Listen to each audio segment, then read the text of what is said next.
Oh, hi. Hello. Hello. Hope everyone had a nice New Year yesterday, or New Year's Eve into New Year's Day, of course, today. I hope you all had a good one. And welcome into stream. I've got a plethora of Pokemon music going off at the start here, so there's a mix of things. We got Mystery Dungeon, we got Scarlet Violet, we got Lo-Fi, we got all kinds of stuff, so... Yeah, and we're going to be doing a very different stream today, which is kind of interesting. It's the return of the hand cam, but for a different purpose, which is going to be kind of weird. So I've never done a stream like this before, so God knows how well it's going to go. Might be awful, we'll see. But today, sort of by request of Shags, but also because it was one of those things I was actually contemplating doing anyway. We're actually going to be doing a kind of chill vibe stream today where we organise the binders for a bunch of those sets that we pulled from the other day that I've never set a binder up for. So we're going to be doing Stellar Crown and Surging Sparks today. We're going to be building the binders, so that should be a fun time. So I'll get the hand cam out in a minute. And we'll get the old camera up and we will start off kind of going through all the stuff today. We're not going to do Shrouded Fable because I don't have a binder for that. So that one is not going to be put into anything. So yeah, it's only going to be the two main sets today. I don't know how long it's going to take or anything. So worst comes to worst, if it doesn't take that long, we'll just play some games afterwards. So, but welcome in though to, let me just go on real quick, Maximum, who was first in chat. Welcome in, Maximum. Congratulations on being first. We got Chris and Bruised. Welcome into you guys. I hope you're all doing well. Yeah, it's nice to see you. We got the new lab again today, the new art lab. I've got the camera set all up. I don't know how this is going to go because I've never done a stream like this before, so hopefully I'll be able to get everything in shot and whatnot. I mean, it's probably not going to be the most interesting thing in the world, but it's going to be a nice chill time where we just kind of hang out and chat about stuff. So we'll get on with it in a few minutes because I mean, there's quite a lot to do, so I guess we'll get into it. But yeah, so let's switch back if we can. There we go. It's the return of the hand cam. Hello, post Christmas hands. There you go. My hands again, they're back, and my fingers are just as bent as always. Trial and error? Yeah, kind of. It's going to be a bit of like figuring out how things go, because I mean the binder's quite big, so I mean we're going to have to slide that well back so we have enough room and things. Hopefully that'll help with the focus and it won't be an issue, but we'll see. Thank you for the Happy New Year's car as well. Hope you had a nice time last night, and Happy New Year to you as well. And New Year's hands. But I hope everyone had a nice time last night, whatever you were up to, and you didn't have a monstrous hangover or anything this morning, if you ended up having a few beers or anything. So hopefully you're all doing all right. Okay, so what we're going to need for today, that's the thing. Stellar Crown is where we're starting because we're doing them in order. So we're going to need two things for today. Well, other than cards. That, which is the player's guide, the one that you get in the ETB. Of course, the reason we got this is because at the back it has a full visual card list. We can see all the cards and we can go through like that. Right? So that'll be how we'll build the binder, as we'll go through a numerical order using this. I'm not sure if I'll actually have it on screen the whole time or not, but maybe we will. We'll just kind of like have it back there so you can somewhat see it, but we'll figure out. So we need that. The other thing we need is a binder. So very conveniently, I have an appropriately colored one, which is by pure coincidence as well, because this was the old one that used to have Paradox Rift in before I switched to the other one. So I have this nice blue binder, which actually, it's not quite the same blue, but it actually quite convenient that it fits almost perfectly with what we got. As a Volt-X binder, not a sponsor, but they do have a program where loads of people are affiliates with them and you can get 10% off. So if you wanted your own binders for anything, have a look at some promo codes on YouTube and you can get 10% off of a binder from Volt-X. So there you go. A few. Oh no. I slept. I was up quite late last night, and then I slept in slightly later today. So it was not too bad. This is the inside of the binder. It's just black background and then, you know, plastic sleeves. So we'll get into that in a minute. But first thing we got to do before we do anything else is sort stuff. So we got to do a lot of sorting, so we'll get on that in a minute. Obviously we have the hits and things as well, but first thing we're going to do is we're going to sort through this, which is a whole ETB's worth of cards. So hopefully there's going to be yeah, there's codes and energies separated. This is good. So we're just going to pull out a chunk and we're going to get going. I mean, we're just going to start up. We got a lot of organization to do. I'll put them off to the side. I'll move that out the way. And we'll just start making piles based on the type. So we're going for all of the psychics up there. And then we'll just start like that, shall we? So we'll put a nice pile down here and then we'll just start working away at it. Because that's what you do. You need to sort them by type because that's how they appear in the binder. And then from type, they then go into numerical order. So that's how we're going to do things. So we're going to start sorting everything like this first of all. And then we're going to go from there. Did too, a vodka-induced coma. Hey, it's New Year's, you know. There's nothing wrong with having a nice time on New Year's. Nothing wrong at all with that. I feel like my natural instinct here is to go super fast when I do this. So I'm trying to, like, slow it down. The same thing with when I do the actual pulls themselves. Like, I want to rip through the packs really quickly. I've got to try and, like, artificially slow myself down so I don't go mental doing it super quickly. Nitty signing in and out for the evening. Have a good one. Have a good one, Nitty. Thanks for popping in. Happy New Year. And take it easy, man. You'll see a lot of dupes in here as well. So, yeah, there's going to be a few. But as I say, first thing we got to do before anything is just go through these and sort them. And then when we've sorted them by type, we can go from there. So we are missing one type here at the minute, which is dark. We haven't got anything from. So I also probably will make some form of mistake at some point. I almost always do. There's the dark type.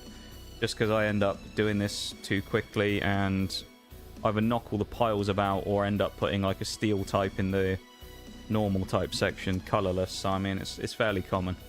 But yeah, it's a different kind of card stream today, of course, because you're used to seeing me opening cards, not putting stuff in things. So today it's going to be putting stuff away, effectively. Tidying up. That's what we're doing. We're doing a tidying stream. But as I say, first thing we've got to do is go through this rather large pile of commons that are in the ETB here. So we're doing that now and sorting them. And then from there, we'll go through and we'll start adding things to the binder. This is Stellar Crown, this one, that we're doing now. The actual set is 142 cards, so it's not the biggest in the world. And then we get all the special IRs and stuff, you know, so we'll get into that afterwards. Hi, Shags. Hello, fellow trainers. How are you doing, my dude? Welcome in. I hope you're doing well. Nice to see you, lad. How's things?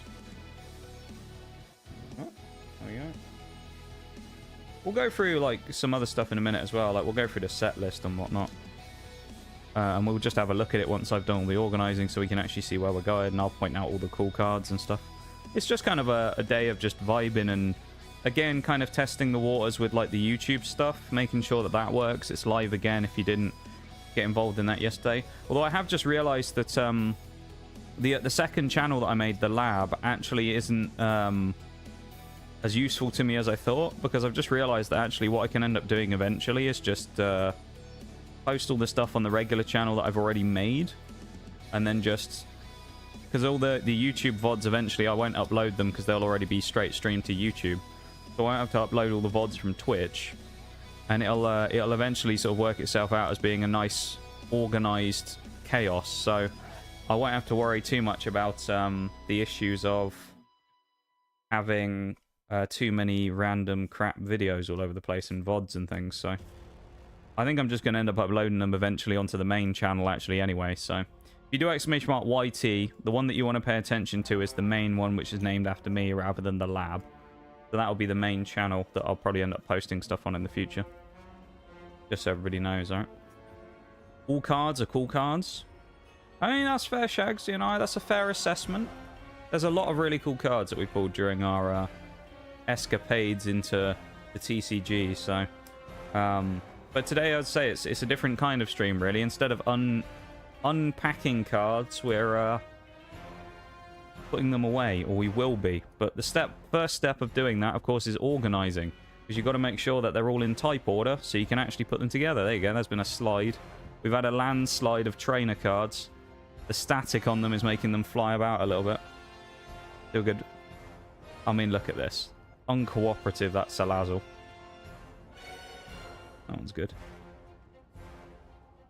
I mean, pretty much all of these are just still pack fresh. They've just been sat in the booster box or the ETB for the last, like... Well, in this case of these ones have been sat in there for about 3 months, because these are the ones from the original ETB and booster box we opened. So we aren't actually onto any of the new cards yet. This is actually the ones from months ago. I just never had a binder to put Stellar Crown in, because I only ever had 4 binders until we got those other ones. So eventually I will need to invest in some more binders, and I'd like to get the rest of those Scarlet Violet themed ones, but I'm not going to lie, they are kind of expensive. So, I mean, they're about 30 quid a binder, and as much as I would love to, and I love, you know, putting stuff into the TCG stuff, I cannot afford to spend £30 on a binder. So, I'm not going to be doing that, unfortunately. So, if I do, it'll be a long time in the future.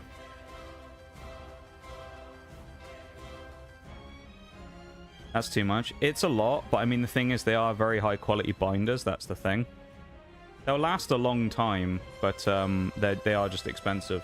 Because, I mean, the thing is, they've got, like, custom stitching and stuff on, so it's like... You know, they're also the 12 pocket ones, the ones that I used, the big ones for those. Because the way that I did it was, I did the 12 pocket ones, so I could have the, what's known as the master set, if I got them. So the master set involves having all the reverses and the other ones. The regular cards. Bloody stuff's all falling over.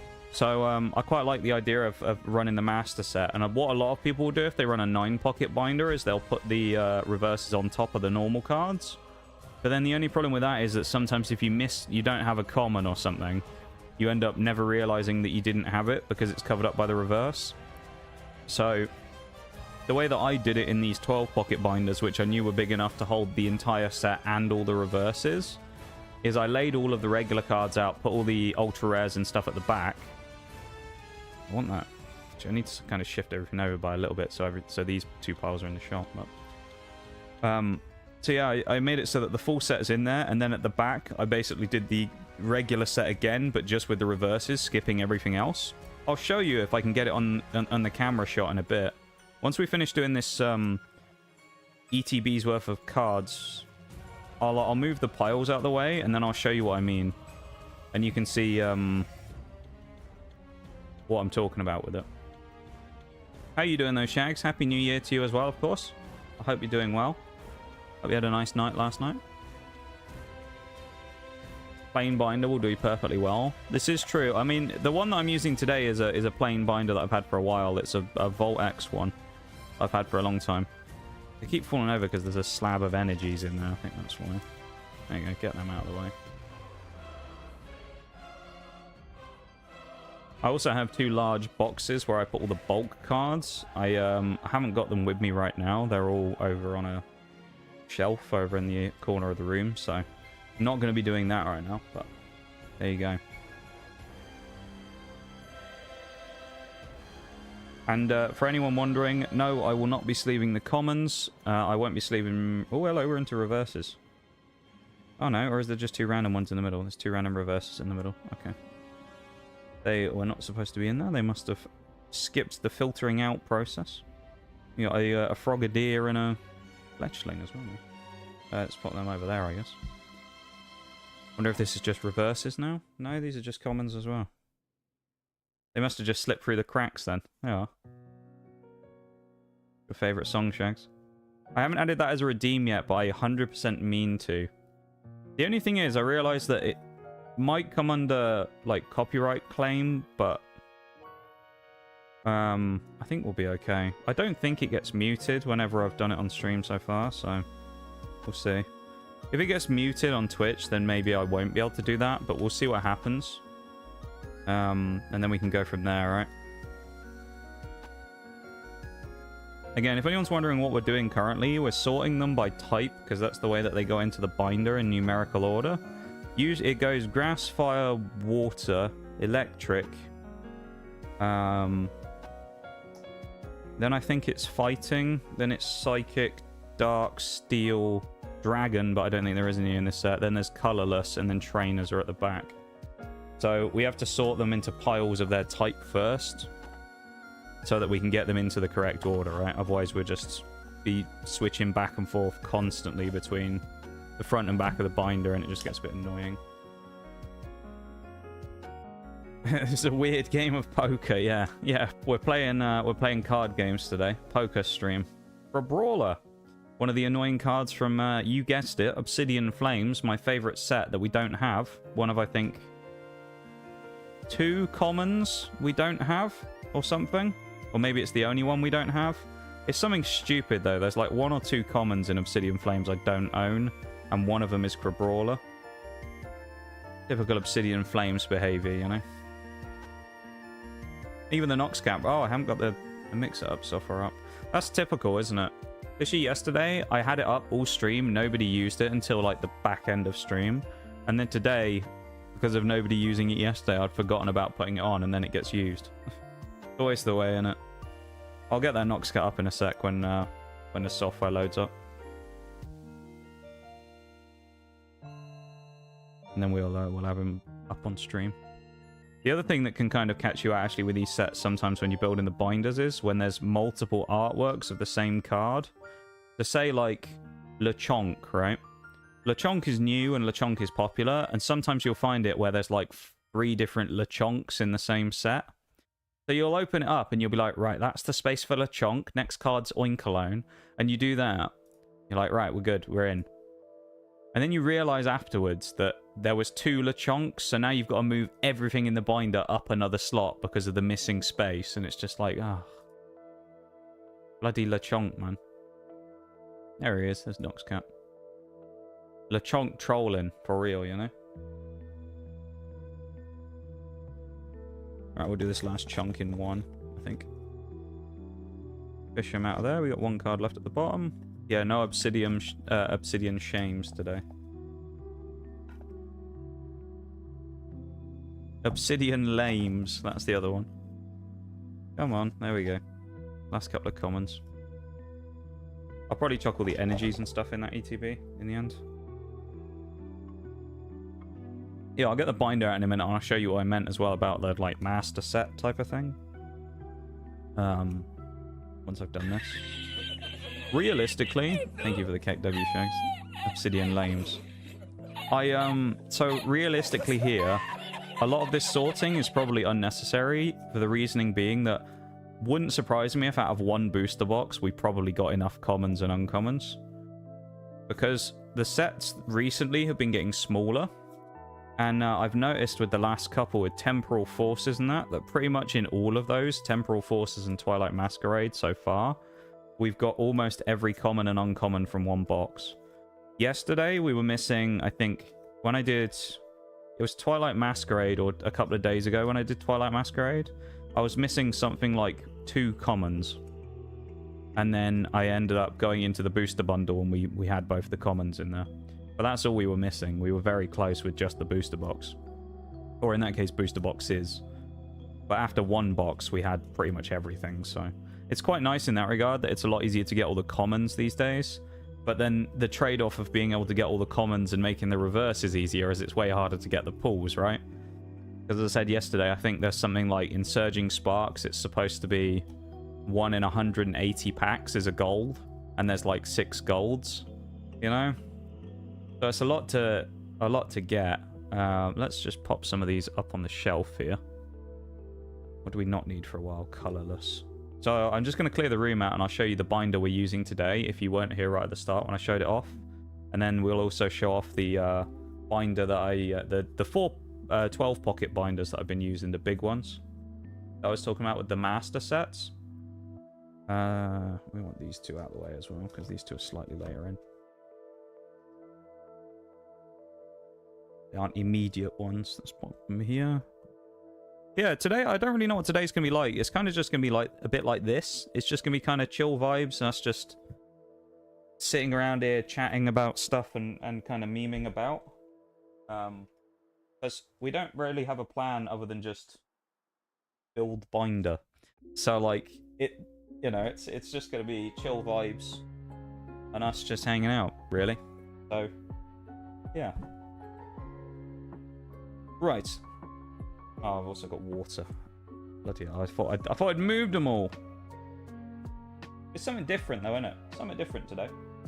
And hopefully we'll enjoy it and you'll think, wow, that was a fun way of passing the time. I don't know. This is the binder we're using today.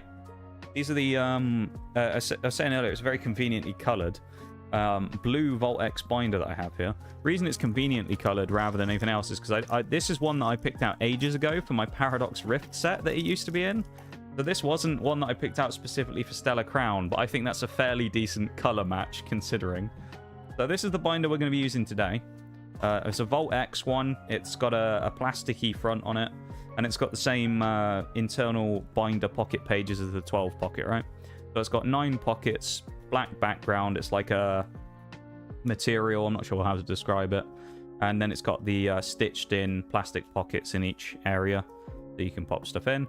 There might be a little dirty here and there, but that's because there's been loads of cards and things in it before, so it's previously been opened. And at the back, did I leave anything in it? That's the question.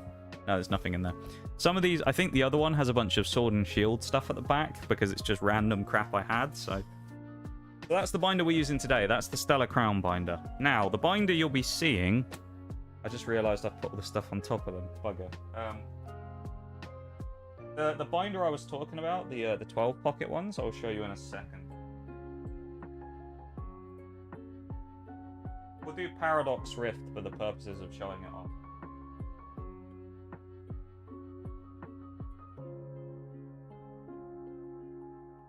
Yeah, so you'll see immediately the size difference. That's a bit of a whopper, right? Now that's the 12 pocket. This is the 9 pocket. So as you can see, it's a good, you can't see it on the camera, but it's a good 2 or 3 inches longer and probably 3 inches wider. So it's fairly significantly bigger as a binder. I've got it slightly better on camera shot than I did the other week, just because it's easier to get in like this when I don't have the other stuff around. But you're not going to be able to see everything here. As you can see, it's so big that it bashed the camera. But this one in comparison is a 12 pocket on the inside, and it's got this really nice velvety, coloured inside on it, and the special rainbow around the outside. You can't really see it all that well here because it's just the white, but it's got a rainbow like rim on it. As you can see, it's 12 pocket instead of the other, but as you can see, it's only commons, right? So it's just commons and then the EXs and things in the binder. I've got a pretty fairly complete set. I'm missing one on the left you can't see there, but I think it's only EXs I'm missing in Paradox Rift. Don't think I'm missing any random commons or anything. But as you can see, it's this full binder here, right?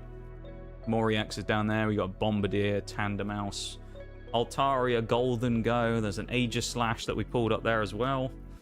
Trainer cards, nice and easy. Then we go into the IRs. That's the elusive Groudon, the top card in the set. That's about $60. Can I show that off? There's the Groudon. Groudon stood by a volcano looking rather menacing. Our old pal Coffer down there as well. We got all the IRs, Jugulus down here, Loudred. These are some of the ones you haven't seen because they're ones we previously pulled. And then the SIR down here. Of course, the Iron Valiant that we pulled. And all that other stuff into the golds here. Yeah, this is what I mean. So you see, we had the commons, and now here at the back, after I finished the main set, I put all the reverses in. So I basically make the exact same binder that I previously did, minus the EXs and things like that, because EXs don't have reverses, of course. So it's just all of the regular commons, uncommons, and rares, including the holos, but only the reversed versions of the regular holos, right? And I just go through and I put all of the common, uncommon, and rare reverses in. So we're missing one there for Masquerain.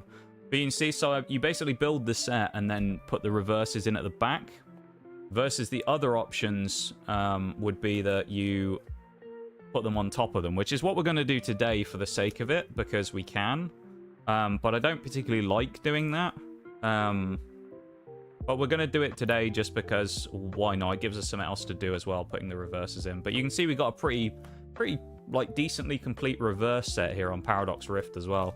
And then at the back I usually put all the dupes. So these are all the dupes from Paradox Rift we've got. So Skeletor, GX, Hooper, Tapu Koko, Iron Thorn, Iron Hands even. Then at the bottom, we've got some full arts. We've got the Garbodor here that you can't really see because it's behind my PNG. And there's the Mantike. And then on this page behind, I've got four promo cards. I've got a Grafai EX, a Mabostiff, an Armarouge, and a Shroodle. And then that's the end of the binder with that nice velvety backing on it again. So that's what I usually go for when I do the reverses. I try and do like the reverse set afterwards. So yeah, with the 9 pockets, generally there aren't enough slots to be able to do that, especially with the new sets. It might be more possible. With the old sets, it's not, because like Paldea Evolved is like 190 cards, right? Versus Stellar Crown's 140. So Stellar Crown, in theory, it might be a lot easier to do, because in theory, if you look at it and you think about that, let's say you take out maybe 10 EXs and Ace specs. So if you're looking at 180 cards, so you need to have at least 360 cards capacity for just the regular set and the reverses. Plus, then you probably need another maybe 30 to 40 for the illustration rares, special illustration rares, golds, and all that stuff. So you probably need about 400 pockets in a binder. And as far as I'm aware, these usually are about 360 pockets. So they don't quite have enough. It is a tall boy, yeah. Cards go in sleeveless. They do, but you can also fit them in sleeved. So in the cases of the rares and stuff like that, and the rarer cards like the illustration rares, I always sleeve them, because it just keeps them in slightly better condition. The commons, though, I don't worry about sleeving, but the actual like good stuff, you know, the full arts, the golds, the things like that, I will always sleeve just to give them an extra layer of protection while they're inside the binder, because I just think it's worthwhile doing. You know, I just think it's a good thing to do. It's good practice to make sure that they're well protected, I guess, in my opinion.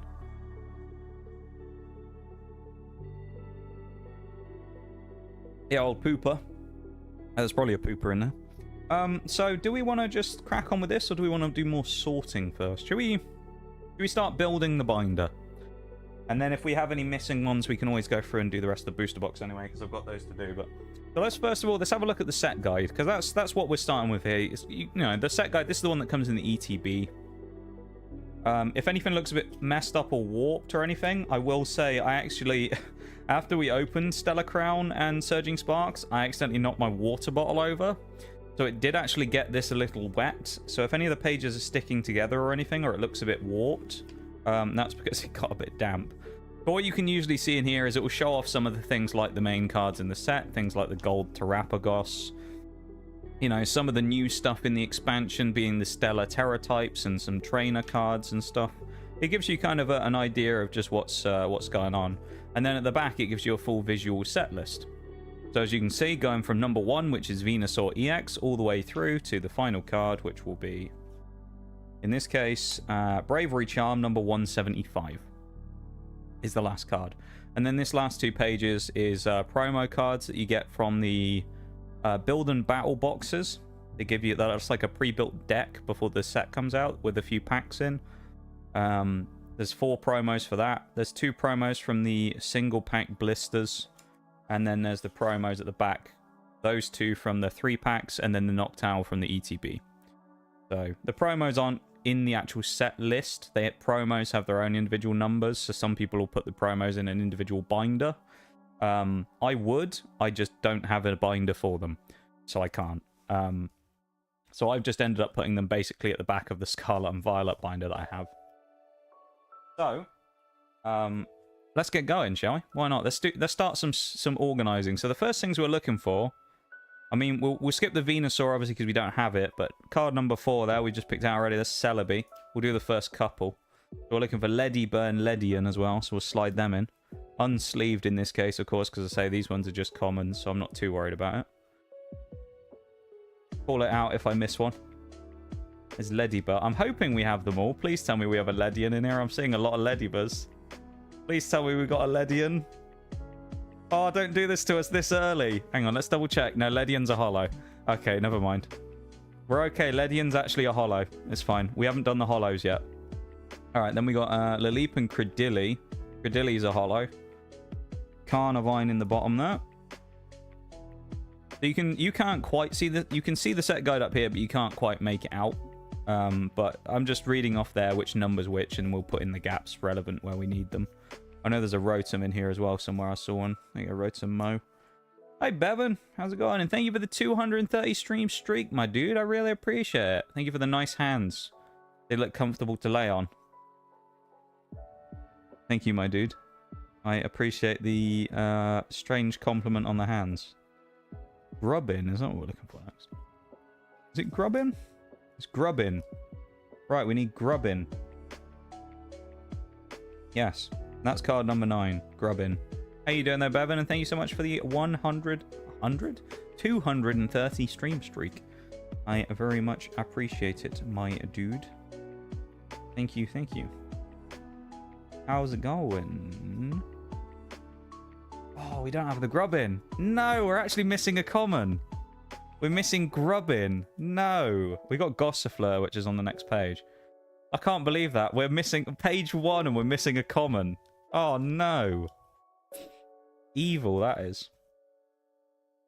So that slot there that you can't quite see on the camera, it's bottom right. You can't quite see it, as I say. But it's down here. Trust me, bro. It's right here. You can see my hand just behind the PNG, right in the corner. Hello. It's right here. That slot there. Grubbin. Little bugger. We don't have him. So that would be Venusaur EX. That would be Ledian, which is a holo. We haven't gone through the holos yet. That would be Credilli, which is a holo, which we haven't gone through yet. And then the bottom right here would be Grubbin. So then after Grubbin, we go on to the next page. We don't have him, so we'll just skip it, obviously. And we won't go back. We do all the EXs and the hits at the end. That's how I tend to do it. Then you got Grubbin. Next one is Eldegoss, by the looks of it. Let's have a look and see if we can find ourselves an Eldegoss. I remember seeing one in here. I probably should take the ones out that I've already put in, but that's fine. How you doing today, though, Bevan? How was your new year? I hope it was nice. Happy New Year to you, of course. I hope you had a nice time yesterday. Looks like the next card is Applin. I know we've seen him in here. There he is, the legend himself, Applin. Oh, I think we might be missing another one next as well. Here we go. Next one is Diplin. Have we seen Diplin? I don't remember seeing Diplin in this pile. Oh no, we're missing 2. It is possible. So I have noticed when it comes to Pokemon, there are patterns when it comes to the commons and uncommons. So what I mean is, you tend to pull a pack that has a repeatable set of, say, commons or uncommons in. So when you get a set like Obsidian Flames where I'm missing Crabrawler and something else, chances are all the commons I need are in the same pack. I've just never got the pack with those particular ones in. Which is unfortunate. So we are missing a second uncommon there in Diplin, but keep in mind we haven't gone through everything. This was just from the first booster box, I think. So we still got the second one. But that would be Diplin. That would be Hydrapple EX. So then we go into the Nimble. So we slide in there nicely. Hopefully we center him up nice and good. They are designed to have sleeved cards in, so the slots are slightly too big. So in some cases you have to maneuver the cards around a little bit just to get them seated properly. And the last 2 cards we have, I think there might be another missing one here, is Toad Scrawl and Toad School. I don't remember seeing a Toad School in here. Yeah, that was me saying before. I was like, oh, you know, all those commons that we seem to get all the time. The last couple of sets, we've got almost all of them in every time we've pulled a box. And then we start off here, and we're already missing commons. Bruh. That's very nice, actually, the way it finishes there on the end of the page, isn't it? So that should be card number 18. We'll just double check, make sure I haven't cocked up and made a mistake. Card number 18, Toad Scrawl. So that's 2 pages of grass. We're missing... I know we have both the EXs, and we probably have the holos, so I don't know if we're missing the grass commons, but we'll see. Not bad, young cookie. Did you do anything interesting last night, Bevan? Did you go to any parties or anything? Then next we go on to the fire section, because fire is after grass. That's where we're going now, okay. Into the fire type. So we will start building the fire section. First thing we're doing is Ponyta and Rapidash, and I know neither of them are holos because I've seen them in here before, so we're looking for Ponyta. If I miss it, I'll go through the pile again just to double check. Or if we don't have one, please, come on. Don't do this to us. We've got a lot of Rapidashes. God, are we gonna... No, we're gonna be missing another one. Please, no. Don't tell me we're missing this many commons already. We're going to have a lot of filling in to do on the other one, aren't we? With the other box. Landit, Salazzle, Panseer. Another Salazzle, Score Bunny. That's great. We got all these. Reboot. We don't have the card. Oh my god. Okay, so we don't have Ponyta. We do have Rapidash though, so we're going to be going on to the second double page spread now. Let's go on to the next one. There is only a very small fire section in this one though, so there's not very many cards. So next we want Panseer and then Reshiram. So I know we have Reshiram. Interesting, no Simisear. So I don't know why he isn't in the set, but there you go. He isn't. Reshiram, where are you? I know you're in here somewhere. Just went to my cousin's and ate fried chicken. Was really tired. I mean, that sounds like a good night, though, to be honest. Eating fried chicken and sleeping. That sounds like a good night to me. To land at Salazzle in the next two. I know we've seen Salazzle already, because I talked about how it was being uncooperative earlier, and it was sliding off the edge of the cards. Slide it in. That. Turtonator, he's at the back. I remember seeing him. Actually, that's a bit better, isn't it? I'll slide it even further forwards like that, and I'll just put the set guide on the page we're not doing currently. You can see even more. That's better, isn't it? Score Bunny and Reboot are next. There's the Score Bunny. Reboot, I know, is near the back as well. There's Reboot. Cinderace or Cinderace, as some people call it for some reason. Should be... So that's 27, Reboot. 28 is Cinderace at the top of the next page. So then we skip one, and then we do Charcadet. There you go. Yeah, Chimchar. Yeah, I know, I forgot you call him Chimchar, don't you? Chimchar, yeah. That's the whole fire section for this binder. Stellar Crown does not have an extensive fire section, as you can see. It's got, what, 9 cards there, 11 cards. So it's not huge. And one of those is an EX, so... The water section probably is a little big. I mean, it is a small set in general as well. Remember what I said, so... yeah. Got those there, because you can see that. There's 2 EXs in the first 3 here as well. So that would be Blastoise. Lapras will be the third one as well. So we're going to skip slot 3, which is here for Lapras. Then puts us into Marill. So we're looking for Marill. We'll also... Is there an Azumarill? It looks like there might be. Is it a holo, though? We're going to look for a Azumarill at the same time while we're going through. A lot of Tortugas. A lot of Froakies. Crabominable Lapras. Oh, come on. Don't be missing a Azumarill as well, please. Oh, God, we're not doing well, are we? Let's try again. Let's go through one more time, just in case there was any cards stuck to each other. I can't believe it, though, if we're actually missing this many commons already. That'd be wild. After how much I said earlier on, I was like, you know what? Yeah, the commons, they're quite easy to pull these days. We've got almost all of them for most of the sets. And now we're getting trolled here. Remember, though, as I say, this is just one booster box worth. There was another. Usually, I would say, when it comes to any set, you'd expect to finish all of the commons within 2 booster boxes. So, hi, Christoph. Welcome in. How you doing, man? Hello, hello. How are you? Was it Lapras? There's Marill. Azumarill, who we're missing. Then we go into Finion. I almost put that in the wrong slot and could have caused an issue. That would be Azumarill. So Finion would be Panama, and that one will be 36. Luminion, it is indeed. Just to make sure we haven't messed up. How are you doing, Christoph? Hope you're doing well. It's nice to see you. Round 2, indeed. It is round 2. It's good to see you again, my dude. How are you doing? How was your new year? Hope you had a nice time. Whatever it is you were up to last night. Okay, Caracosta Holo. Then we skip because of Caracosta. Go into Froakie. Little Froakie. I know there's a Frogadier in here as well. Loads of them. Where's Frogadier? There's Frogadier. Got Frogadier in there. Greninja is an EX, so we don't have. And then we go straight into Crabominable, because Crabrawler is a fighting type. Crabominable is an ice type, so they don't go in the same category. They could have, but they put them in a different one. So there you go. There's Greninja. Again, for the missing slots that we've got on this page, that would be Cinderace EX, Blastoise EX, Lapras EX, Azumarill, who we're missing, which is a common. Or is it an uncommon? It's an uncommon. Caracosta Holo, Greninja EX, and then we're on to the last two here, which is Dreadnought and Pachuttle.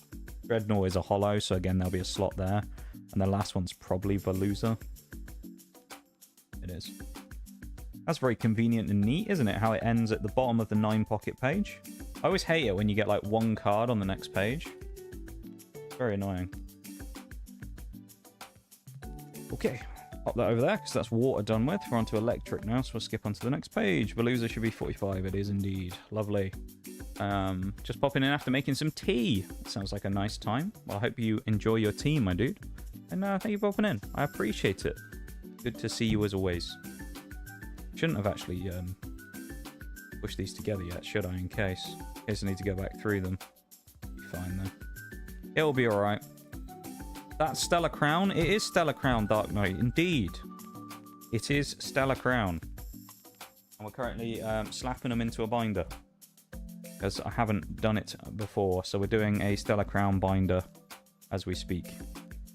Veluza, and then we go straight into Electabuzz and Eevee.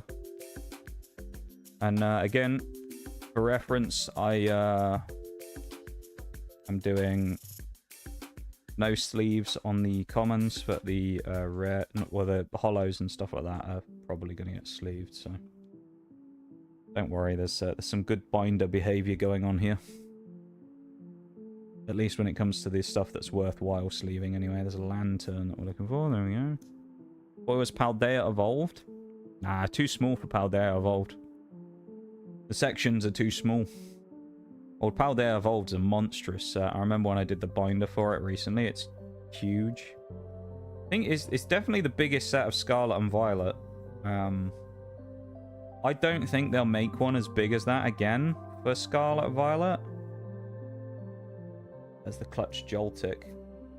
But yeah, I don't think for Scarlet and Violet they'll make a set as big as Paldea Evolved again, unless it's like kind of like Crown Zenith or something.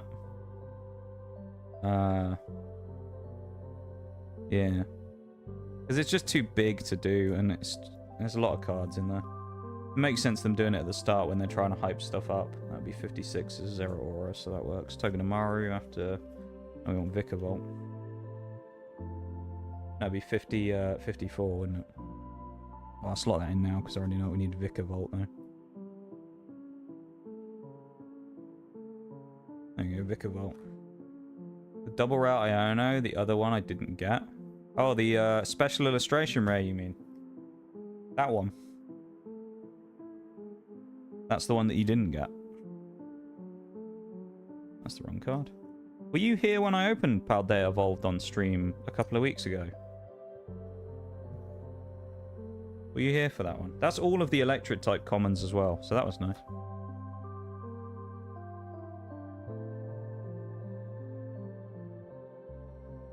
Yeah, were you here for that? I don't remember. We did the special Christmas week about 2 weeks ago where I went through and opened a booster box of every set in Scarlet and Violet. And I did Paldea Evolved then, and it was great. We actually had a really good opening. And part of the reason why it was such a good opening is because of this. It's the very Iona of which you speak. We actually pulled it as our first hit of the week. And it didn't even come out of a booster box is the best part. We pulled it out of an Annihilate EX collection box. So it was even funnier. So we pulled the Iona, yeah. Crazy, isn't it? I'm not sure who to be angry at.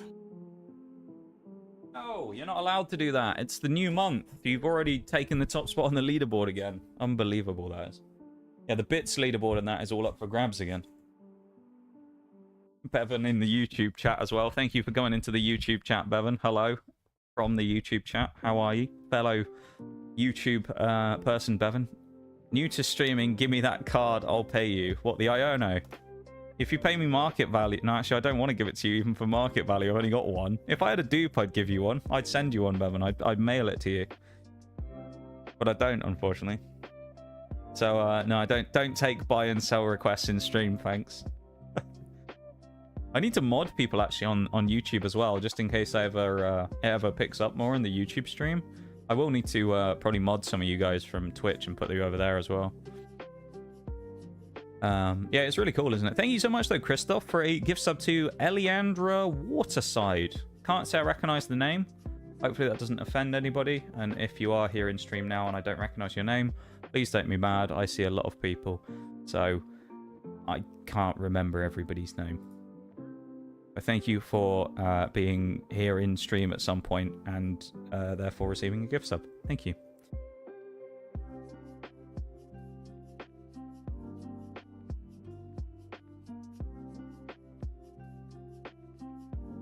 Just to check Cheeky first. Well, you've taken the leaderboard there, Christoph. You've taken it by storm. And thank you for the gift sub again. I've said that far too many times in the last couple of days. First card we're looking for is Slowpoke as well. And then Slow King, who I know is around the back. But thank you so much, though, Christoph. I really appreciate it, man. You do too much to support the stream, quite frankly. You do so much, and I very much appreciate it, you know?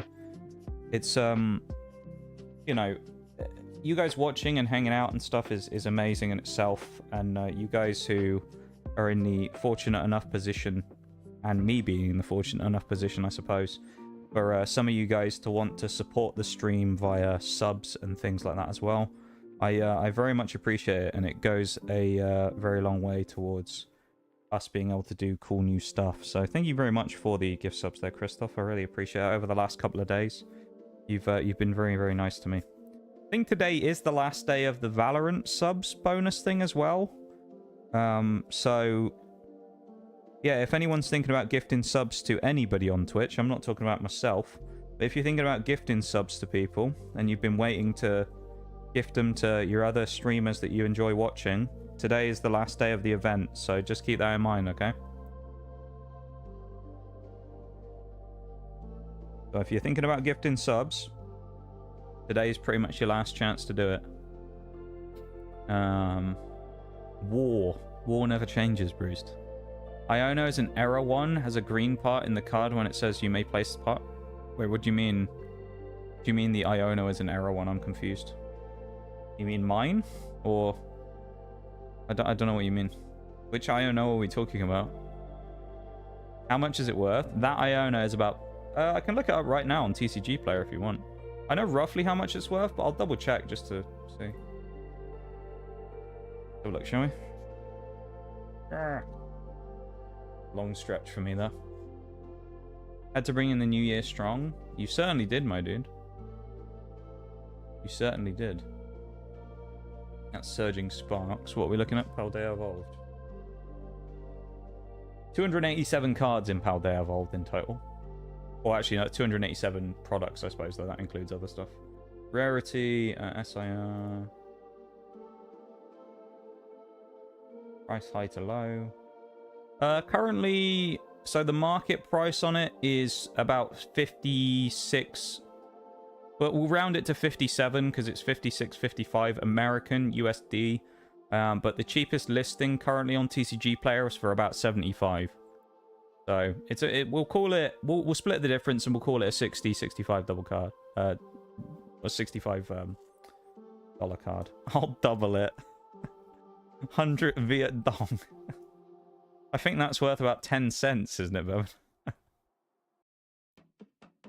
The Iono that I have. Oh, the Iono you have is an error card. That probably makes it worth more than the one I've got, to be honest, having an error version of it. Error cards are very popular for certain people to collect.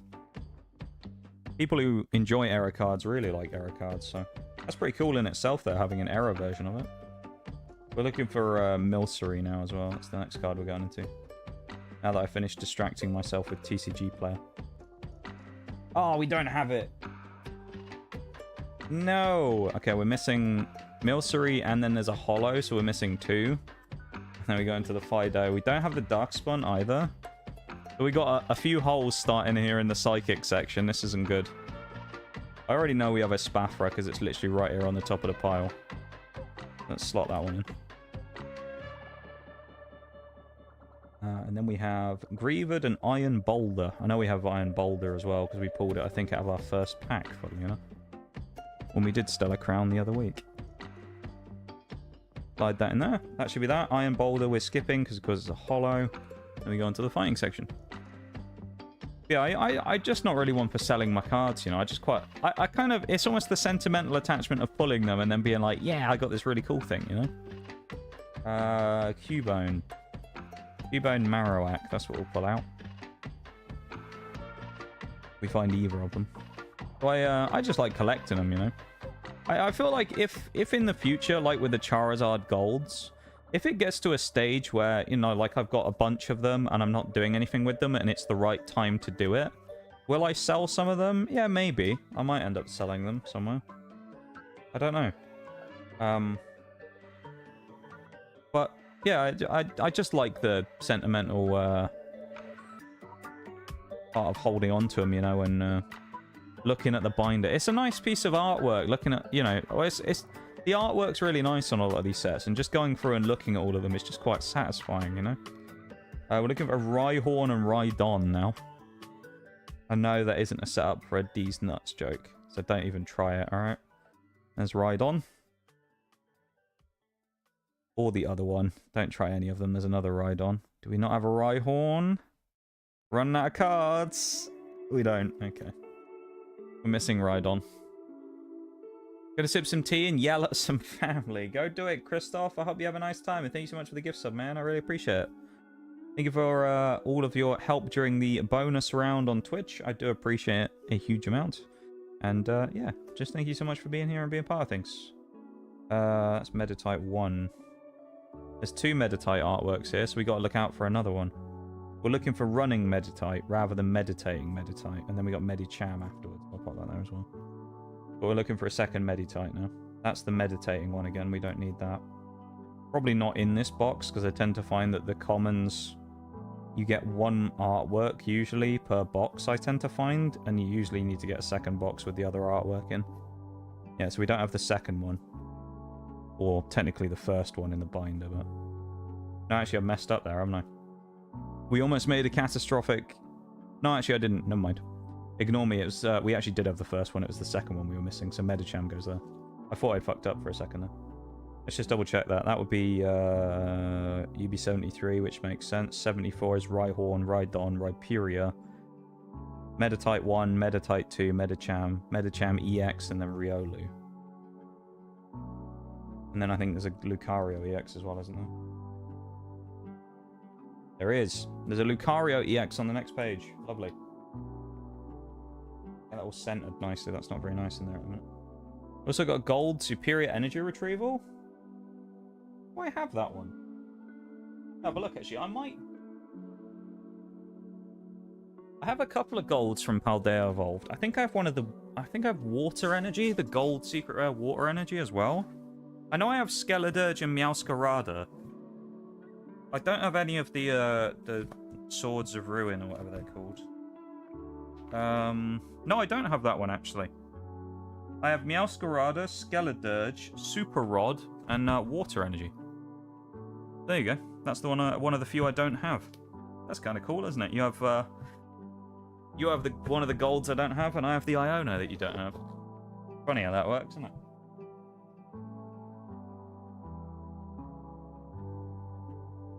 In there. There is a break coming up in about 2 minutes' time as well, so when that happens, we will cut to the break like normal. But for now, at least we're gonna just continue on. Obviously, next one will be Lucario EX, but we don't have a Lucario EX to hand because they're in the hits pile, so we skip one and then put Mienfoo in.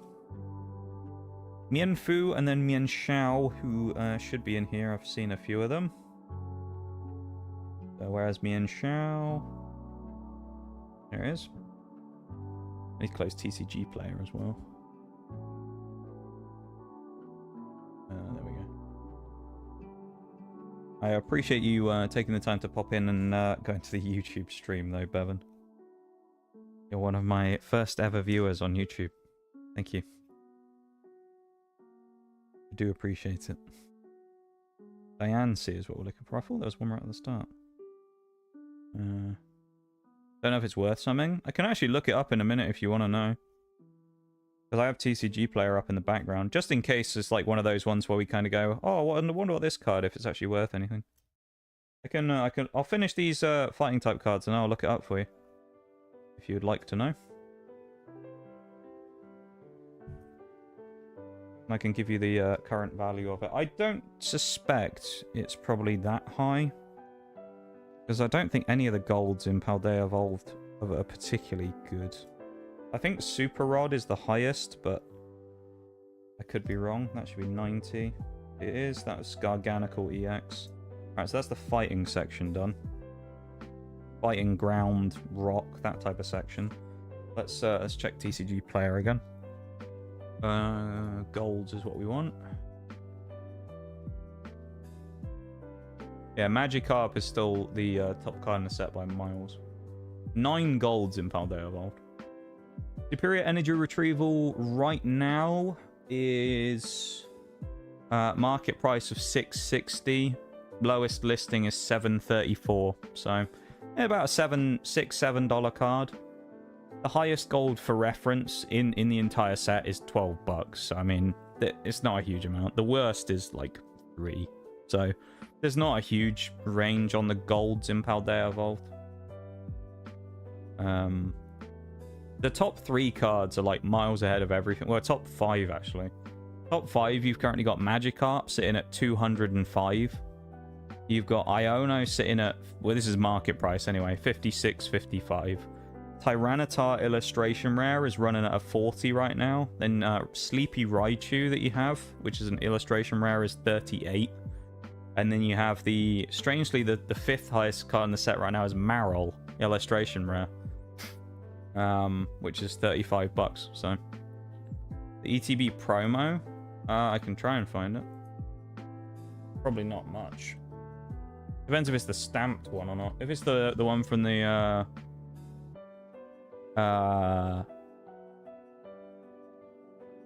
Pokemon Center one, it's probably worth more.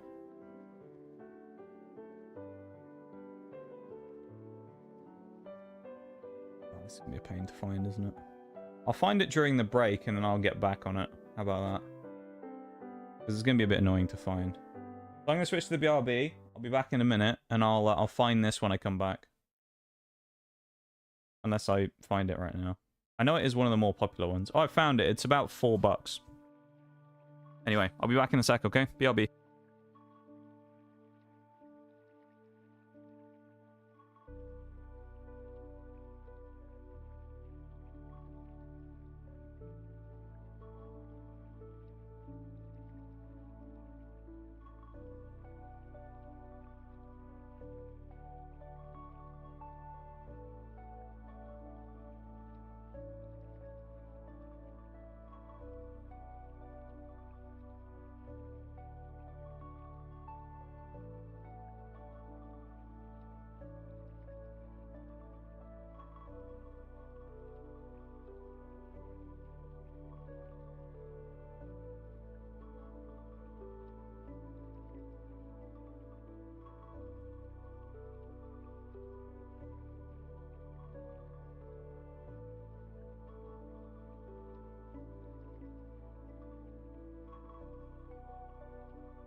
Okay, I'm back.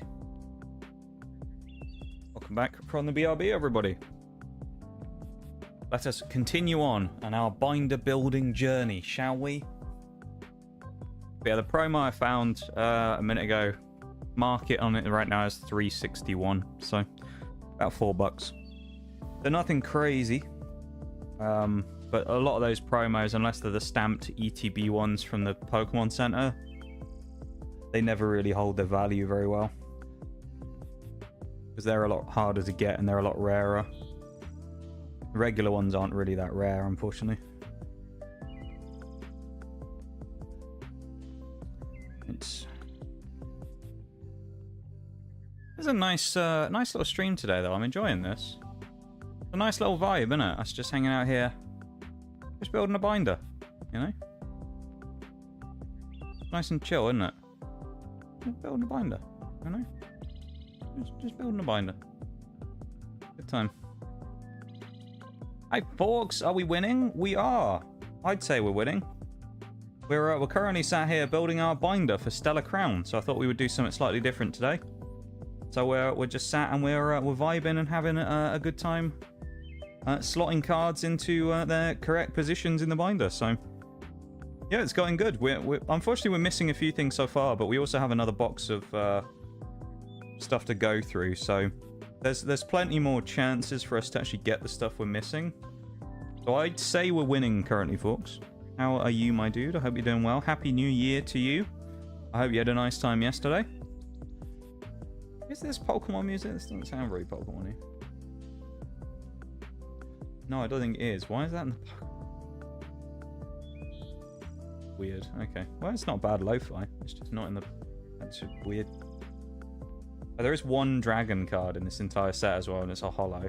That's so annoying. Alright, Bombardier, and then we have Jirachi and Clink. And we find ourselves little Clink. There he is. There's Clink. Let's slot him into position. If he actually goes in under the plastic. There he goes. Little Clink in there. That should be card number 99. And yes, he is. So I haven't made any mistakes yet. That's good. Doing pretty good. How are you doing? I am doing alright. I mean, obviously I was streaming yesterday, so I didn't go and do anything crazy on the night or anything. So, nothing too wild for me. But for New Year. But I've had a... Oh, it's another double one with his two artworks. Oh, we have them both. Let's go. Never mind. Prices averted. We have both the Meltans. Melmetal's a holo, then there's Melmetal EX, and then Duraludon. So yeah, I'm doing pretty good, honestly, folks. I would say I'm doing okay. Got the YouTube stream up again today. We're vibing. We're having a good time. It's nice and chill here, hanging out, and yeah, it's nice. Gives me a chance to do this stuff with the binders that I needed to do anyway. So kind of a win-win. We're both sorting the binders, which helps me tidy up a bit after the carnage left from that stream the other week. And also, it's kind of like an interesting little fun chill time for us to just hang out and do stuff. So I'm doing good, man. Doing good. Yeah, it's a win-win, I would say. We're on to colourless now as well, which is the normal types, effectively, and flying. So we got... Remember to skip 2 spots for Orthworm EX and Raging Bolt, as you can see him there. Raging Bolt's like that kind of goldy colour. It's the only dragon type in the set, so unfortunately there's 1 spot for him. There's Tauros. It's kind of annoying when they do that. Like, dragon never has very many cards in a set, so usually it's a bit of a premium, the dragon cards. A lot of them are holos as well. Like Temporal Forces, I think there's like 5 dragon cards and like 3 of them are EXs or something. Kind of crazy. Eevee. Oh, we got Hoot Hoot and Undoot Hoot next. Undoot Hoot's a holo, so we just got to find regular Hoot Hoot. Well, a Chonk, that's not quite what we were looking for. Wooloo. There's Hoot Hoot. There he is. What a legend. Nice chill streams, always nice. Yeah. So, yeah, it's literally all we're doing today. Well, for now. Unless we finish and then we need something else to do, in which case we'll probably go and play some tanks or something. But for now, anyway, we're just sitting here organising cards, slapping stuff in the binder, and just yeah, just literally just having like the most chill stream I think I've ever done. More chill than like the other ones, isn't it? The old Ancam opening streams. Those are kind of hype though, because we always get great pulls and we go mental. So this one's kind of different, I guess, in that regard, because it's almost it's what you don't ever see. Nobody sees this part where I once I've pulled all the cards and then put them in the binders. You only ever see to the point where we pull the cards, so it's kind of an interesting like behind the scenes look almost. That's the rest of the process after, or what happens to the cards after they've been pulled. So a lot of them obviously will sit in a bulk box because the way it is I only need one copy of each common, right? So there's a boofalent there that we need to skip because it's hollow. But yeah, it's just nice though to be able to do, just to sit here and chill. I was going to do this all on my week off, but I kind of just I'm glad I didn't, because I'd already done a few of them. We could have done like 2 or 3 of these streams actually this week if I hadn't done that there. Thank you for the oof. That on the... Hang on, was there a mark there? Like a scuff or something? On the plastic. What have we got here? Looks like glue or something. Dust or something? I don't know if it's on the front or the outside, like or the back either. No, it's just like a scuff on the front. Must be some dust or something. There we go, fletchling.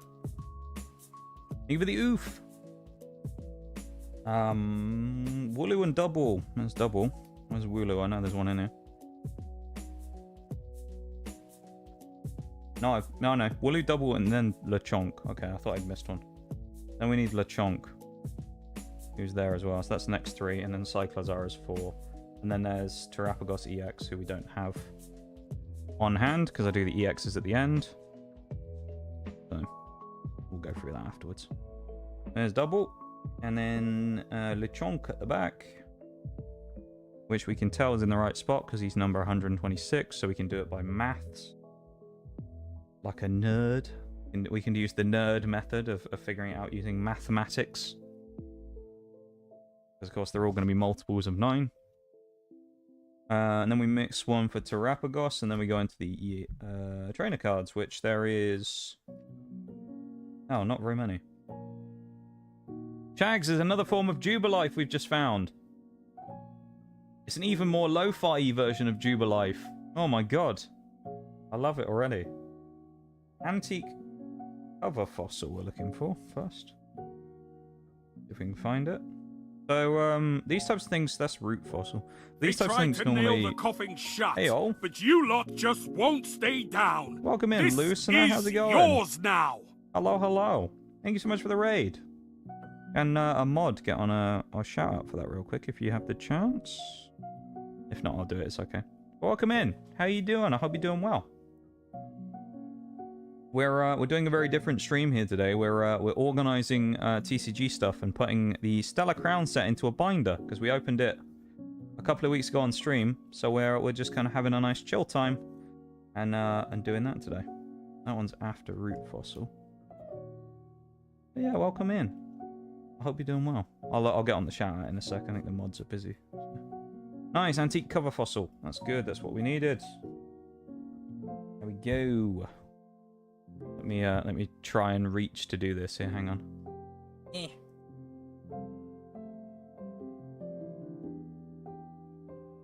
There we go. Thank you for the raid, though. I really appreciate it. First raid of the year, I think, isn't it? Yeah, it must be. So, congratulations on being the first raid of the year. There you go. First raiders. I appreciate it, and I hope you had a fun time doing Pokemon Unite. I hope the games were good, and yeah, thank you so much. I really appreciate it. Hi, Onyx. Hello. Happy New Year to you. I know I haven't seen you since. Well, I mean, albeit because it was like 12 hours ago. But how are you doing, my dude? I haven't seen you since Christmas, actually, have I? I don't think we've caught up yet since then. How are you doing? I hope you're doing well. How's things? Let's just double check. There'd be an ace spec there and an ace spec afterwards. There's that one. And then we've got Gravity Gemstone. Okay. I know we have one. Yeah, so today for anyone just coming in or anyone who came in on the raid, as I say, we did a whole week just before Christmas where we opened a booster box of every TCG set from Scarlet and Violet era, and including one of the specialty sets as well in Shrouded Fable. And now we're just slotting some of the cards that we opened into the binders, because I haven't done a binder for Stellar Crown or Surging Sparks before, so I'm doing them now. So there you go. That's what we're doing today. It's a nice chill vibe, nice time. Good chance to do some work and stuff in the background, or work on any projects or anything you got going, I guess. But yeah, perfect time to do it. Right, so now we'd be getting into the hits. So what I'm probably going to do is... Do I do the reverses and hollows now, or do I go back for the commons? I think I should do the commons for the other box and try and find the ones we're missing. Or do I just pick through and specifically look for the... No, let's just do them all. Let's move the binder out of the way for a minute.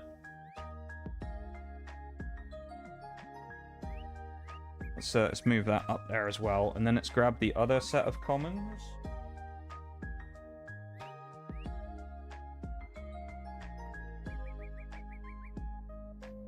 Conveniently in this booster box. There we go. Happy New Year. Sorry I couldn't join yesterday. Had a lot going on. Oh, it's okay, dude. Of course, as always. You know how it is. People have lives and you guys are busy and stuff, so don't you ever worry about not being able to make it. But I appreciate you popping in and saying hi, and I hope you're doing well. I was memeing about it yesterday anyway, because I was saying I actually wouldn't have been back before New Year if it wasn't for the fact of the Twitch bonus round existing. So I was like, damn, Twitch really running a promo while I'm gone, so I'm going to have to get back just in case anyone is silly enough to give me any subs before the end of the year. So I was like, screw it, we'll roll the dice, so we'll see what happens. So I came back for these 2 days when I initially wasn't planning on it, because of the allure of potential bonus gift subs was too much. Right, again, so we'll put those with the other hits. We'll do them all together like that. Going well, a few more weeks until the big move. Yeah, it's March, isn't it? I think I remember you saying. So you've got a little bit, about what, 12 weeks or so? That's all the reverses. It's not too long. Not too long at all. Let's pop them over there, and then let's start sorting again. Yeah, no, it's good to see you though, my dude. It's very nice to see you.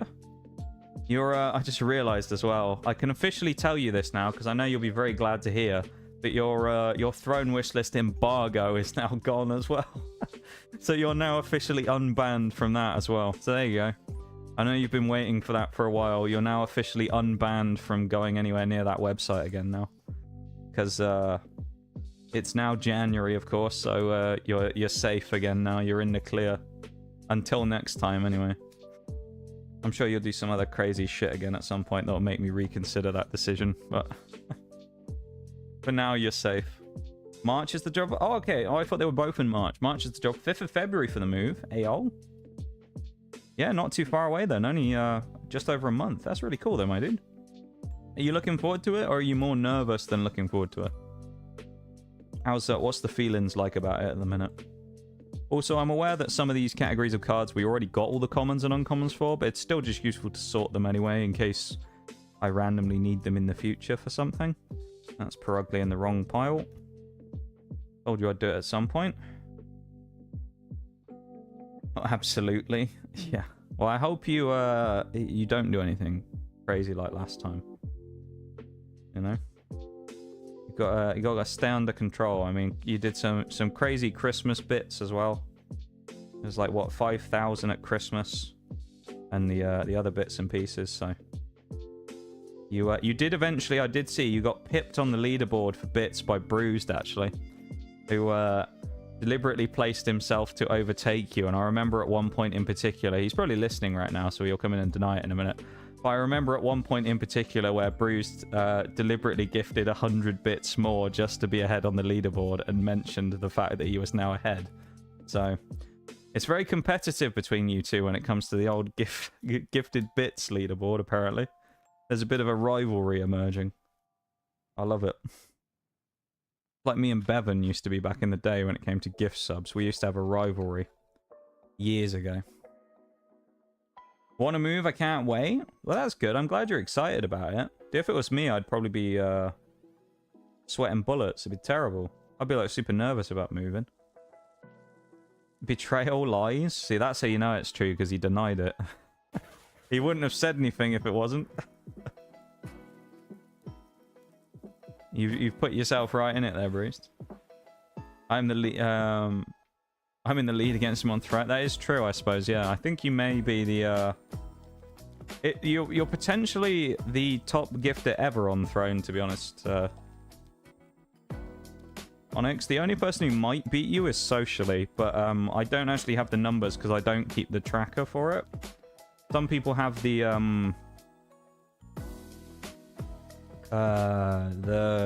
leaderboard set up on there, so you can see when someone last gifted and how much they've gifted in total. But I choose to just have that switched off because it just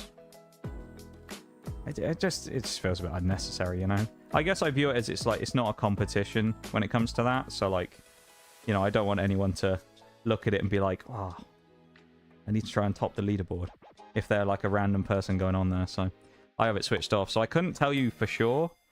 But it's definitely you and socially up there as the top 2 on Throne. I know that much. Because I know socially he's been in the game longer. I just don't know if he's done more overall. Because you did a lot in a short space of time. Socially he's done a lot over a longer period. So I couldn't tell you who's in the lead. But yeah, you and your rivalries though. But I hope you had a nice Christmas time though as well. Because I haven't asked you about that yet. Hope you had a nice Christmas. And did some nice fun things for yourself. And got to hang out and have a nice time. You weren't too busy, hopefully. And yeah, we're just, as I say, we're doing a binder stream today. It's a nice chilled time. It's also a bit experimental because this is the second time ever that I'm live on YouTube right now as well. So I'm currently live on 2 platforms at the same time, on Twitch and YouTube. So if you want to go over there and drop a sub, if you don't previously subscribe or anything like that, then you can do !YT in the chat if you want to. And you can find the links to the YouTube channel where you can go and support over there as well if you'd like. If you really want to be a hardcore watcher, you can watch 2 streams at the same time. That's up to you. You don't have to, but if you want to, I appreciate that. So you can also like the stream on YouTube. That's a kind of interesting feature that Twitch doesn't have that I find vaguely interesting. You can like the stream, you know? I don't know why Twitch doesn't do that. We can just have like a thumbs up that you can just give the stream every day. Be a cool little thing, but I don't know. Twitch does some weird stuff sometimes. Just to organise the piles a little better there. They're all getting a little messy, aren't they? Right, halfway through with the Stelar Crown second box, so we're certainly getting there. And actually, I'm remembering a lot of the stuff we are missing. So I'm looking through, and I've already seen Azumarill. I've seen Grubbin. Like, I've seen a lot of the cards that we were missing from the first run-through in this second set, so I think that same thing that I said about before, where, you know, it tends to be about 2 boxes to get all of the cards, if you're lucky. Or to get all of the, commons and that, anyway. Seems to be coming to fruition here as well, because we seem to be currently running pretty well on that. That's me and Fu in the wrong pile. Usually, as I say, I do all this stuff off stream, so no one normally sees all this, so it's kind of like that behind-the-scenes look at what happens to the cards, as I say, when the stream's done, and once I've finished. Because usually they'll just, until I get a binder for them, they'll usually just sit in a box like this. So yeah. We pop them in there, and then I keep them there until they need to be processed when I have a binder free, so... But I'm going to play War Thunder with a friend. Take care. Have a good one, Onyx. Thanks for hanging out, as always. I appreciate you being here. And I'm glad to have a little check-in with you again after the little break. And I hope you have a good time playing some War Thunder. And I'll talk to you soon, no doubt, I'm sure. Have a good one, dude. Thanks for hanging out. Probably keep my hands on screen so you can actually see what I'm doing as well. The only problem with this is, like, you sit there with your arms, like, up in the air for ages, and eventually your arms just get a bit tired, so I end up resting them on the desk. And then you can't see them. The only problem with that is as well is I remember when I did it one of the first times, I did like a 12-hour stream where I opened like 4 booster boxes as part of the 12-hour stream. By the end of it, I had bruises on both my forearms where I've been leaning on the desk. It's kind of funny. But the next day I had 2 brown marks on my arms. Putting too much weight down on the desk, leaning against it.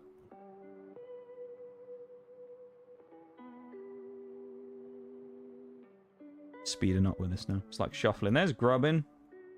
We were talking about Grubbin a minute ago. He was one of the ones we needed. I know we'd already got one of him at some point during the sorting of the second box, but this is the new box as well. This is the one we did during the stream the other week. So this is the new stuff.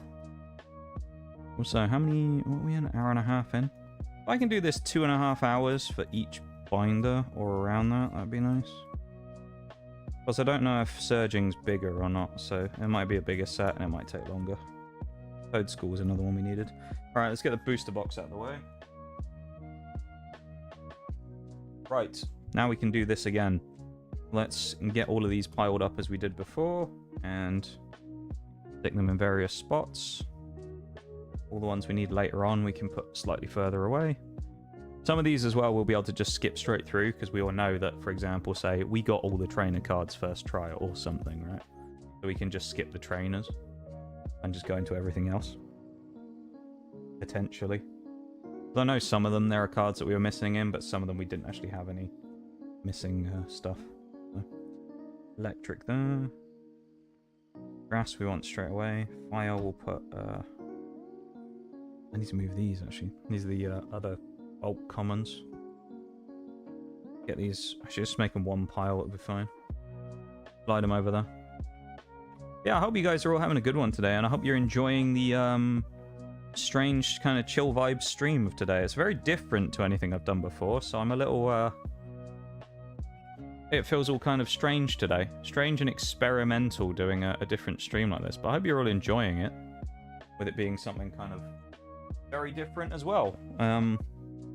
I can't tell you that's like this is something that we'll do more often or anything like that, because I only have a limited amount of cards that I can actually do, right? But maybe we'll make this a thing where every time we open cards in the future, we'll go through and we'll do one of these streams afterwards, just as a card sorting stream, like the next week, just as a fun little extra. Might be nice, eh? ASMR card sorting, right? Little Root Town on in the background as well. Some Pokemon Ruby Sapphire nostalgia right there. There goes the Toad School that we were missing. I think that Toad School and Grubbin were actually the only 2 we were missing in grass. Oh no, Diplin. We need Diplin as well. The legend, of course, one of the evolutions from Applin. So of course we love it because it's based around Applin. And that should be all of them. The only one missing there is Hydrapple, and then the EX for Venusaur. So that's that set done. That's the grass type finished, which is very nice. So we'll pop that there. Making good progress already. Fire, what are we missing? Ponyta, I think, at the start. And there's the Ponyta. Beautiful. That is looking nice already. Are we missing anything else? That whole page is good. I think the only one we're missing in here is an EX, isn't it? For Charcadet is the EX. Does that mean there's no hollows for fire? No, there isn't. Weird. Okay, well that's that. All of those commons are useless. They're all bulk now. You can actually, in some places, you can sell bulk to people in card shops, but they don't like taking it a lot of the time. Just because it's, you know, it's a lot to store. Understandably so, really. Azumarill I know we're looking for here, which I know we've seen. I remember putting one in the piles. There's one. First one we see, that goes in. Lovely stuff. I think everything else here we had as well. And that's Caracosta, which is a hollow. That's Greninja, which is an EX. And then that's Dreadnought, which is a hollow. And that's that sorted. Electric, I'm pretty sure we said we had everything. Double check though. Galvantula, EX, the only one we're missing. And then Zeraora, yeah. So we're only missing the EXs there. Psychic. Yeah, and I think we had everything, didn't we? Or maybe not. Oh, we're missing Milcery, weren't we? Yes. We are. There it is. And then Alchemy is a holo, so that one doesn't go in yet. And then that Fido is... Darkspun is an EX. What's after Grieved? Probably another holo. Yep, Holo Iron Boulder. So that's that done with them. Maybe I should have just gone through and done these regularly as single sets instead. Oh well. What's after Marowak? Oh, we need Rhyhorn here, don't we, as well, as one of the early ones. Rhyhorn, I know we've seen him as well. In the next 10 cards, we'll see him. 7, 8, 9. Ah, there he is. Clutch. Coming in clutch, there's the Rhyhorn. Rhyperia, then there's the second Meditite as well. We need running Meditite, which I think... There he is. This is working out really well, isn't it? We're getting everything. We're getting everything we needed. All we wanted for Christmas was more commons. EX, what else we got on this side? And that's Lucario EX, of course. Crabrawler, Phalanx, and then between Phalanx and Thingy is Garg EX, so that's another one. Also, we got Grimmsnarl, who's a holo, I think. He is. You can see by the red box. Means he's a holo. Yeah, the second box is for the reverse version, the blue one. So, because even holos can come in reverse form as well. They're just rare reverses. Steel, did we have everything? Meltan, holo. Klinklang, holo. Meltan, holo. Meltan, yeah, Melmetal EX even. Archaladon. 2 EXs, yes, we have nothing in steel that we need. That's good. Of course, this set, like, there's not going to be as many here anyway, just because these are the ones we've already gone through. Oh, we missed dark completely. Or I just put them in the wrong place. I think we had all the dark cards. Yeah, we did. So, like, the second pile is going to be a lot bigger than the first one, just because of that. Electric, there's Joltik, we'll go through that. Right. Colorless. I think we have everything in colorless as well. We're missing Noctowl, which is a holo, but we haven't been through them yet. Other than that, we're missing what's next to Fan Rotom. It's a holo Bouffalant. And an EX, so there's nothing in colorless either. Nice. So we've actually got a pretty complete looking... I think we even... Or dare I say, I think we have every common. Because here, what is this going to be? Ace Specs, that's Deluxe Bomb.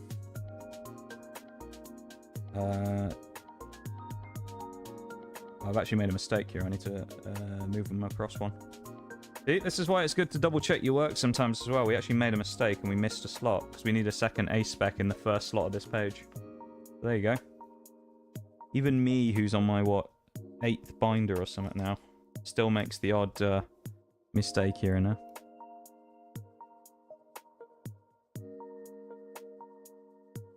Grand Tree. The card we're looking for. There are only 2 Ace Specs in Stellar Crown.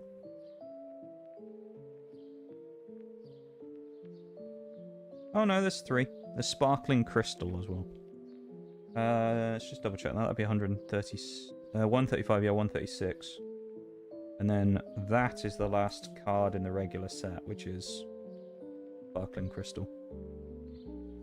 So, what we'll do now is we'll go and do the holos, I guess. So, let's move this out the way again. We'll go through all the reverses, and I'll just pick the holos out. Actually, no, I won't. I'll organise all the holos now, why not? See how many of these commons I can get into this box of previously used booster box for now. See if I can get them all in there. I doubt it, but you never know. I don't think I can. I can get a good chunk in though. Oh, maybe.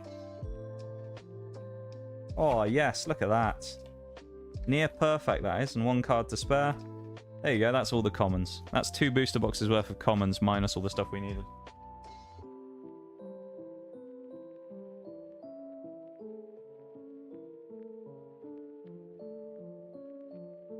So, for the purposes of this binder, We'll do the reverses on top of the regular cards thing, even though I don't really like doing it.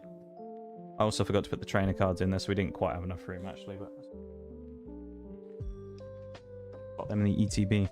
So what we'll do is we'll organize them again by their typing, and then we'll go from there. So, and then we'll start slotting the reverses on top of the other cards, and then once we've done the reverses, we'll go and do the actual hits and stuff. So then we'll get into the good stuff. Hi Oreo, how's it going? Hello, hello. How are you doing? I hope you're doing well today.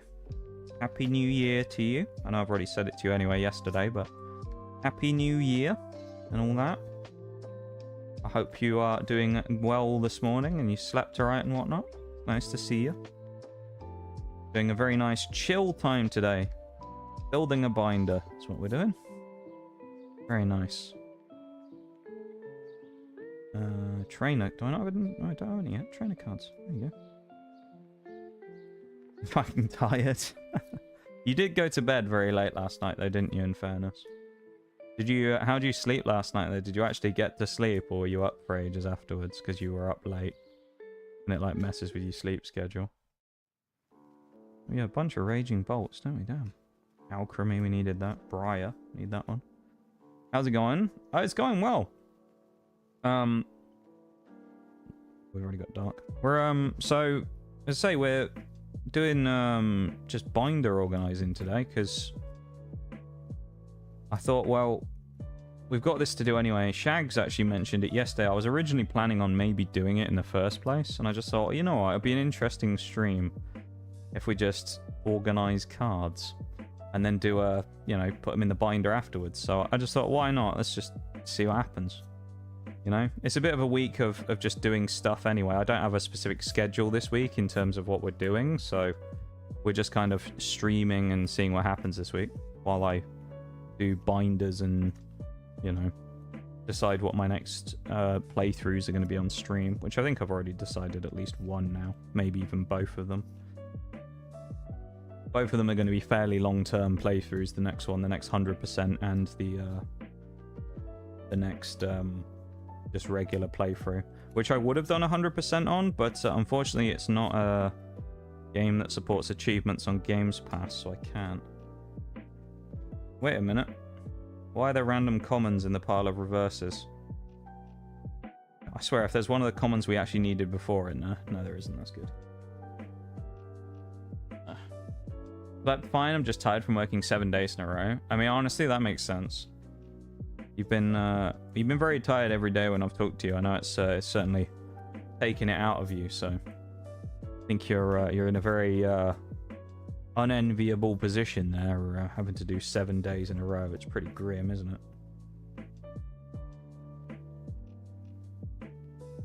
But the worst part is you only get 1 day off, don't you? And then you're back again, probably.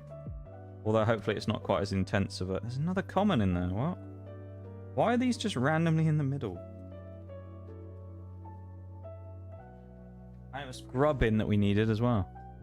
To play Subnautica? I actually have played Subnautica on stream before. Maybe that's one of the things we'll do. Well, now you say that, maybe that'll come into the mix. I don't know. Maybe I was planning on playing Subnautica. Who knows? Maybe that's one of the games I was planning on playing. You don't know, do you? It wasn't, but maybe I will. 2 days off, just not together.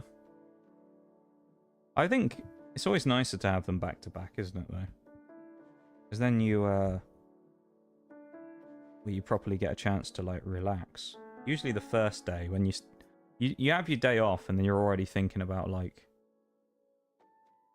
going back again. It's a pain. I'm gonna put grass actually over here because it's not sliding at that point. Got another chunk of reverses to do.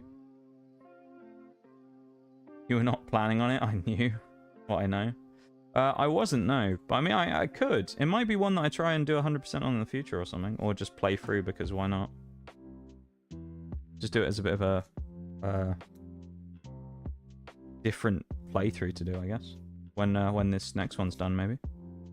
I'll add it to the list. Or I could just do it instead of. Maybe, we'll see. We'll see.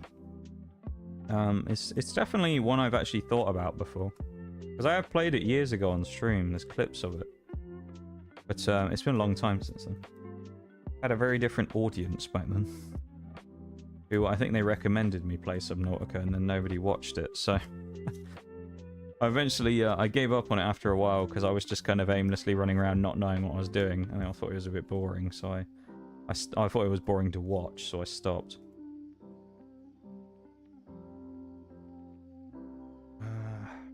Okay. Need to everyone know for being here on both YouTube and Twitch as well. I do appreciate it. What I don't know, though, actually, is I did set up stream elements yesterday for the channel, so I don't know if the bot will actually pop up if anyone does anything now. So I'm hoping that if someone, like, subbed to the channel or anything, there would be a pop-up from stream elements, but I don't know, so... Someone can test that if you want, but it's up to you. I know it's not the same as Twitch, where people are very prideful about how long they've been following for or anything. On YouTube, it doesn't matter how long you've been subbed for, necessarily, so... There's not sub badges or anything, is there? So, I don't know if it works or not, but I should have hopefully had that set up yesterday as well, or set up for today. So, see, I'm already working on stuff for the new year. Well, for this year now. I can actually say this year now as well because it is the new year. Doesn't feel like it though. Doesn't feel like anything's changed yet, but who knows? Maybe give it some time. It'll be wild. Be crazy, you know? It's gonna be a wild year. Who knows? I doubt it, but you never know. Then again, would a non-wild year actually be that good at this point? It might be. Might be nice just to have a kind of normal year. Nothing crazy going on, you know?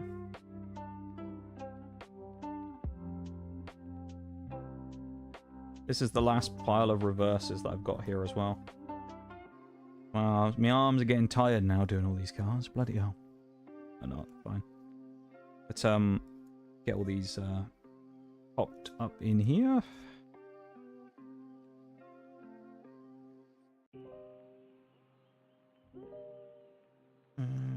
Nice. Once I've done this, what I'll probably do first of all... Actually, I'll just go through them all at a time. Why not? I'll just go through each type again as I did. So I don't like doing this, the method that we're going to end up doing here, but that's just because we don't have a choice. So we're essentially just going to go through all of the cards. And let me just double check as well, make sure I didn't leave any in ETB. We're going to go through all of the reverses and we're going to slot them in on top of the commons. I don't normally like doing this, but in this case I don't have enough space to not do it, so we're just going to end up having to do it like that. So that's fine. It's not that big of a deal. Look, I mean, we got loads of steals for some reason. It's really weird how you get that. We have probably more steel types than we do water type cards. That's really odd. Weird. Fighting over there. Grass is the one we need first of all, so we'll have them kind of up front. Fire will be second. And down there. Water.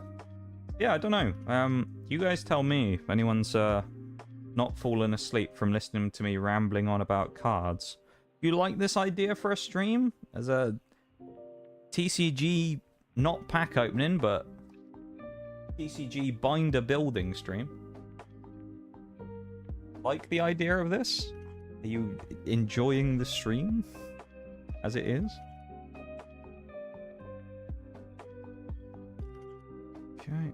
So slotting the reverses. I'm not actually going to sleeve the reverses in this case, but part of the reason why I stopped doing that anyway was because I had so many reverses that I didn't have enough sleeves for them all. So I stopped doing it eventually because I realised that I would just end up spending so much money on sleeves that I gave up. So I stopped doing that. We'll just go through these as we have them instead of organising them by number or anything. We'll just go through and see how many of the reverses we actually could get. I need to slide that back so you can see it all again, don't I? Grubbin! Where's Grubbin? There he is in the bottom corner. Thank you for the exclamation mark YT Oreo as well. Thank you for expressing interest in the YouTube channel. Or even just dropping the link so other people can see it. I do appreciate it, of course. Because remember, it is always good to show that support to your content creator people that you enjoy watching. Because it's a little demoralizing sometimes doing things online. And knowing that people enjoy it and knowing that people are engaged with it is one thing that's a hell of a motivator, I can confirm. So letting those people know that you like watching, that you enjoy watching them and getting involved in their stuff, you can, is a good thing to do. That is a dupe, so we're going to put the dupes pile over there. Applin. Yay! Applin. Sorting is always satisfying. Yeah, a bit of sorting and binder business is quite satisfying. It's been nice. I've enjoyed it so far, actually. It's almost like interesting in the same way that the Pokemon opening is itself, because you're like, oh, have we got all the commons? Are we going to miss any? Right, that's a dupe. We've almost got this first page. We're only looking for Ledian and Celebi, because of course that is an EX that we're going to put in a bit. So EXs, of course, don't have reverse versions because they're EXs. Ledibur we already had. Toad Scroll we already have. Ledian regular holo. Celebi, did we need Celebi? We did. We only need Ledian now. And then we could have our first page of all the reverses, if we have one. Don't think we do, though. That's Credilli. Carnivine we have. Lilith we have. Low Kicks I think we need.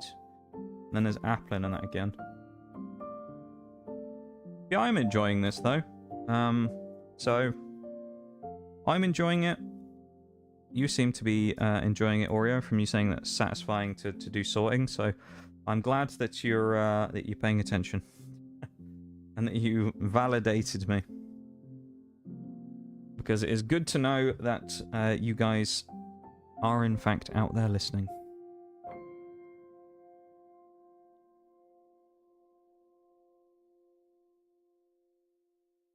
It's a weird world on Twitch. You spend a lot of the time talking into the void, and you often wonder if you're talking to yourself or not. Sometimes it makes me think I'm crazy. Maybe this doesn't exist. None of you are actually real people. I'm just talking to fictional made-up people in my head. The legend of Shaggy Dog 83 doesn't actually exist. He's just a fictional person in my imagination. Reboot in there. I'd say I don't like doing this method of laying the reverses on top. I much prefer doing the double set, where I put the reverses at the back, but I know a lot of people tend to do the reverses on top. I just think if you don't have a full set of commons, it can kind of just complicate it, because sometimes you don't know what you've got and what you don't have. And actually for getting them out of the binder, if you ever need to, it's a right pain in the ass, because sometimes they don't really come out very well. Because they're too, like, thick in the slot, and you can't really get your fingies in there to get them out. We're missing Ponyta. And is that it? I know there's a Charcadet on the other page, so let's just double check. Rapidash, Score Bunny, Reboot, we got both of them. Turtonator, yeah, we got all of them. You kind of are still. I mean, I am. No one's responding to me in the sense that no one's physically talking to me, so I suppose I kind of am talking to myself, but you know, that's just part of it, I guess. Caracosta in there, Veluza. Because all you guys can do is respond in text, of course, because none of you are like in the VC with me or anything, so. Zoomeril. Can't quite see all of these, but you can see pretty much everything. There you go. I need to slide it up so you can see it a bit more. There's Dreadnought. This is my first time doing this before on stream, alright? So you're gonna have to be nice to me. You guys are gonna be nice to me, because it's my first time doing a hand cam stream like this. I'm normally used to opening packs that I'm terrible at when I do that on stream as well, because my hands are always off the screen. Double Caracostas, triple Caracostas there. 3 turtles in a row. Marill, nice. I do quite like this set. Stellar Crown, double turtle again. Double Dreadnoughts. Stellar Crown seems to be a set that people kind of are sleeping on quite a lot. And if there's one thing I've learned about Pokemon TCG over the years, it's that the sets that get slept on often tend to become the most popular in time. Because everybody seems to just kind of go, nah, they're not good when they come out. And then they realize after a while they actually are pretty decent and it skyrockets in value. So I'm not saying Stellar Crown's like going to be a goated pick in the future, but I think Stellar Crown might be one of those slept-on sets that becomes really popular in the future. And if you'd like an example of one of those in the past that has happened with, I raise you Paldea Evolved. Paldea Evolved came out after Scarlet and Violet, and everyone went, eh. Scarlet Violet's not that great. Paldea Evolved, meh. Who cares? We're missing one reverse, literally Luminion. Let's just double check and make sure we haven't missed it. Yeah, everyone kind of went, eh, Paldea Evolved. Not that interesting. Look at it now. Magikarp's fucking $200. No one thought anything of that Magikarp a few months back. Now everyone wants it. So, that's why it pays to be, you know, hedge your bets sometimes when it comes to collecting stuff. It's like Surging Sparks. When I did the pre-order for it as well, I got lucky that I got in early on it, because, I mean, if I was trying to get it now and do an opening for it, it would just be impossible to get. Really would.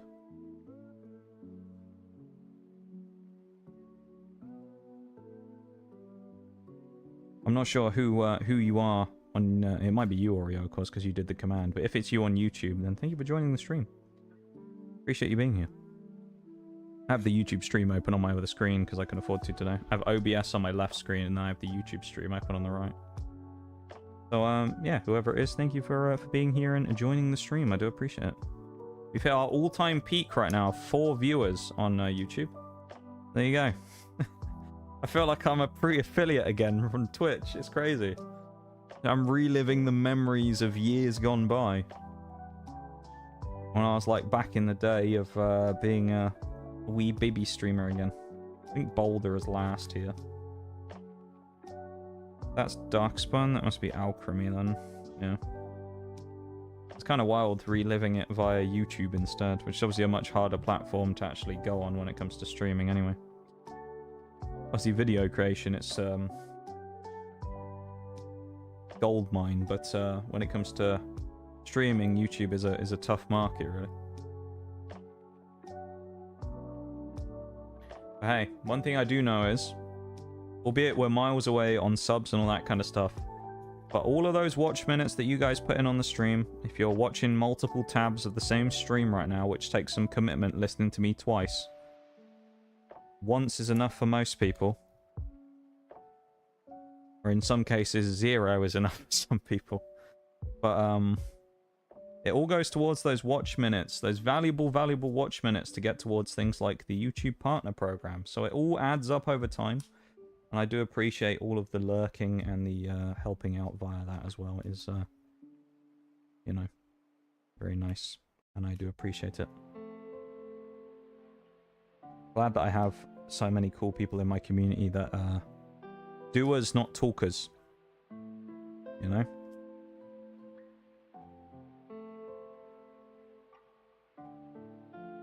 And I am very lucky of that fact. Sliding it down again. Slowpoke. Look at that Slowpoke. That's a really cool card, isn't it? We haven't even got into any of the hits yet, so we're not into any of the interesting cards where I can be like, let's look at this more detailed. We're literally, we spent 2 hours and I'm just doing reverses and regular cards. Albeit I'm definitely going slower than I normally would. 100% I would normally be going a lot quicker than this if I was doing it on my own. Because I tend to just speed through it because I'm, you know, probably going to be doing something else as well, so. I'll just chuck some music on in the background. Low-key might take a fat nap. That sounds good, though. See? There you go, it's relaxing. There's a relaxing stream right now with this going on. You could fall asleep to this, couldn't you? And not just because I'm boring. There you go. I had to get that in. Of course I did. Of course I had to get that in. Come on now, it's me. I had to make that joke. 2025, the reappearance of the self-deprecating humor. It's making a comeback. I was on fire with it yesterday. It's been a while since I made those jokes, though, so I could get away with a few. It does sound pretty good right now. They're taking a big old nap. Have you got enough time to actually have a good nap, though, before you go in?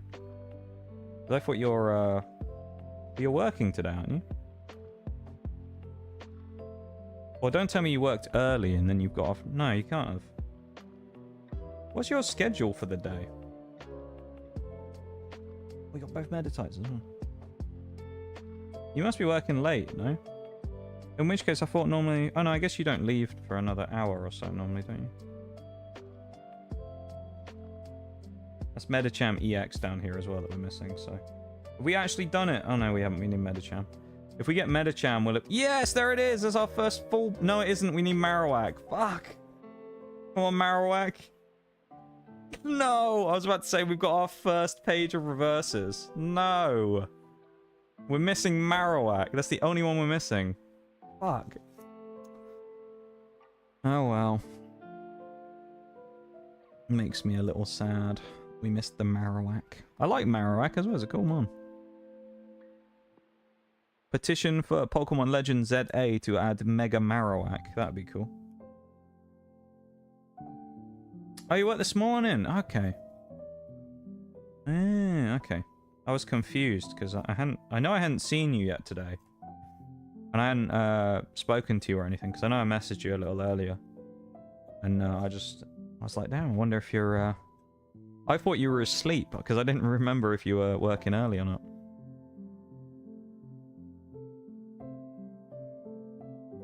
There you go, that answers the question. The age-old question. Yeah, go get a nap. Go take a nap, you know? Don't worry about me. I'm just sitting here vibing, you know? Slotting cards in slots and binders. Oh, I'll be fine. You fall asleep to my, Oh, these dark-type cards. Hold that thought for a second. The printing on the reverses on these is horrible. They hardly ever actually show up very well. The only way sometimes you can tell between the hollows and the reverses for the dark types is the rim on the card. You can see it's a silver rim on there versus the reverse is just grey. But you can barely see the pattern a lot of the time. They really need to do a better job with it. I assume it's because it's like the black colour on it. It just makes it harder to see the shine, but... Some of them are really, like, a decent, like that one there, that Morgrim is good. But some of them are just ass, man. They're really hard to see. They need to kind of, like, figure that out. The Ancients are a little bit like that as well. And the future cards, because there's a few that I'll get in, like, Paradox Rift or something. And I'll look at it and I'm like, is that hollow or is it a reverse? I have no idea. Takes me a while to figure it out. Yeah, you should take a nap, though. You should go get a little bit of sleep. And, catch up if you're that tired, you know? We're missing one again! Fucking Bombardier, man! Maybe you shouldn't nap to this stream after all. I'm just gonna get annoyed by not having cards. Fuck! Fuck you, Bombardier! I have every dark type except you.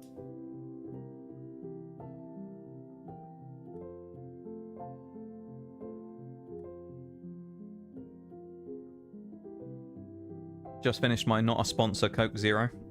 Pop that to the side. So we're on to Steel now. There is also a break coming up in 3 minutes, so we'll get on that in a minute. Let's look at Jirachi and Clink first, because they're here on the page. Kling Clang, Meltan, Kling Clang, Clink! Nice! We have both the Steel types on page 1. Well, section 1 of Steel anyway, that's good. These lovely reverses. I do like the reverses in Scarlet and Violet, the kind of Mediterranean patio aesthetic that they have. Gotta say. I am a fan. What we got here? Meltan. Slot him in. Ooh. Get you in there, lad.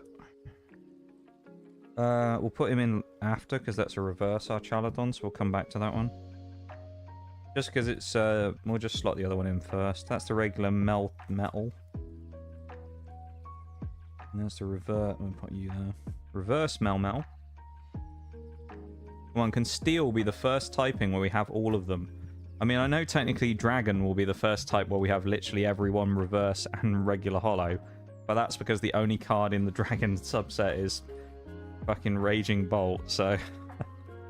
it would be a bit of a cop-out if we go, yes, we have all of the reverses from the Dragon type, because it's one. one holo and one reverse, it would feel a little bit of a cop-out if I did that. So we're not going to say that that's a full section done. Oh, that's the Archaladon we were looking for as well. That's a Melmetal EX. I don't think we actually have it, so we won't have the full section of steel complete, regardless of if we have all the reverses or not anyway. We still need Varoom, Duraludon, and Clang, so... There's a common in the middle of that. Don't know how that slipped in there, but okay. There's Varoom. That's one of the three we needed. No, none of the rest of them. So we don't have all of them. Add. I think now will be Dragon, so the Dragon card will go in like up here.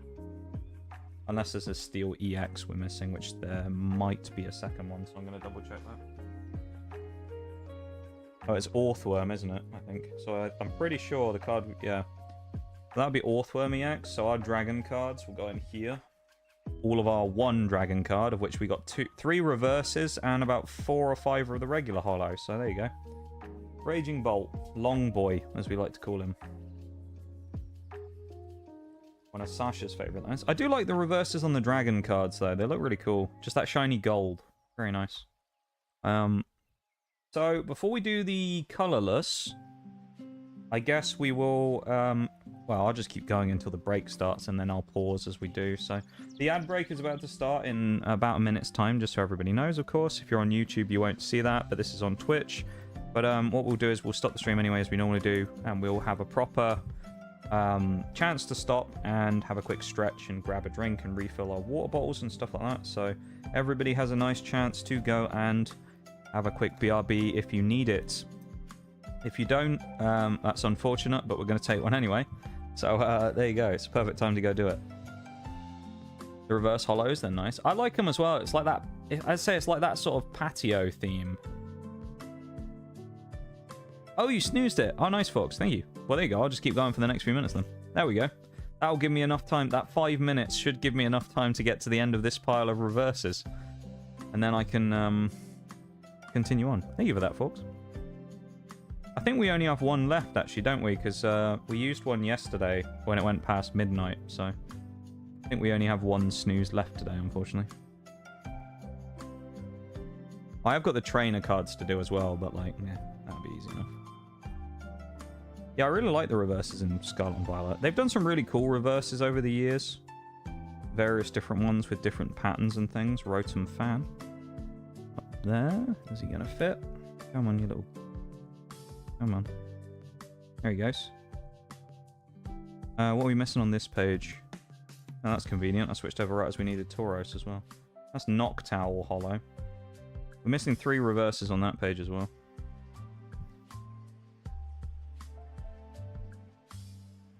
When are we going on that cruise? Oh, the pirate cruise. That was amazing, that pirate cruise thing. That looked phenomenal. I'd unironically go on that, though. It looked great. Bored at work today and decided to make a coat rack out of some broken hockey sticks. It took me so much longer than I thought it would have. Post a picture of it in Discord if you want, folks. If you're proud of your handiwork, we'll have a look. It sounds really cool. We did on you and you and you. Who we need? We also need Fletchinder and Talonflame and Perugly in that line. Come on. Noctowl, we needed you as a holo. Reverse holo. That is.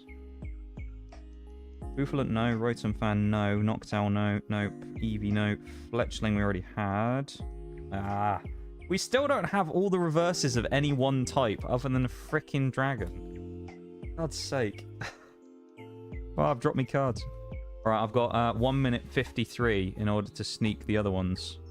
The trainer cards in. So let's see if we can do those, shall we? We're starting with a Lacey.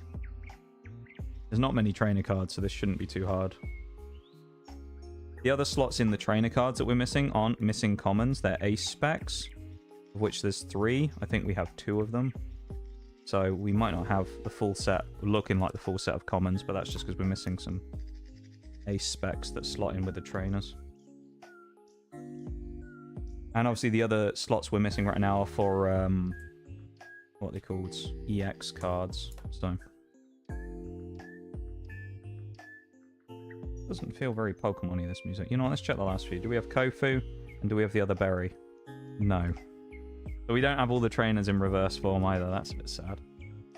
What do we have, though? We don't need you. We need Glass Trumpet. I know we had a Briar. Gravity Gemstone we did a minute ago. There's the Briar. And the Fossil as well. The Briar's there instead. Actually, we're missing a couple. We're missing, what, 3 reverses, I think? From the trainer cards. Bloody thing, man. Fit in the slot. There we go. I did it with 30 seconds to spare as well. Look at that. Okay, so now all we need to do is put the hits in. So we're going to scroll all the way back to the front. Scroll. Well, we're going to go all the way back to the front. And we're going to pop these off camera for a moment. And I'm going to grab the hits. We'll go through the hits once we get back from the break. And then we'll slot them into the binder. And that'll be Stellar Crown fully done.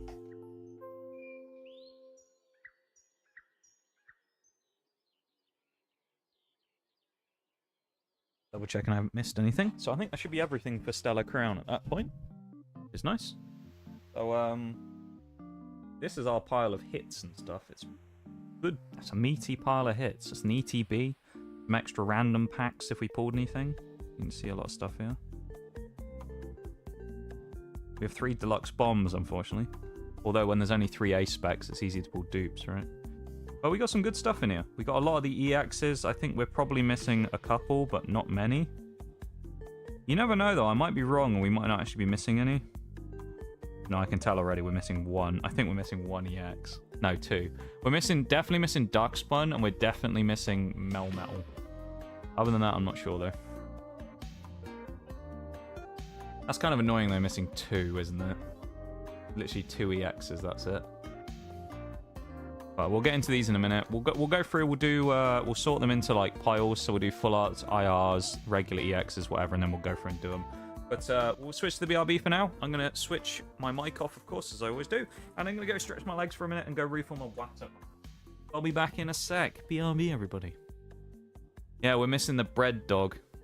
Bloody annoying, man. Bloody annoying. Anyway, BRB.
I gotta say, Forks, your handiwork that you've done there with that hockey stick to make that like hanger.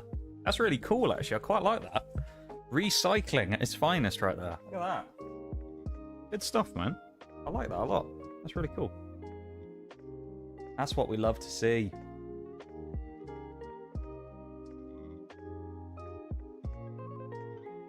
Yeah, I'm a fan, I've got to say. Okay. Let's do a very quick sort here of IRs, ace specs, EXs, and other stuff. Full arts we'll put separately. I don't think we have any specials for this set, do we? So I don't have to worry about that, thankfully. Oh, I do. We do have one special.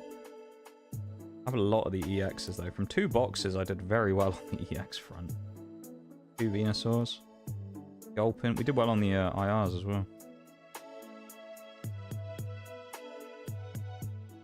Okay, so we won't need these for a while, or that, or the IRs.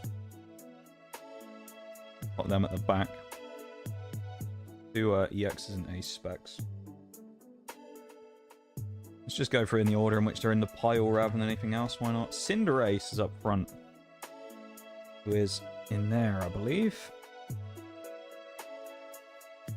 Check the set guide, though, just to make sure I'm not being stupid. I can't believe what I'm seeing! Yo, Shaylay. Welcome in, dude. How's it going? How are you? Happy New Year. I hope you're doing well. How's things? And thank you so much for the 8 months already. Jesus. I can't believe it's been 8 months. Oh, I'm crushing me players, guy. That's not good. Figured it fits with the, what goes on at the rink, and I have a lot of broken sticks down around. That's a really good idea, though, Forks. Actually, I really like that. I think that's really cool.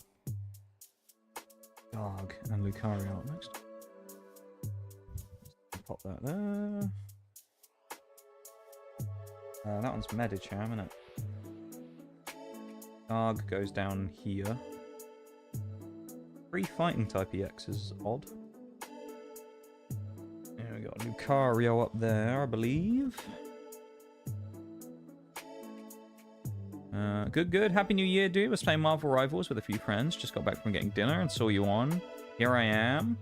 Well, it's nice to see you as always, my dude. We're having a very chill vibe stream today. We're sorting through our pulls and putting them into binders from our TCG stream. We're doing Stellar Crown and Surging Sparks today, so we're just kind of having a very like chill lo-fi working stream, if you will. We're doing like organizing and stuff like that. So it's pretty nice actually. It's very chill. I'm enjoying myself. That one's Lapras, I believe. Yeah, we're doing very well. Thank you so much for the 8 months, man. I really appreciate it. One of these is better. Both the same, aren't they? Oh, that's interesting. Oh, that's because one of them's Terrapagos. I was like, oh, the pattern's different around the outside. I assumed that was just Lapras as well. Ignore me. I'm just being stupid. I genuinely thought that was another Lapras. Welp. That's Terrapagos. We got Blastoise. 2 slots in there nicely. I really like the Terra Stellar ones, though. They're really cool. The rainbow effect on the cards just look really nice. We're missing the Greninja as well. We don't have that one. Sadly. But yeah. How was your New Year, though, Shaylay? I hope you had a nice time last night, whatever it is you were up to. Hopefully you had a chance to do something fun. Yeah. Welcome into 2025 with the stream. Currently got some new stuff going on. Obviously, we're doing a chill binder stream today. But also, on top of that, we're actually multi-streaming right now onto YouTube as well. So we're doing our second ever multi-stream, which is kind of cool. That's very exciting as well. So we got exciting stuff today. Deluxe Bomb, that's the first one I have, so we're going to slot that in there nicely. Deluxe Bomb. We don't have the tree, but we do have the other one, which is the final card in the set, I believe. There's 2 other Deluxe Bombs, because of course we needed 3 of them, right? Typical. And then this is actually the last regular card in the entire set, which sits there, Sparkling Crystal. So that's 142 out of 142. Then after that, you go into the IRs and the full arts. So let's move the SARs and IRs out of the way. Let's go through here. So we're missing 3, and then we go to Turtonator and 4. That's not Turtonator, that's Milcery. Alright, let's just do them in order. We got Bulbasaur. Just the usual, woke up at 11:45, start stream at midnight. Yeah, that's fair. Fair enough, that's fair enough. Gotta get them in while you can, you know?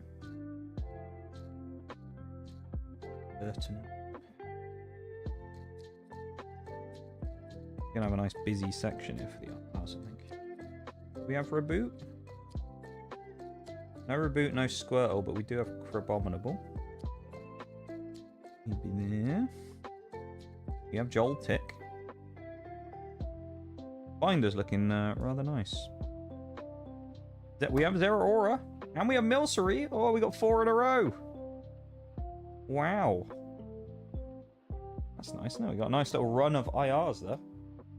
And then we're missing Milcery. There'll be a Skip and then Gulpin. Nice. We're actually doing... Tell you what, we're doing really well on the IRs here. We're missing Ledian, unfortunately. Oh, I've made a mistake. Alright, I need to move everything up one. No, that means Gulpin's going to be on the next page on his own. Oh well. I messed that up because I didn't leave an extra space. There's Ledian and Lileep, and I only did Bulbasaur and then space for 1. So everything needs to move up 1 slot. Sadly.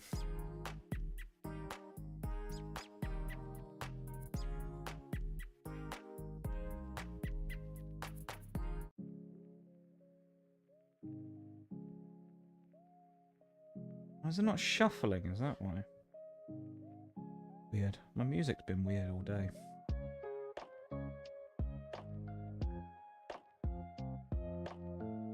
Well, we still get the run of the cards that we had before. They're just slightly moved over in a different slot. It looks slightly less clean because it means that we don't have the final card, which we're missing, which would have been Meditite down here. Meditite would be in this slot here. You can just about see my fingers. There they are. This slot here in the bottom right. Actually, look at that. That's quite a nice looking set of pages, though. With the IRs in.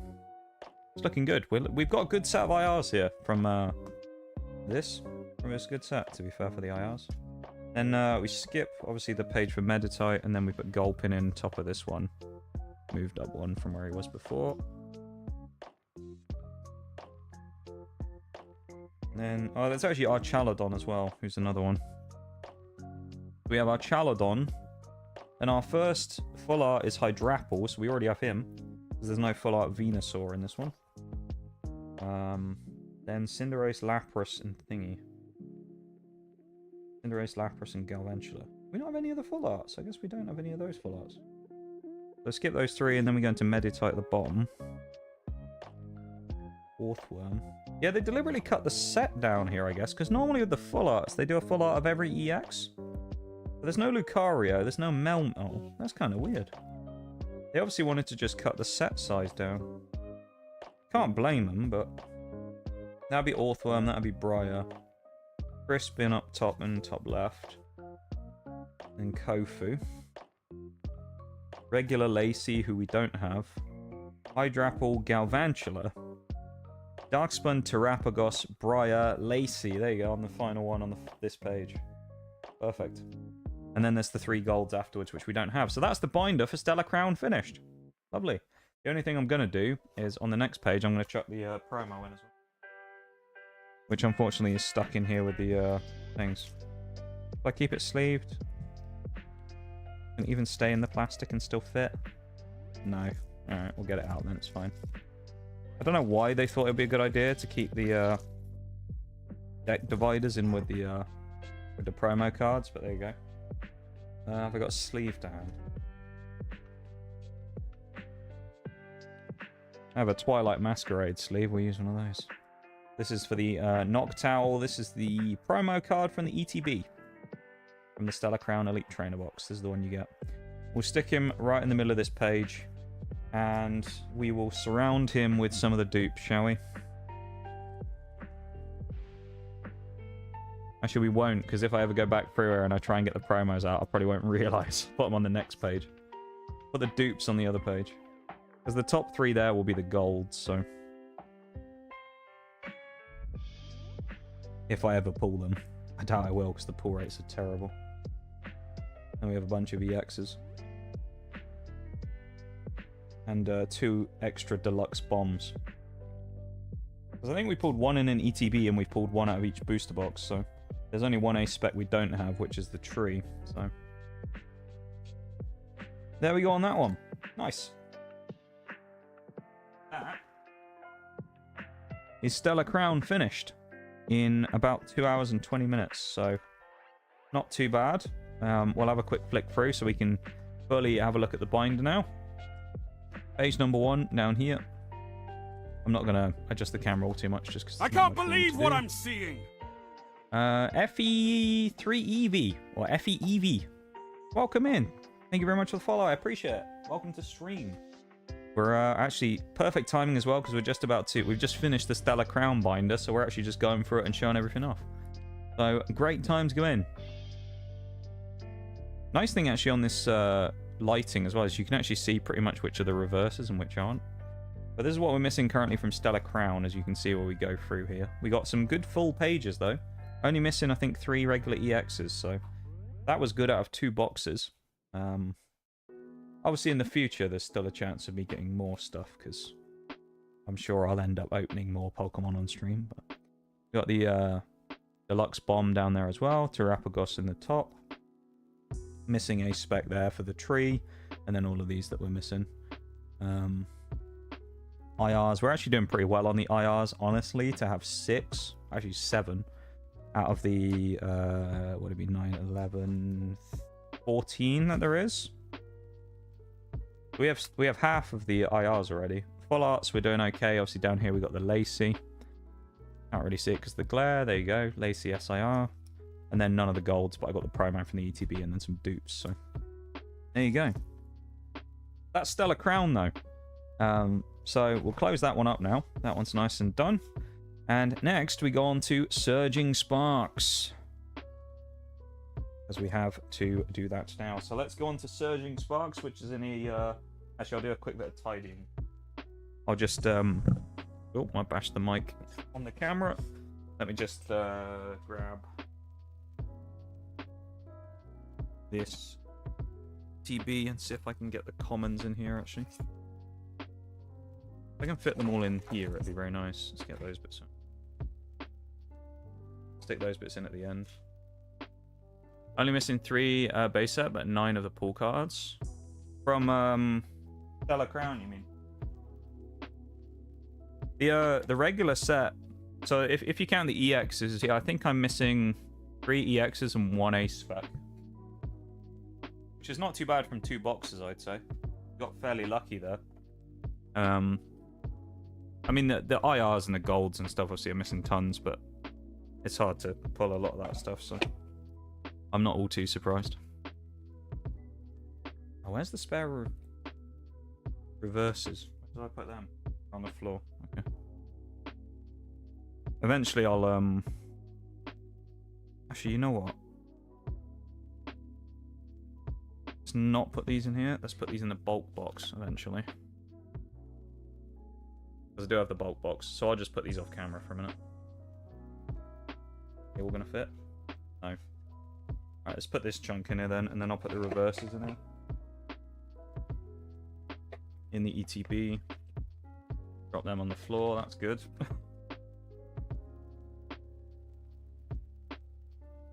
Actually can get rid of some strategic code card. Getting rid of here as well. I have a ton of codes that I can chuck in the back of that ETB. I'll get back to reading chat properly in a minute. I'm just reaching all over the place and grabbing stuff at the moment, so I'm not really looking at the screen. You'll have to bear with me for a minute. Get back to reading afterwards.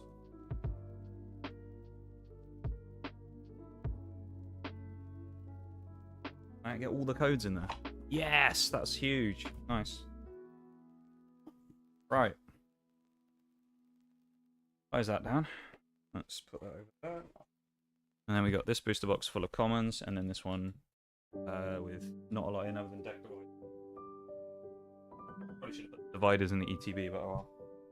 But for Surging Sparks here, we have a very fitting yellow binder. Funnily enough, I've actually got a bunch of old... I got some jumbos and some sword and shield stuff actually at the back. Some classic collection bits and pieces, so...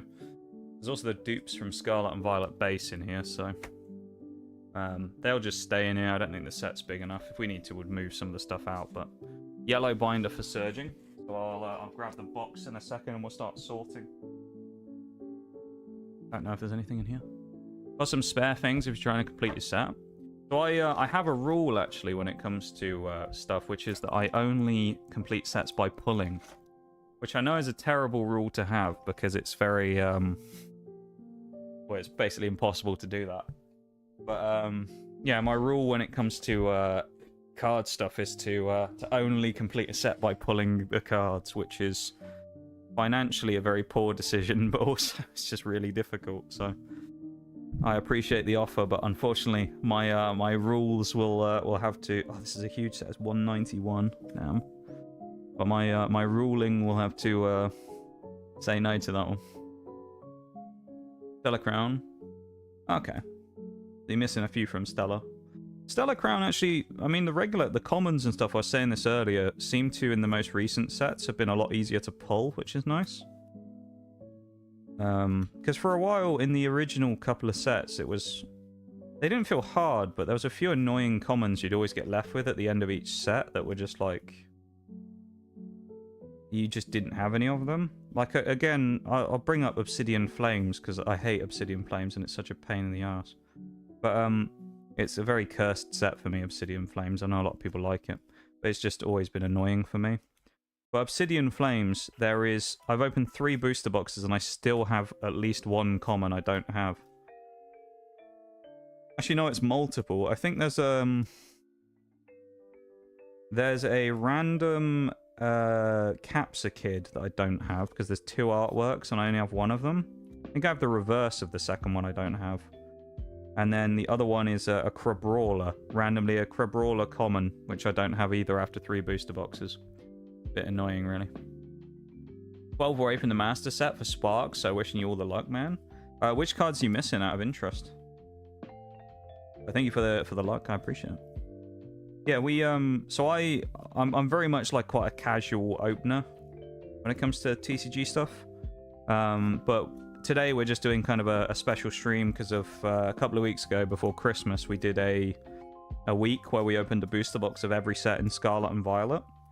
So this is like the aftermath where I'm sorting the binders afterwards of doing all that. So that's why we've got so many cards today.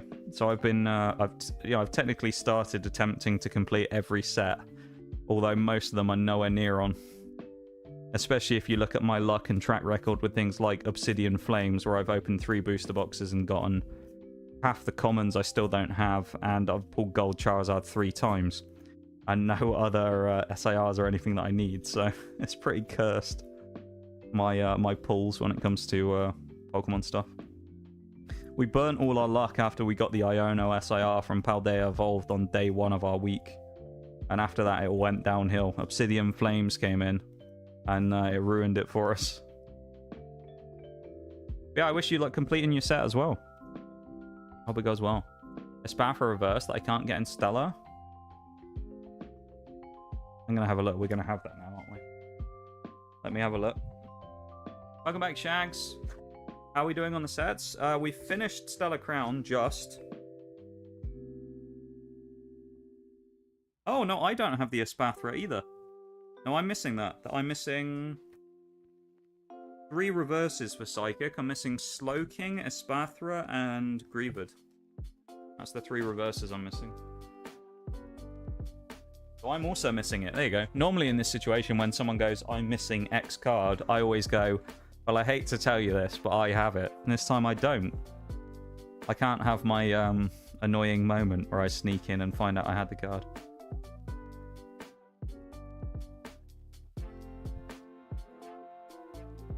Yeah, it's going well though, Shags. I'm about to get into the Surging Sparks booster box now and do those ones.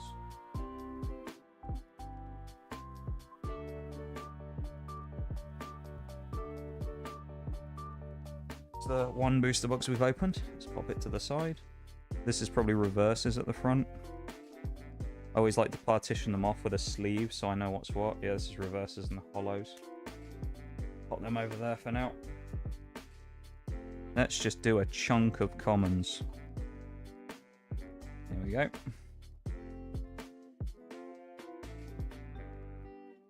Iron Boulder, Raging Bolt, and Espathra. I do have the other two, I know that much.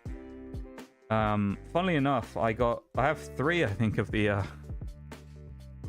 Raging Bolts. I ended up picking up a couple of them.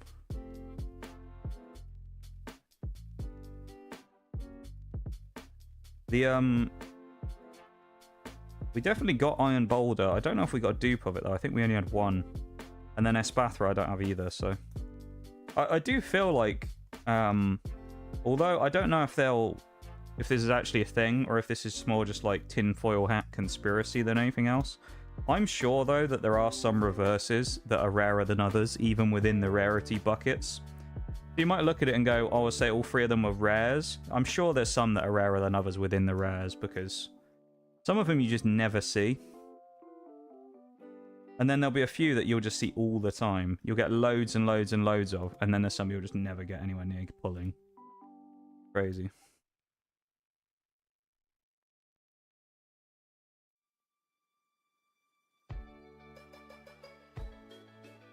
This is not Pokemon music. Why is this in the playlist? What are you up to today then, Shags? If you're busy doing stuff. I also, Shags, I don't know if you heard earlier, because I know you've been busy doing stuff. I found there was another version of Jubilife that appeared in the playlist. And it was like lo-fi Jubilife rather than the other version. And I thought it was also really cool. So if you want, I can send it to you on Discord if you want to listen to the other remix of Jubilife. The Jubilife Village, because I thought that was cool as well.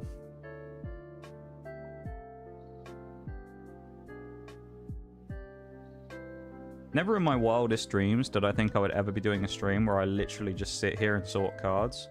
Because I'm not very much of a good talker. So like, me sitting here and basically doing a just chatting stream is kind of like one of those things that I always looked at and went, ha! That'll be the day when I do a stream like this where I don't actually do anything. And we just sit here and kind of meme about. And here we are. So who's laughing, I guess? It ain't me. Got a bunch of follows, a Raging Bolt and Iron, not a single reverse. It tends... I find it seems to be that way, though. You always seem to get loads of the same ones, and then there'll be a couple that are just annoying to get that you'll hardly ever find. I mean, I guess at the end of the day, it's all just random luck, isn't it? Sometimes you get the ones you want, sometimes you don't, but... The reverses, it is a little more annoying to get. I suppose the nice thing about it, though, is although they're more uncommon to find in the wild if you try and buy them, a lot of people who will sell, like, reverses in bulk boxes, you can get loads really cheap. You can buy them for, like, 10 cents a piece or something. So you could probably go and buy, like, loads of reverses if you wanted to go out and get the singles of them quite easily. But they're at least easy to get. They're just harder to source. Because people don't really sell bulk all that much. Or if they do, it's usually not organized and you've got to go and find the cards you want in the pile and pain in the ass. But yeah, my because I don't have to worry about that with my stupid goal of trying to pull a full set without a single being bought. It's certainly expensive, I know that much. In comparison to just pulling the singles, or buying the singles.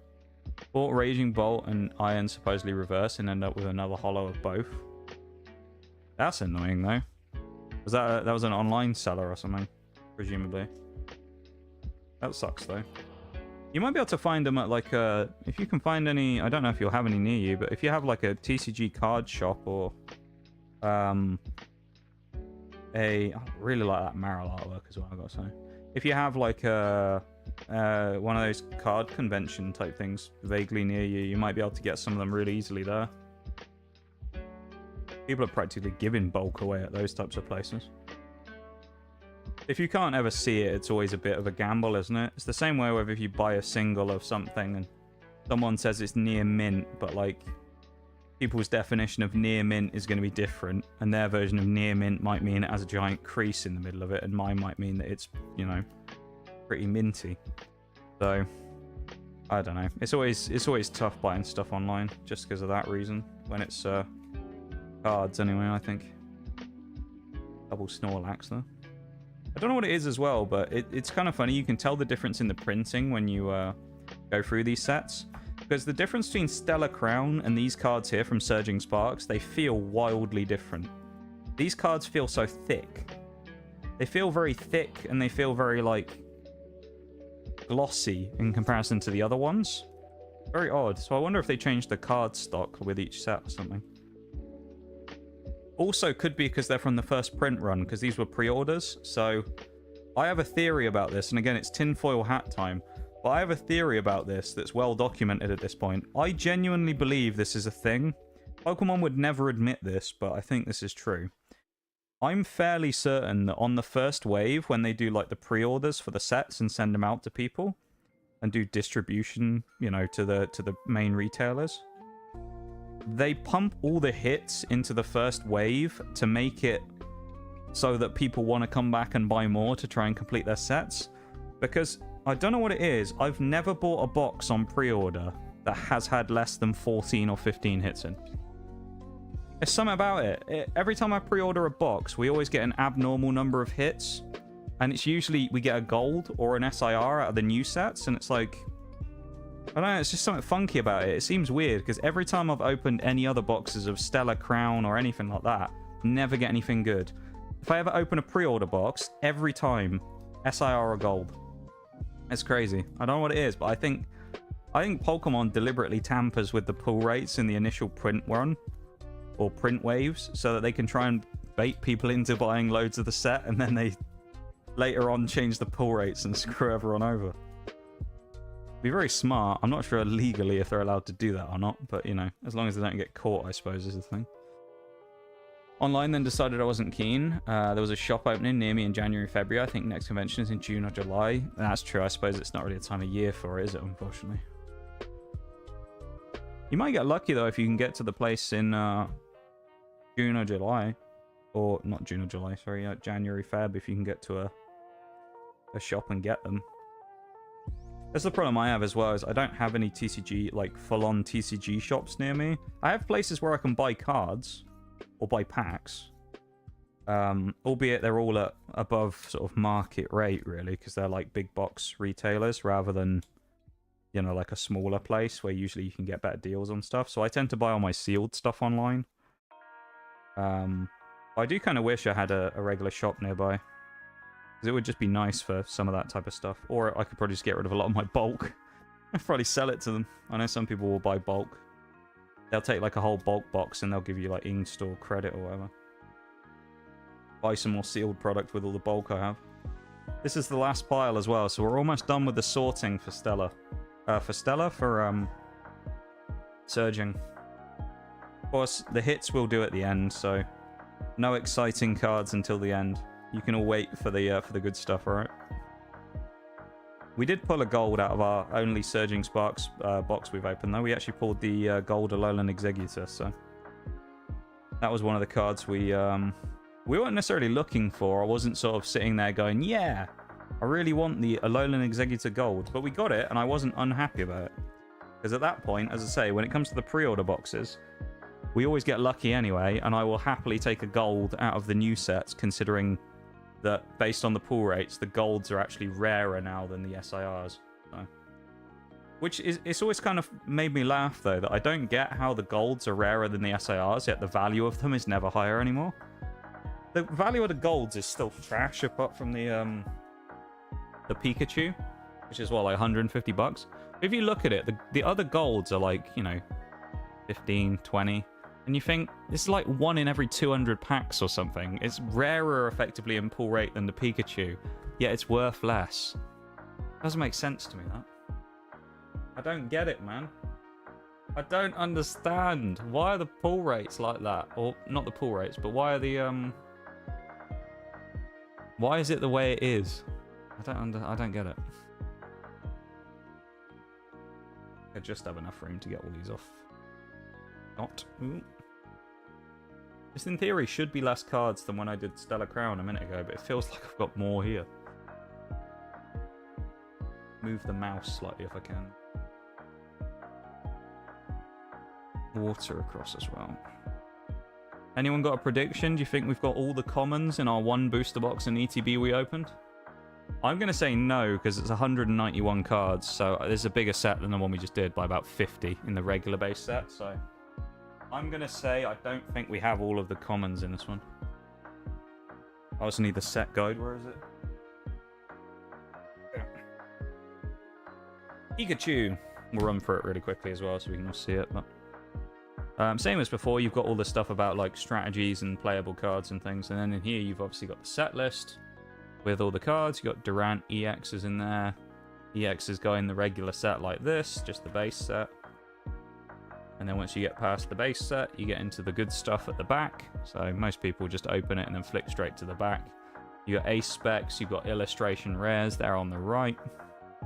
And onto the next page. And then you go into the full arts. And then past the full arts, this is a whopper of a set. You go to the SIRs and the gold. So 252 total in this set. So it is a big one. Certainly bigger than Stellar Crown. I think it's bigger than... I wonder if it's bigger than Twilight and that as well. It could well be. This is the Hall of Fame music. Let's go. Right. Let's get into the set building though, shall we? Open up page number 1, which I'm going to have to lean on, otherwise it's going to flick up. There's 2 executes, so we're looking for execute right off the rip, and I'm sure we're probably only going to have one of them. The chance of us getting both artworks is probably kind of low, but we'll see. Come on, execute. Oh, it's just the same one.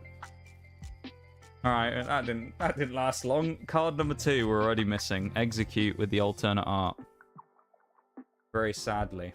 So there's 2 artworks of execute, we only have 1. So we're missing that one. 4th card would be Durant. 5th card is Scatterbug, so then 7 is going to be Vivillon. Presumably there's a Spupa as well.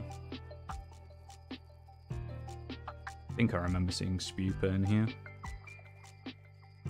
Could be wrong though. Spupa, please. Please. Please! There we go, right at the back. Spupa. Coming in clutch. I'm sad that we don't have the other execute. No. More lol is next. Because we'll need Shinotic on the start of the next page. I think I saw more lol in here as well, didn't I? Just. More lol. What am I doing? I put Spupa in the wrong place. Good job I checked that early, because otherwise I could have made a big mistake there. That means Shinotic is card number 9 on the end of the first page. So we're missing 1 common from the first page. Missing 1 card in general, because we obviously have the EX as well. I just haven't got it in the binder yet. Alright, and then we got Delmise. I need to pull that forward as well, because it's a bit in shadow. And I can't see it. God, that's not great, is it? We can do it like this, it's fine. I keep pressing keys as well, I don't want to mess up my chat or anything. There we go. Delmise and then Zarude, which is probably a holo, so I'm looking for Delmise then first. Delmise, whatever you want to call it. An annoying Pokemon anyway. Gen 7, I believe Delmise is from. Not a gen that I've actually played, but there you go. It's the only generation I've never played a game from. I mean, Capsicid, Relor, Rabska is a holo, and then you. So that's everything here. Let's double check for Execute one last time. We need the... It's like Execute walking down some steps or something is the one we need. Hold up. Is that the wrong set? They tried to nail the coffin shut, but you lot just won't stay down. This is yours now. That Dartrix is in the wrong set, but I don't know what set it's from. Welcome in, Artemis. How's it going? Hello, hello. Welcome, welcome. What is that Dartrix from? Oh, it's Shrouded Fable. I don't know where that thing came from. There we go. I thought I'd missed one for a minute. Welcome in, Raiders. How's it going? I hope you're doing well. welcome, welcome to our comfy day of binder sorting today, actually. We're currently, that TCG stream that I remember you raided into a couple of weeks ago, we're actually doing some of the, well, we're setting up the binder from it, actually. So, funnily enough, that's what we're doing right now. Welcome in. Let me attempt to do a shout out here real quick, because I think my mods are all busy. It's a bit of a stretch to get the keyboard without knocking the camera. How's it going? I hope you're doing well. Welcome to stream. There we go. I think GTA 5. What kind of things were you getting up to in GTA 5? What crimes did you commit today? What were we doing in GTA? All picks what we want. Go straight after Wochian. OO should be... Oh no, it's Tauros we want, isn't it? Tauros Fire is card number 18. Nightclubs and CEO money grind. Nice, nice. I have to admit, actually, I haven't played GTA in such a long time. I don't know when the last time I actually played GTA was. It's been a long old time. I'm sure they've added tons and tons of stuff since I last played. Oh, God, that's clutch. I thought we didn't have Tauros then. Just had him in the end there. Alright, Ho-Oh. Well, I hope you had a fun time playing some GTA, though. That's the main thing at the end of the day, isn't it? I hope you had a nice time with it. How was it? Oh, I messed that up. I've messed that up completely. What am I doing? There's a cast form in the middle. Oh, that I missed. Cast form and Victini. How did I mess that up that badly? Eyes went all over the page. Welcome in, Panda, as well. Hello, hello. Welcome in from the raid. I hope you're doing well. How are you doing today? Happy New Year, of course, as well, to anyone coming in on the raid. I hope you guys had a nice New Year yesterday. And, yeah. Starting off the stream, the year with a good new stream. We don't have a cast form. No. That's annoying. Alright, so we're missing one cast form there. We're missing a common. Have a good look, Artemis. I really appreciate you coming in and raiding. Thank you so much. Okay, I see. So you two are together then. That's what we love to see. Well, welcome to stream as well. Thank you for coming in the raid and hanging out with Artemis. I appreciate it. Let's say we're doing a very relaxed and a chill vibe stream today, where we are just going and setting up our binder from all the cards we pulled a few weeks ago. So we thought we would do it as an interesting new stream that I've never done before. So it's kind of a chill, lo-fi, I don't know how you describe it, you know, one of those like organization streams. It's actually surprisingly fun, I've got to say. I've quite enjoyed doing this. I thought it would be one of those things where I'd get driven a bit insane after a while from just rambling on while doing this, but it's actually gone alright. Actually, that'd be 27. Yep. Haven't made a mistake yet, which is good. Sizzly Peed next. Senti Scorch even.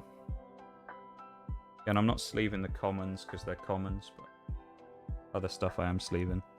Rares and stuff like that. Yeah, I'm glad you guys are doing good. And thank you again for coming over in the raid. I really appreciate it. Very kind of you to raid little old me. I had my voice almost died then. Little old me. Just doing my thing. Hanging out and vibing away, you know. I appreciate it very much. Thank you for that.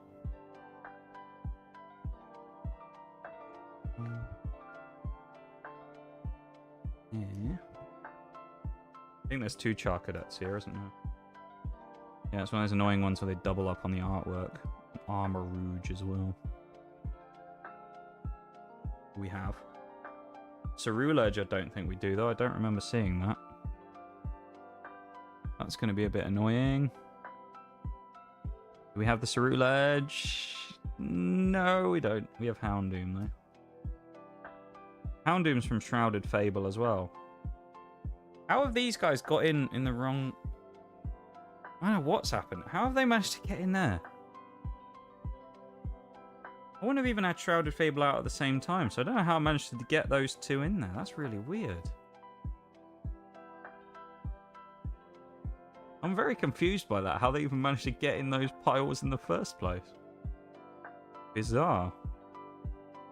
36 will be Cerulege EX, which is there. And then there's Scovillain. Okay, so we're starting with Water Tauros up in the top right. Okay. Oh.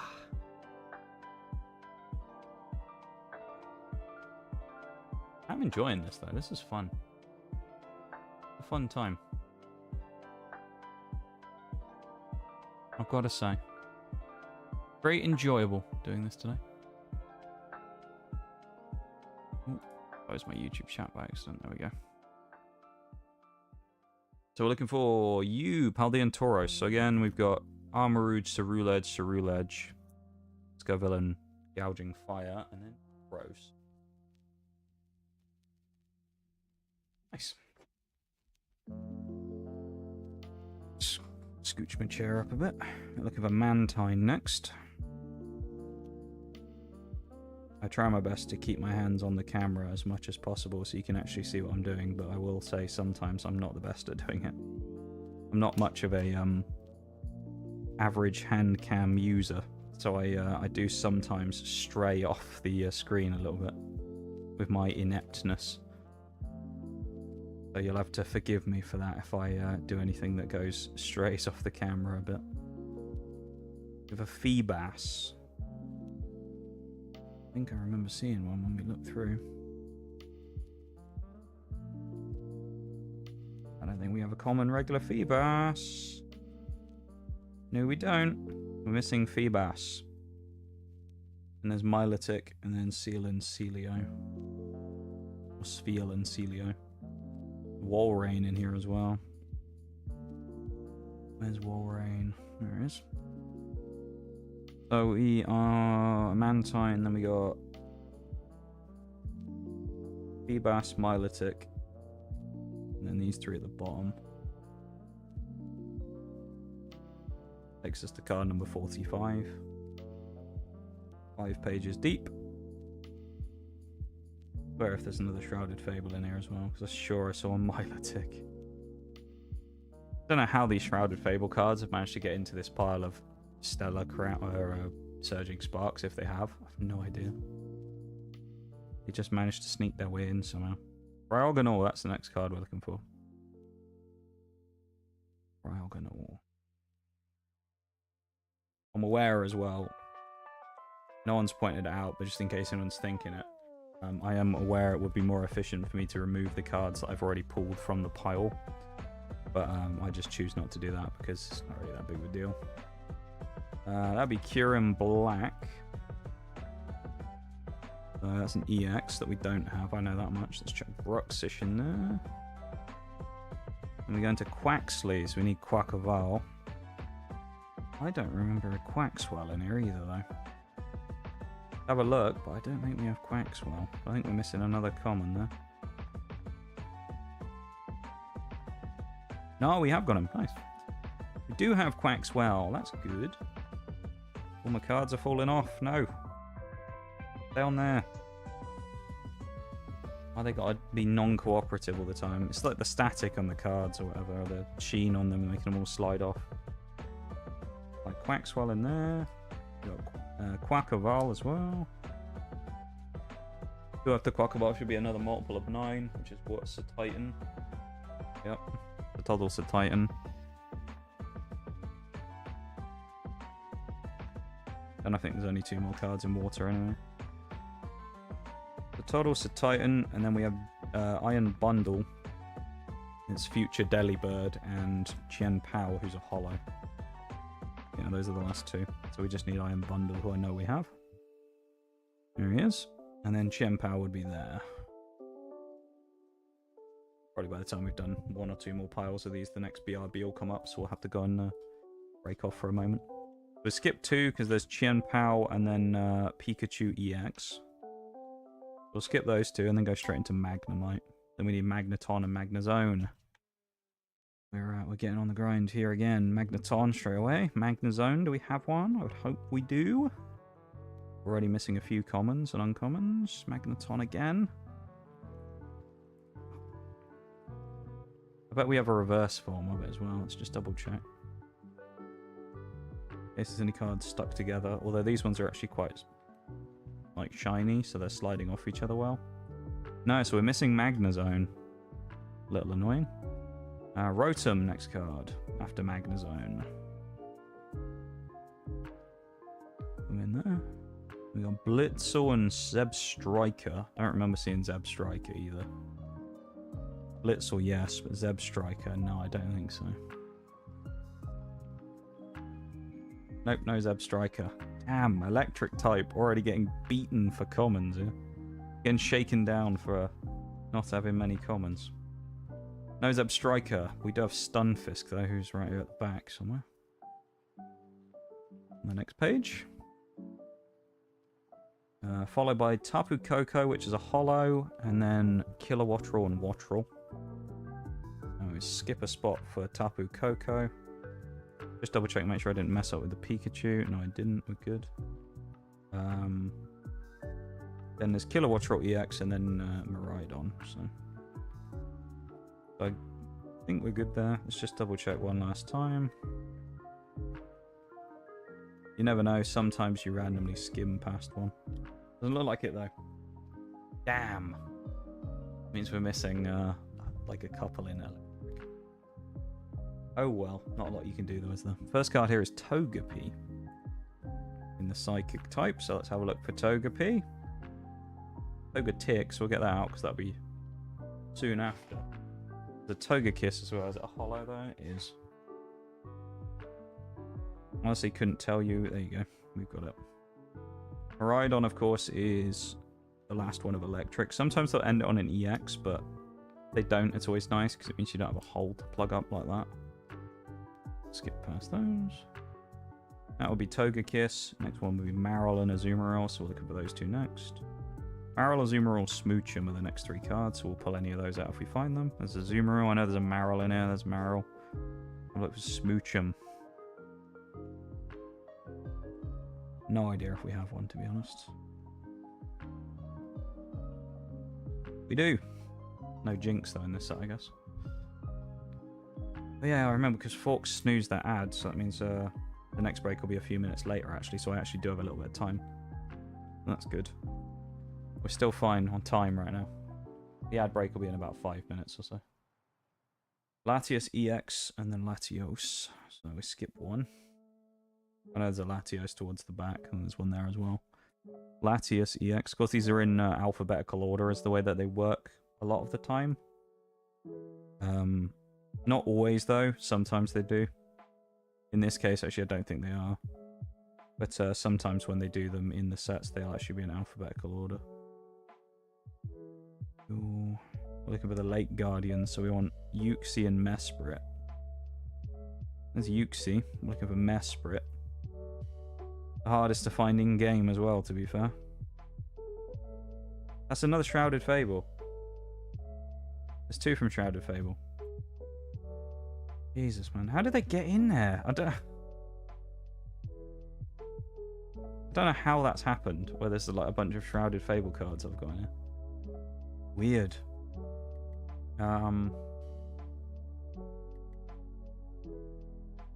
Uxie. We're missing Mesprit, but we do have Azelf, so that's nice at least. After that is Sigalith. I don't remember seeing Sigalith in here either, to be honest. That's 81, so there isn't a mistake at least. I don't remember seeing Sigalith in here. There's Surging Sparks, a little brutal on the commons here, not gonna lie. But we've done alright so far, considering, but like... I mean, I guess earlier though I was saying like 2 booster boxes is usually about right for getting most of them, so... We're just on the unlucky side of that right now, I guess. Alright, we're straight on to the next page. So that's Sigalith,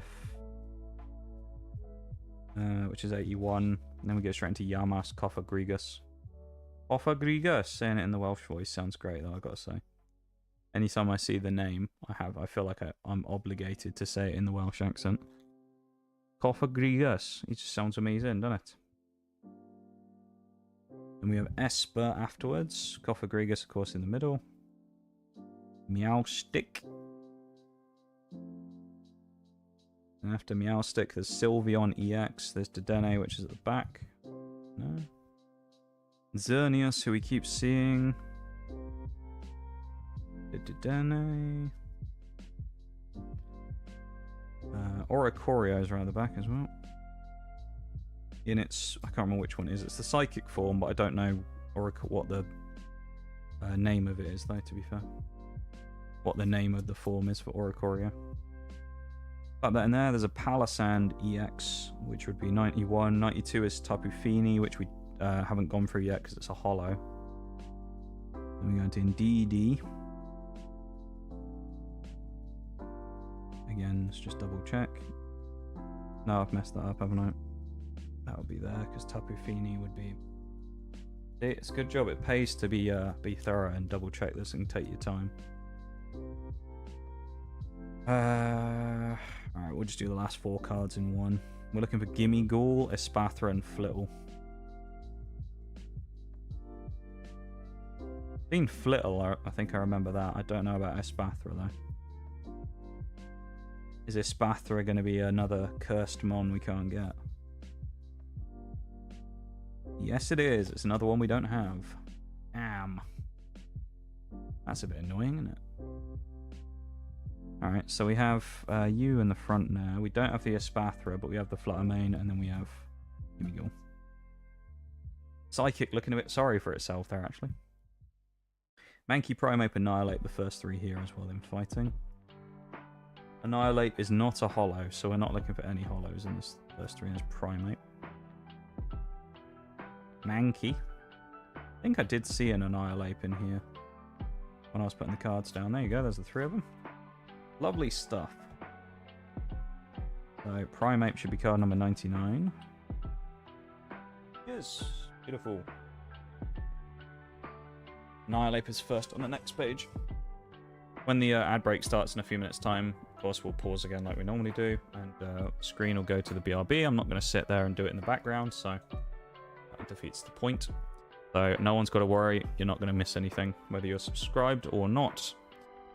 No stream will be missed. But it is a perfect time to go stretch your legs, grab a drink, do all those types of things that you may or may not need to do in between before the next little session starts up. We're looking for Phanpy and Primeape here as well. Speaking of, 3 minutes time, that's when it will start. 3 minutes until the break. And we go from there.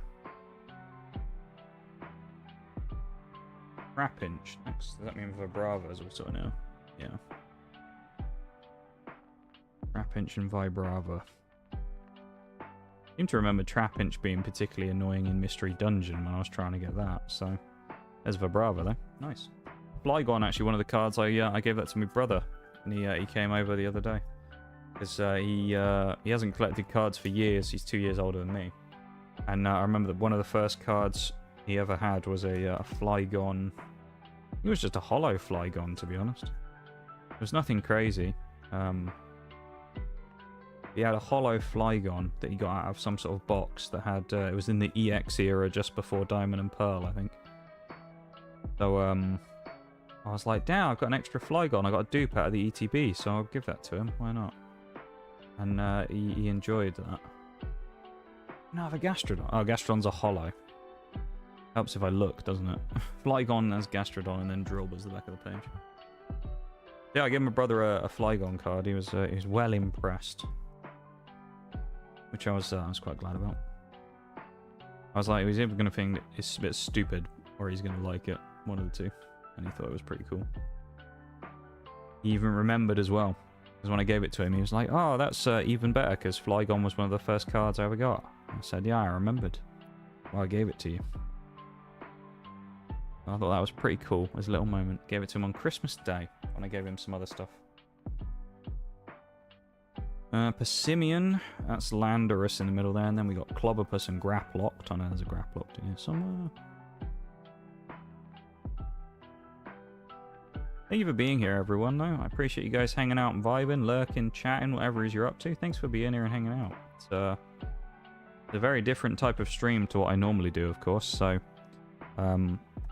hope it's sufficient, you know, and you guys are not bored out of your minds watching me ramble about random shit and put cards in a binder. I hope it's not too boring for you. This is the type of thing I get up to in my spare time, if I have any. Why I always say I'm a boring person and everyone disagrees. You don't have to sit with me for a session of doing this, though.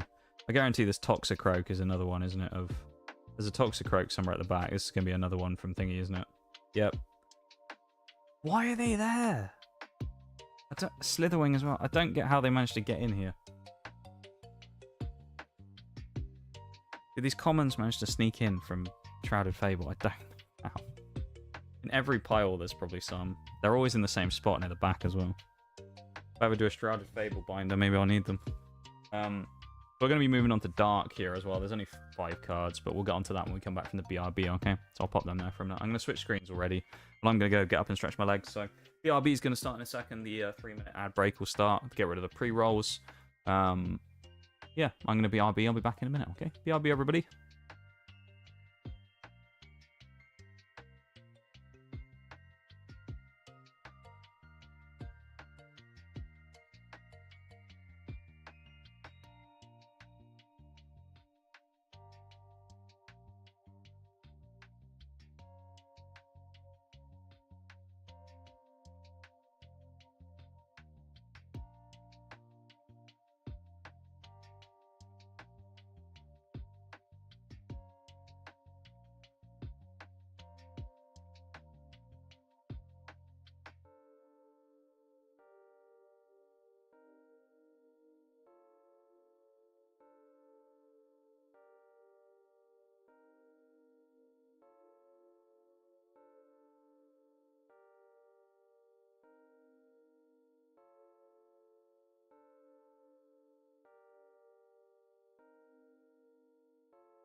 That was perfectly timed. I sat down right as the thing ended.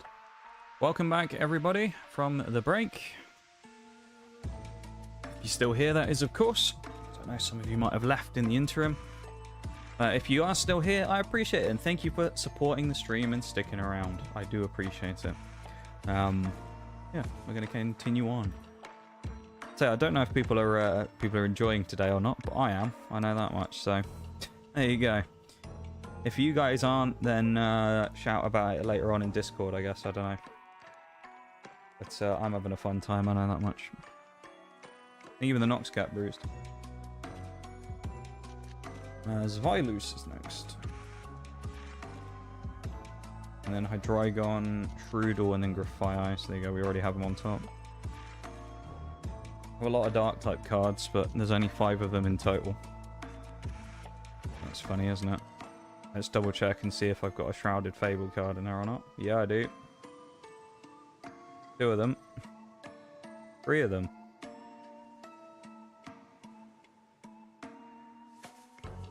So weird. Them on the side. Didn't even open Surging Sparks and Shrouded Fable at the same time. That's why I'm so confused as to how they got in there. Unless they're like a weird error pack where they've got them in there and they weren't supposed to be there. I suppose it's potentially possible. I wonder if there's any in here. Yeah, there is. The Genesect. That's not supposed to be in there. It fell off the edge as well. So strange. Go grab Genesect after he fell off the edge. Yeah, I don't know if you guys would want to see more of this in the future or not. If you do, let me know, I guess. When it comes to these types of things, it's always hard to figure out on, you know, minimal feedback, so I don't know if you guys would ever want to see another one of these binder streams or not, but if you do, say something at some point in Discord, or say something to me and go, yeah, I actually really like those streams, streamer. Do them again, and maybe we'll be able to one day. We don't have a Registeel, so we're missing one though. Because if not, I probably won't do them again. Left key. That's the next one we need. Missing Registeel. And then there's Duraludon. Let's just double check Registeel isn't a holo. Not a holo. Okay. Yeah, we just don't have him though. Unless he's in the pile with the normal types. And we've already done all of them anyway, so. That means we're also missing Golden Go. We're missing a bunch there then. There's Archaludon EX Golden Go, then there's an Iron Crown, Hollow, and that's 4, and then we got into slot 5 here, which is Altaria. And Dialga, who's the next one. 126, 34. Bronzor. Yep. 135 Dialga. Palkia's next slot. Streams are always nice and fun to hang out in. Thank you, folks. I appreciate it, man. It's hard to know sometimes because, as I say, if people don't tell me they enjoy something, I don't know if they are or not. So I tend to assume that if I hear nothing, it's just as a general rule of thumb. This is my general rule of thumb, if you want to know how my mind works, is if I ask something like, are you guys enjoying stream? Or something along those lines, like, are you guys enjoying this type of stream that we're doing today? And nobody says anything. In my mind, that means they find it boring as shit. So sometimes you need to smack me on the head and let me know and go, oi streamer, we actually enjoy what you're doing here today. Otherwise, I will just assume that everybody finds it boring as shit and I won't do it again. And in 6 months' time, when someone goes, oh, whatever happened to those binder streams? They were really fun. Then, like, you know, you can't blame me for going, well, I got rid of it because no one seemed interested. You know? Eternatus and then Flapple were missing, so. onto the Tatsugiri as well, I guess is the. That's the turn test Tatsugiri, and then we go to Eevee. Starting out here. But we're not starting out on a missing card, hopefully. Do we have Eevee? Not looking good. No, we don't. Oh my god. Already missing one. Stressful this is. So what would that be? That would be Eternatus, that would be Tatsugiri, Eevee, so Snorlax is there, bottom of the page. I think most people feel like that, to be honest. Probably. It's just easier when someone's physically telling you, you know? I mean, it's the way, like, Twitch and that type of thing are. If you have a, quite a strong lurking community like we do here, it's kind of hard sometimes to get feedback on things because people enjoy lurking, they don't enjoy talking so much. So I ask questions about whether people like things and that, and you know, you never hear anything. So it's always a bit unsettling trying to figure out whether people like stuff or not, you know? Because you might do something that you think really fun and you know, you enjoy it, but everyone else finds it boring as shit. So, but you never know, and no one will ever tell you it's boring as shit. So that's my thing. I'm not one of those people who's like, please tell me I'm doing an amazing job and I'm the best streamer on the planet. Like, if I'm ever doing something and you're watching it and you think, man, this is just not a great stream, why are we doing this? Tell me. You know? I'm not here for you guys to blow smoke up my ass and tell me I'm the best streamer on the planet. But if you have something that you genuinely like or don't like, then absolutely feel free to let me know. I'm more than happy to listen to people and stuff like that. Because I know some people will, they can't take any form of criticism whatsoever, but I'm happy to be told I'm doing bad on something if I am. That's another Shrouded Fable card there. Sometimes no news is good news, though. It depends on the context, though, folks, I guess, doesn't it? Like, it can be and it can't be. It's also, to some degree, it can be a little demoralizing sometimes. Like, Rufflet wouldn't be.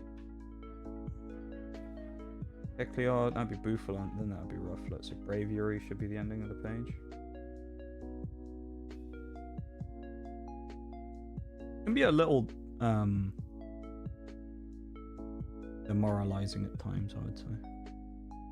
So I was talking about this yesterday. It's like there was a few times where I kind of like was on a bit of a roll and then I kind of lost all my momentum, because there'd be something in like Skyrim that we did that was really cool, and you know, because we have, as I say, we have a very large like lurker community here. You'll do something really cool and you expect everyone to be like, wow, and no one says anything, and it's just like, oh, maybe it wasn't that cool after all. You know? So sometimes it can be a bit of a like kick in the teeth at the same time, because it makes you think that you haven't done anything that interesting. But people just want to lurk and things, you know? And I respect that, and I ain't going to bother people who are lurking. But it can be a bit tough sometimes with things like that, right? Because as people, including lurkers, probably understand, you know, if I'm like super hyped about something and no one else seems very interested in it, it kind of kills my hype of it a little bit as well. So it's just the way it is, though, isn't it?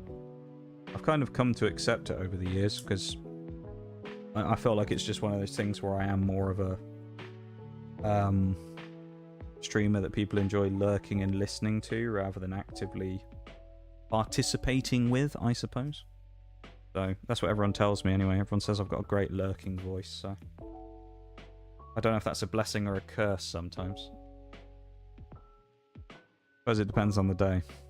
If I feel like I'm having a day where I feel like I'm particularly boring, it feels like a pretty big curse. We're looking for the duster first here. There, it comes and goes though. I know we've pulled the duster, there you go. Oh, it's Babiri Berry. Never mind, it's not a duster. What have we got here? That's you. EX. That would be next page. There. Beery Berries there. Now we skip the next one. We don't have it. It's an ace spec. And then we go into Cool Bell. We're actually nearly at the end of the commons now, which is cool. At streaming in general, though, it's a double-edged sword. Oh, 100%, yeah. It's streaming can both... I've actually said this quite a few times. Streaming is one of those things that can very easily build or tear down your confidence incredibly quickly, depending on how things go. Sometimes it's amazing as a confidence booster, and sometimes it's a real kick in the balls. So, you know, that's just kind of how it is. Please tell me I'm not missing one. I think we're missing one. Chilled teaser toy we're missing, I think. I remember saying its name during the stream and making a joke when Shag said something, so I'm assuming we have a reverse of it, but... Clearly I don't have the regular. It's annoying!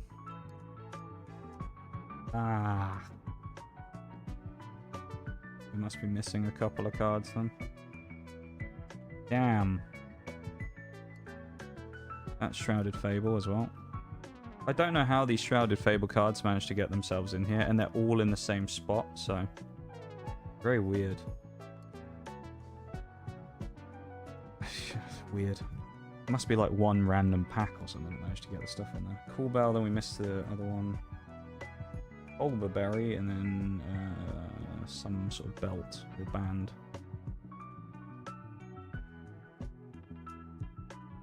Counter Gain, that's the one.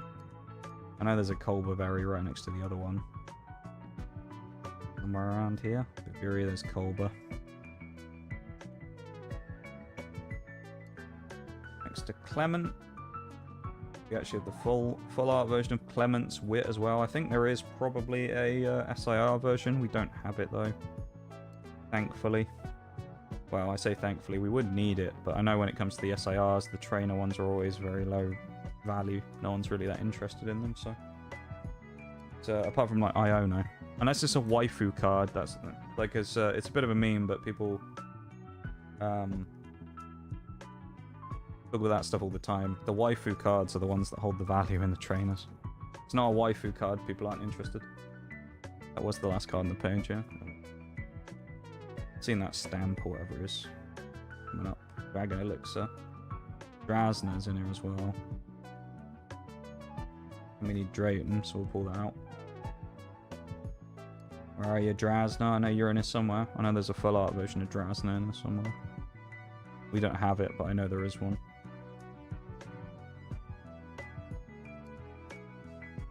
Good that these cards will like slide off of each other as well. There you go, Drasna. Yep, Cassiopeia, Night Stretcher, that's in the wrong pile as well. You can just kind of tell sometimes because you'll look at it and you'll be like, I don't remember seeing these two in the set list. Or you think like, now I only have one Cassiopeia or whatever. It's like, why? You'd think I'd have had more if there was more of them in the set. Because it's quite unusual to get one common. Oh. Right. That one up top. Drasna in the middle, and then the other one on the right. Drayton on the right. And we got Dusk Ball, which I don't remember seeing, you know. An Energy Switch Pro. I don't remember seeing Dusk Ball. I don't think we have that. Unless I'm just wrong and I missed it because I wasn't looking for it specifically. Get the feeling we don't have it. There is definitely a few more commons and uncommons and things like that in the base set that we don't have for Surging Sparks. Which I would say we'll go and get them at some point. We probably won't, that's the reality of it, because Surging Sparks are so bloody hard to get. And probably won't be back for a long time in restocks, so... Duskball, Ace Spec.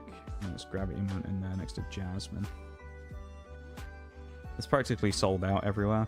Pokemon has a massive problem at the minute with stocking. There just isn't enough.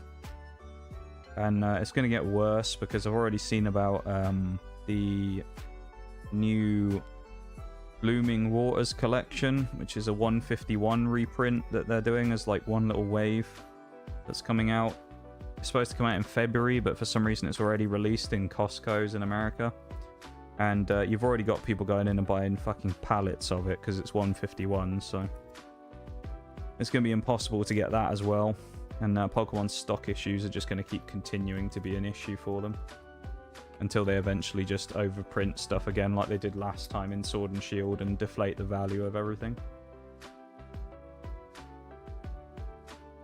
Essentially what happened with Scarlet and Violet when that came out is they printed so much of it because of the demand at the time of Sword and Shield.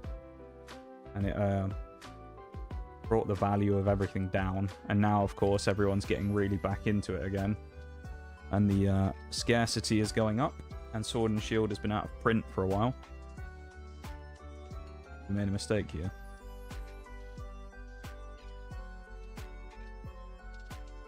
Could that be...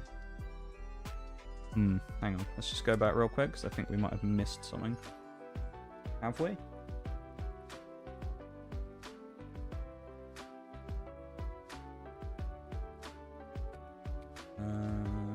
Those two.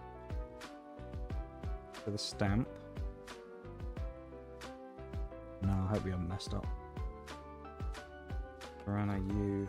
Gobbleberry, it's the thing there. Yeah, that's fine. Ace Spec. Ace Spec, Terrapagos, Flamigo, thingy. Maybe we haven't. Or Rufflet. Buffalant. Flacking. Eevee, Tatsugiri, Eternatus. Flapple. Dialga and Palkia. Deguta. Brown, Golden Girl, Chaladon. Maybe I haven't.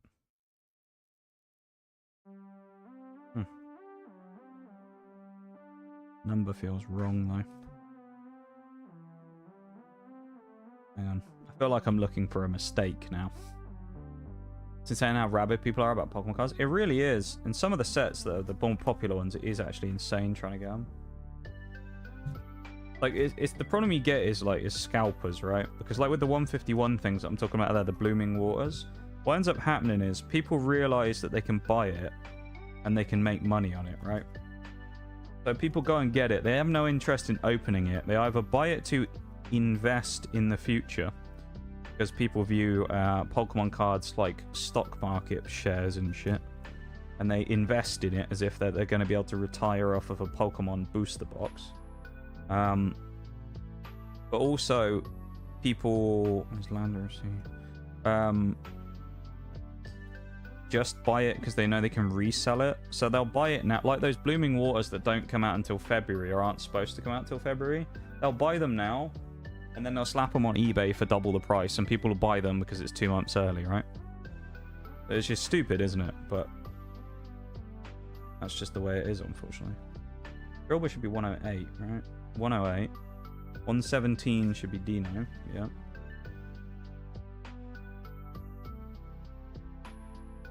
$126 Bronzor. 135 Dialga.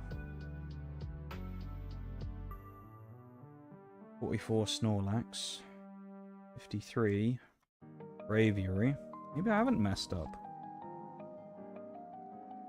62 Amulet of Hope.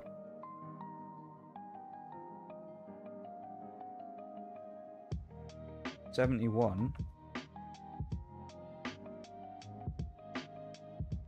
That should be 180 would be that slot. Which it is. Oh, I figured out why I'm... Okay, I was just being an idiot. Ignore me. That whole time I thought I'd made a mistake. I was being extra cautious because I was just being stupid. I thought I'd messed up because I was thinking... For some reason I was reading the 181 as the last one on the previous page. So I was like, there shouldn't be an 81 at the end of this in multiple of 9s unless it's in the first set. Like first run through. So this would be card number 181, and I thought that doesn't work. I must have messed something up. But no, I haven't. I was just reading the number wrong compared to where it was in the thing. That's 2 ace specs. Then we got the berry. Then 2 more ace specs. And a surfer. Cool to see so many people into it, but like it's crazy how people are getting into fights over yeah, I know, it's wild, isn't it? It's just kind of crazy to me that Well, I think the thing that's crazier to me about it more than anything is the fact that it's happened so suddenly. Because I was saying about this earlier, this is the funny thing about Pokemon these days. Because Pokemon isn't necessarily about collecting anymore, that's what it's not really about anymore. And I say that because as someone who was like part of that generation when we were all growing up with it, same with you, Forks. What's happened over the last little while is that the people who grew up with it, like us, are now adults and have adult money rather than being a kid who goes and buys 1 pack a week with your, you know, your allowance or your pocket money and you go and have some fun with it. Now people like us who are, you know, upwards of 20s and 30 years old, who are the people who grew up with Pokemon, are adults with adult money, and they go around and instead of opening stuff for fun, they go to somehow relive their childhood by buying sealed product of Pokemon and leaving it in a cupboard for 30 years. So it's kind of ruined it a little bit because the innocence of it is now gone, because people essentially just use it as like a money-making scheme. And too many people got into it when it was really popular and it was making money, who know nothing about Pokemon and have no interest in Pokemon. They're literally only there because they heard that a booster box can sell for 10 grand or something, right? They're like crypto bros of the Pokemon space. They're literally only there because they want to make money and nothing else.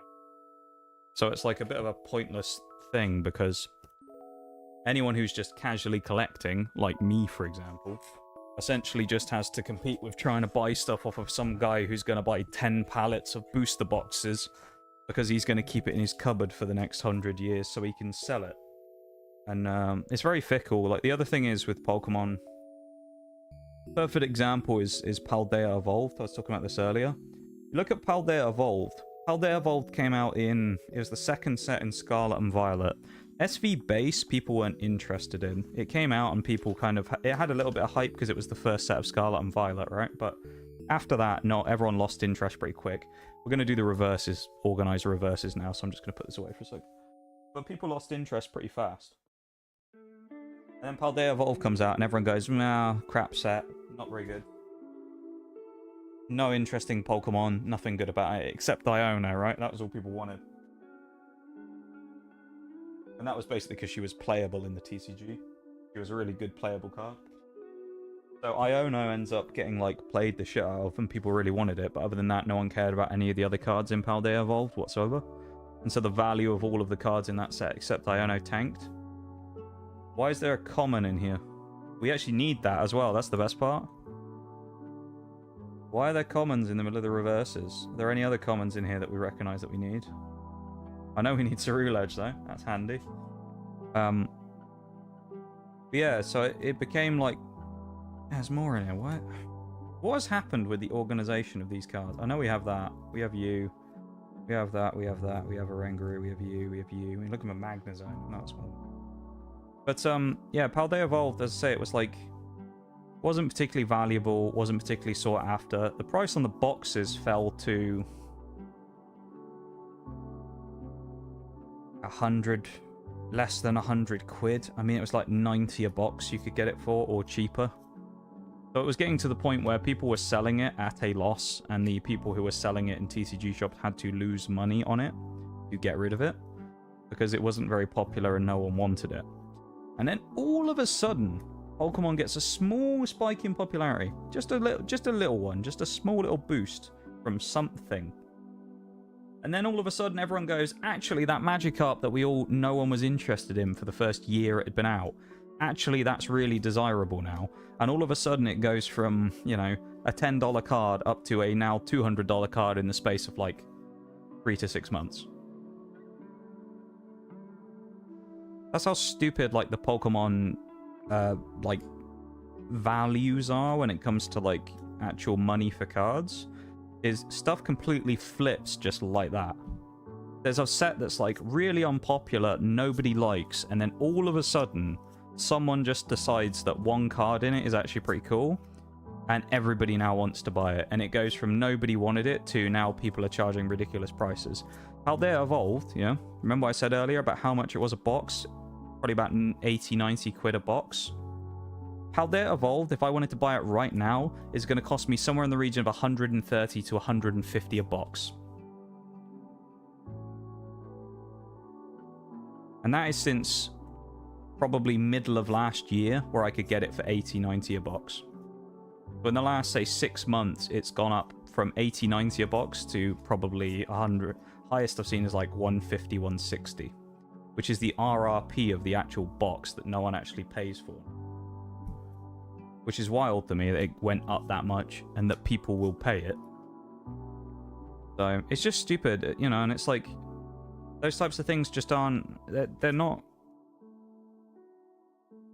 as fun anymore because of it. And the people I feel for in it is like the kids, right? Because if you're a kid and you were sat there and for Christmas you went, I want some Pokemon cards, right? And your parents go out and they go, right, let's get them some Pokemon cards for Christmas. And everything is just sold out everywhere or ridiculously priced. What are you going to do? You know? You're kind of screwed at that point. If you try and go out and buy stuff, and you can't get anything, and everything you can get is really expensive because a 40-year-old bloke has gone in there and bought 6 pallets of it today. And he sits around and goes, I'm going to sell this in 5 years' time for a 300% profit. Now, good for you, buddy. I don't know.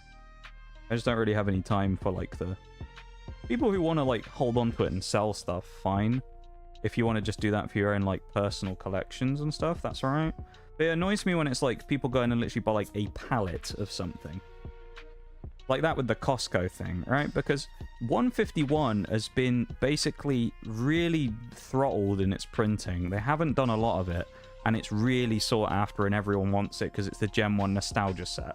Everybody wants 151. No one can get it because it instantly sells out everywhere. So it's like, you can't get any of it. You can't get hold of it because there's none of it anywhere. What you can try and get hold of sells out immediately because there's someone sat there with a fucking bot clicker refreshing the page 300 times a second until the point where the pre-orders go up for it and instantly buys it in 3 seconds. Like, there are actually things on it where I think there was a thing with Surging Sparks where there was a thing I saw on Twitter the other day. There was a restock of booster boxes and the booster boxes had sold out in something like 12 seconds. You know, 12 seconds. And a whole, like, new restock of booster boxes sold out practically immediately. It's just kind of annoying, man. And if you're someone like me, who's, like, more of a casual person who just opens stuff fun and stuff and goes, let's open some stuff on stream, it's really difficult to get some of it. Because you want to get booster boxes, but you just get absolutely rinsed by the prices. You get fucking gouged by people on the prices and there's nothing you can do. Because guess what?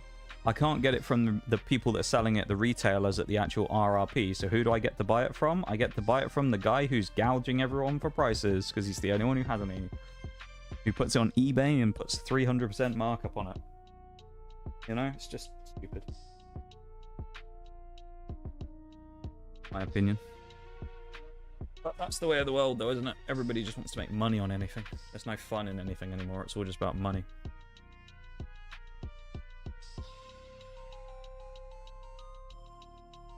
You need to put this common in the binder as well. Managed to slip through the cracks this Cerulege. So he'll be next to Armor Rouge because there's a Cerulege EX. Let's go through and do the reverses now as well, like we did before. We'll put them on top of the others. Did last time? Same thing happened with the OG third evolution starters during COVID. Yeah, they were maybe a little expensive beforehand, but it wasn't too bad. Once COVID hit and everyone was like, yeah, no, the OG stuff, yeah. The original base set and things like that. It was expensive because it was still old. And then you got people getting into it and you had people like everyone's favorite internet punching bag, Logan Paul, got into it and did a booster box opening and then everyone lost their shit. And all the kids who, you know, weren't alive at that point in time when those sets came out decided they wanted to get involved in it as well. And then you went to the point where those things went through the roof. And then, as I say, like the pokey investors And people like that started cropping up. And then it just became a shit show because it was just loads of 40-year-old people battling it out to buy pallets of booster boxes. Kind of sad, really, but yeah, that's the way of the world, isn't it, I guess? As I say, there's not a lot of fun in a lot of things anymore. It's all a dick measuring contest of people being like, I've got more 151 than you. Good for you, buddy.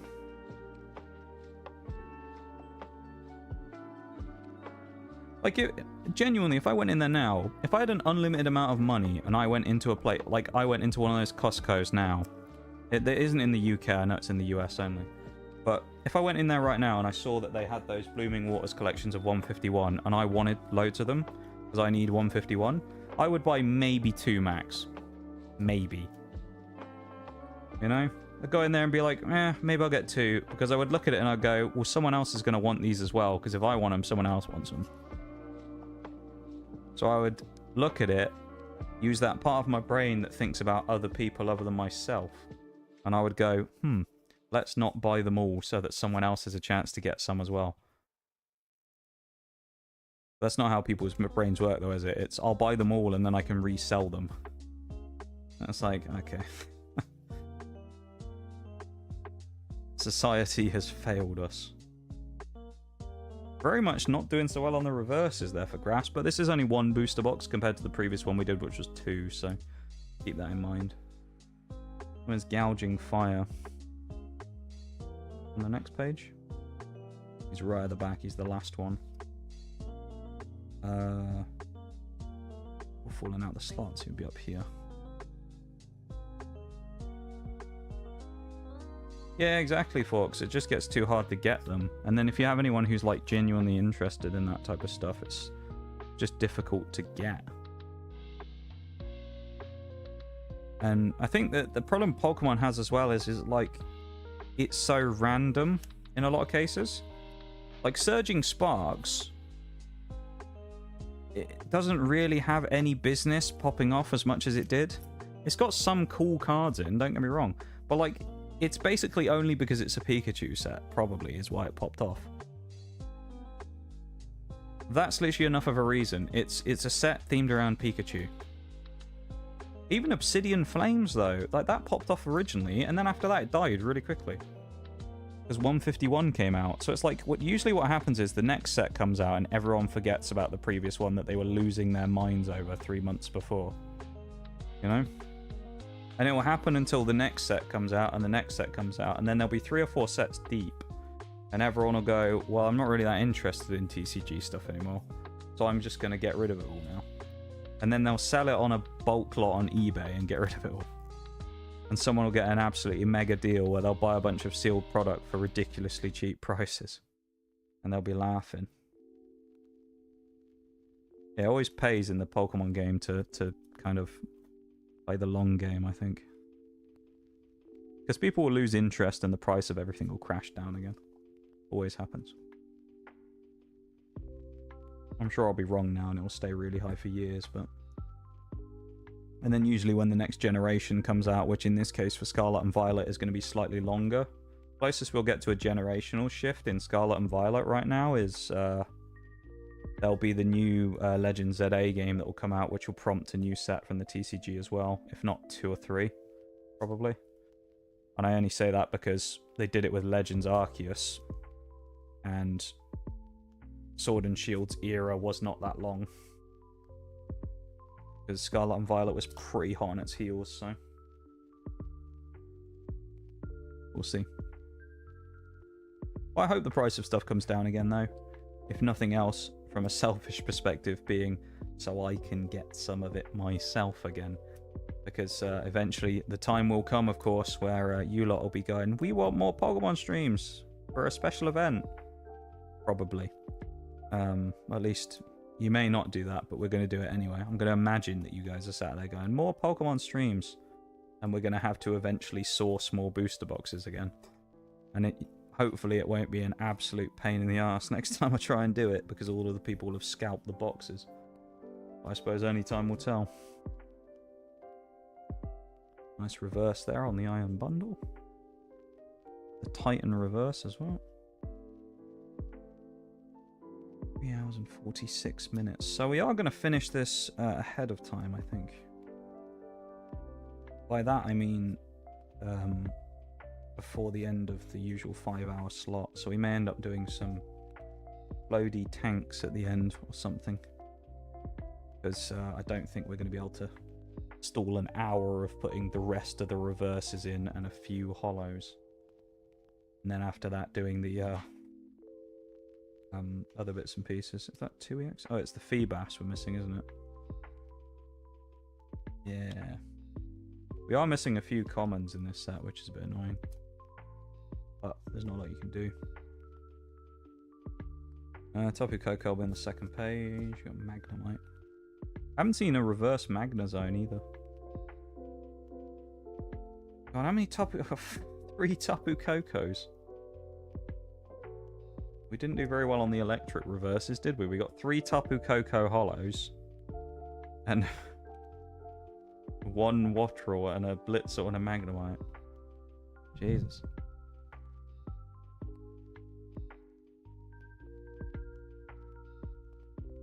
Pockets are getting a bit loose now, actually, for some of these. Tapu Koko goes next to Stunfisk, doesn't it? No. We don't even have the reverse of it, though. We've just got the 2 regular hollows, so we'll pop them there. On to Psychic.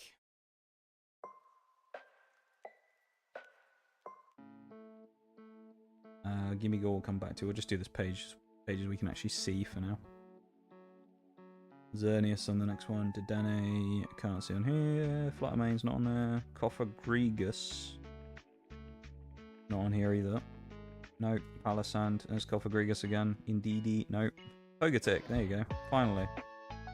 Took our time, but we finally found one on this page that we needed. Now the floodgates have opened. We got Marill as well. Really like that Marill artwork. It's very nice. There's Togekiss. Meowstic's not on the page. Tapu Lele is not on the... Well, actually, it might be. Tapu Lele right after thingy. What is that? Oh, Sigalith. Yeah, we didn't have that one.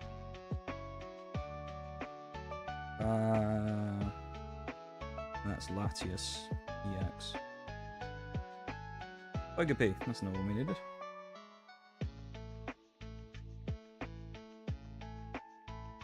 Nice. Esper Smoochum we need as well on this page. Oh, we haven't done too badly here. Still missing a few cards though, but we're not looking too bad on this page.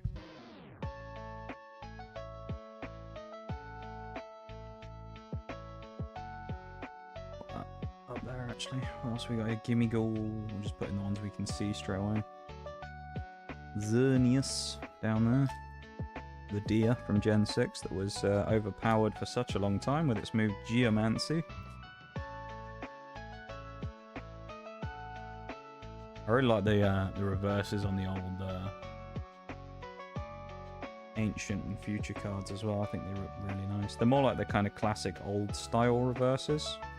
They're a lot more shiny rather than the current ones which have that patio pattern I was talking about earlier that I really like.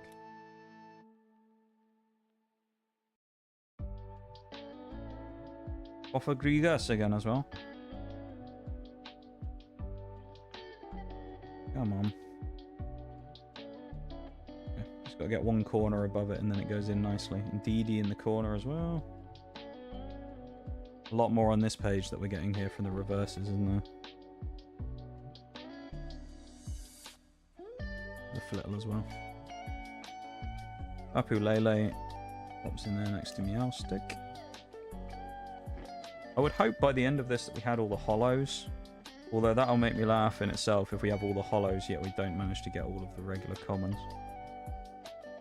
Dene's already done. Togekiss, Tapu Lele, Esper. I think it's the only other one we haven't done. Nice. Yeah. Mankey Primate. We'll look for those two first.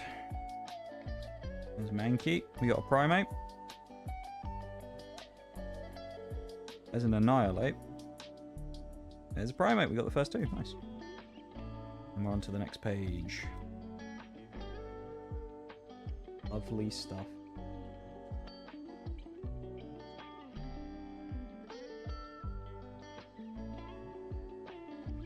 It's going rather well, this binder building, I've got to say. I mean, other than the missing commons and things, but... Don Fan. A lot of the hollows you can kind of roughly figure out where they go. Gastrodon we'll leave for now. Come back to. Well, actually no, we'll do it now just in case. On the next page. On the booklet. Which ones is it after Excadrill? No, it's not. It's after Flygon, so it's this one. There's a Flygon EX that we have that will sit in that slot. We just don't have it out right now. As I say, I like to do the hits at the end. It's kind of like you get the binder set up with all the bulk stuff, and then you like, you know, put the gloss on at the end when you put all the nice stuff in. Slide all the nice cards in at the end, and you get all the... That's the wrong card. Gastrodon twice. Supposed to be Landorus going in there. Done this before, I promise. Another one of those nice reverses on the Ancient as well. Landorus again.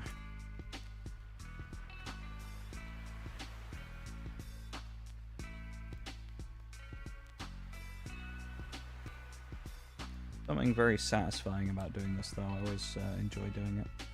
Game I don't have any other binders to do.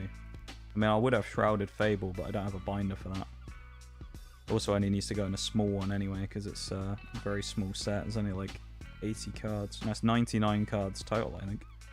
If I remember correctly. I'm looking it up on TCG Player. We already have Donphan, Landorus again, another Landorus, Glamora.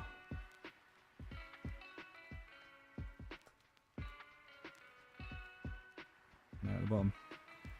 I mean, you wouldn't expect to get anywhere near getting a master in one box, obviously, so... And there's the Dino as well. So we're not doing too badly, honestly, when it comes to getting reverses and things. We're doing okay. I'm gonna stop for a drink break as well, because I'm getting rather dehydrated. So a sip of me water. Carry on from there, shall we?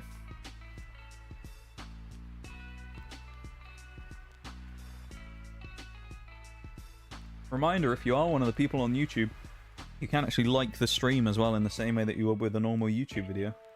If you want to do that as an extra way of supporting. I don't know if it does anything. Presumably it's like YouTube normally is with likes, where it boosts it up in the algorithm as a stream. I'm not sure, so if you want to do that, feel free. I also just realised I have a watermark on YouTube as well that's over the front of my PNG. That's okay though. That's fine. Now we've done dark, we need to do steel, which is up here. We have a couple of hollows for steel as well. Starting right at the front with Iron Crown.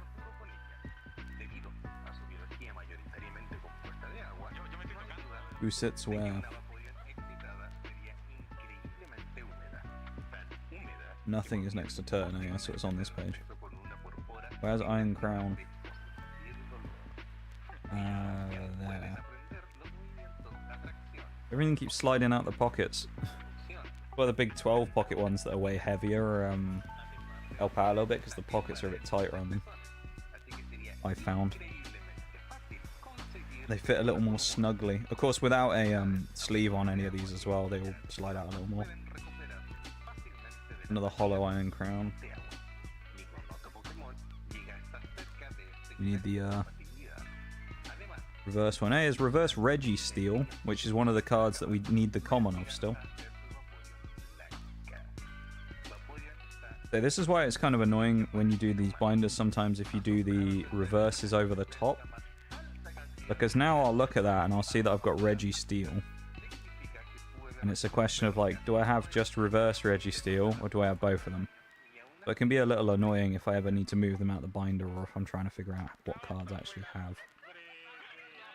Another regular Iron Crown. There's Golden Go, the same thing here as well.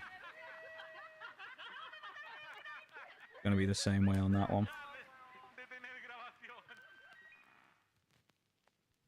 Who sits probably next to Iron Crown, is it? Yep.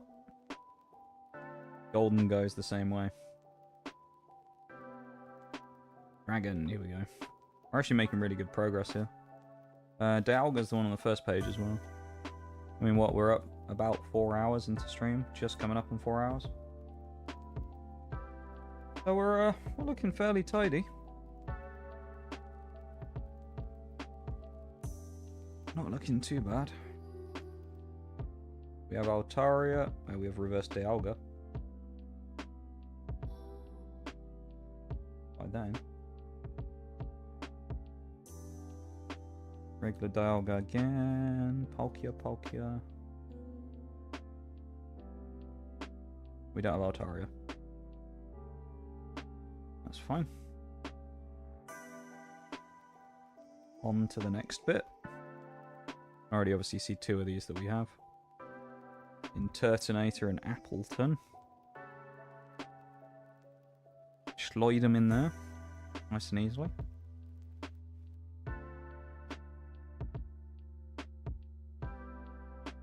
Where's Eternatus? Last one before Tatsugiri. There's that one next to Appleton. Looks a little bit more filled out now, doesn't it? Putting a couple of these dragons in. We also need Palkia in there to make it a little better as well. Of course, there are still someone missing. Eternatus. Lyn. And then Palkia goes up there before Turtonator. Nice. Looks slightly better. Still looking a bit barren in this couple of pages though, to be honest. Could have done with a few more cards there to make it look a little nicer, but... Right. Maybe we'll have some more of the reverses here as well. Terrapagos next. End somewhere. He's the last card before the ace specs. He's there then. 1 ace spec, and then you go into the trainer cards.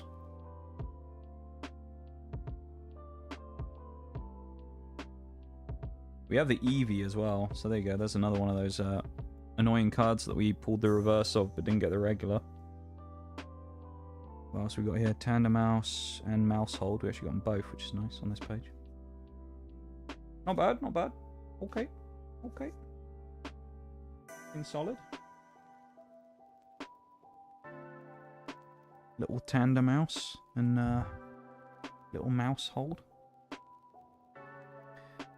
Flip back to the other page and put the last couple in. Back off. Eevee last. Zangoose we did as well already, and then Eevee goes in slot number 1, I think, doesn't it? Of the normal types. It does. Right before Tatsugiri. You have Flamigo. Oh no, it's at the end. Never mind, ignore me. It's the wrong way around.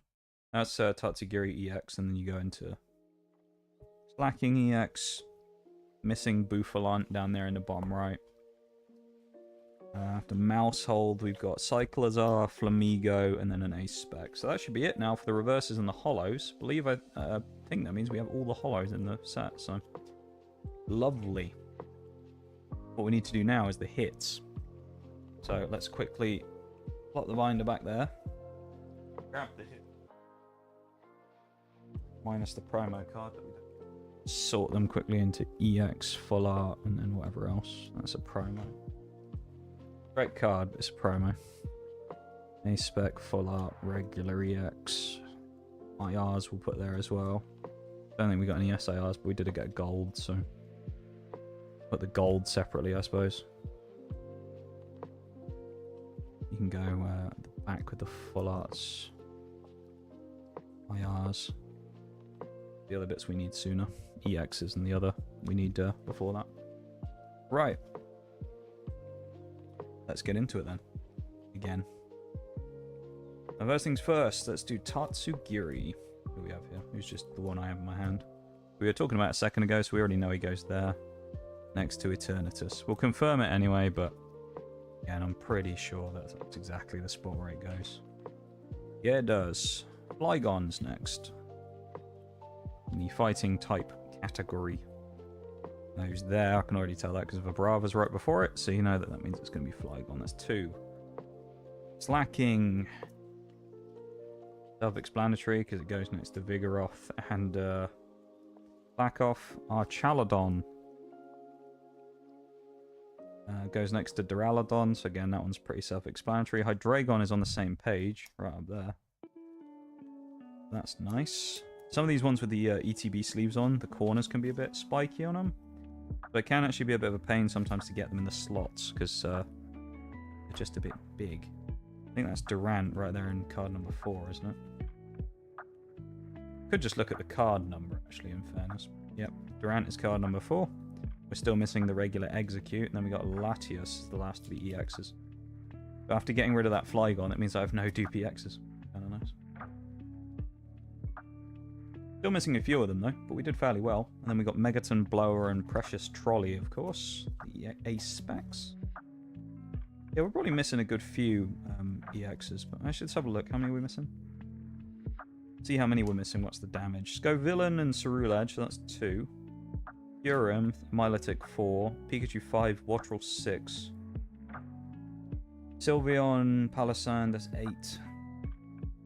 Maybe it's more than I thought.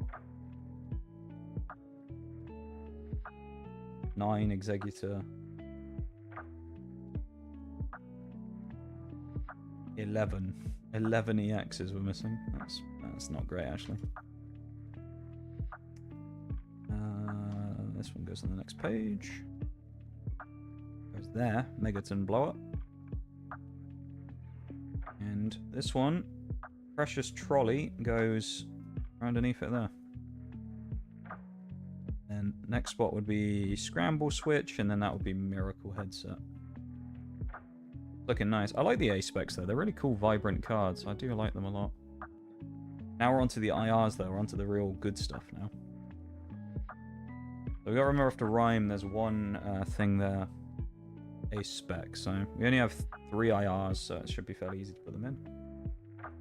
See any of them in the early slots though. We can actually skip the entire first page because that's the. Actually, no, hang on.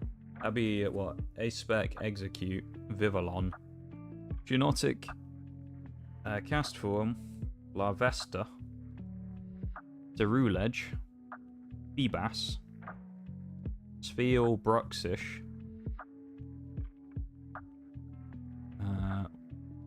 it's a Titan. Oh my god, we're miles into them. Bloody hell. We got like. Are they all in the same little cluster? They kind of are, yeah. Mesprits first, then. Hang on. Make sure we don't mess this up, because it is quite a few to go through again.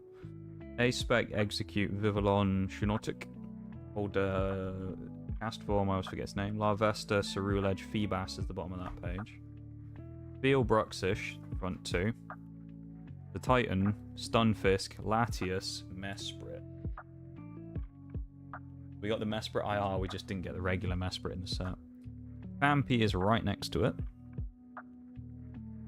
Skip 2.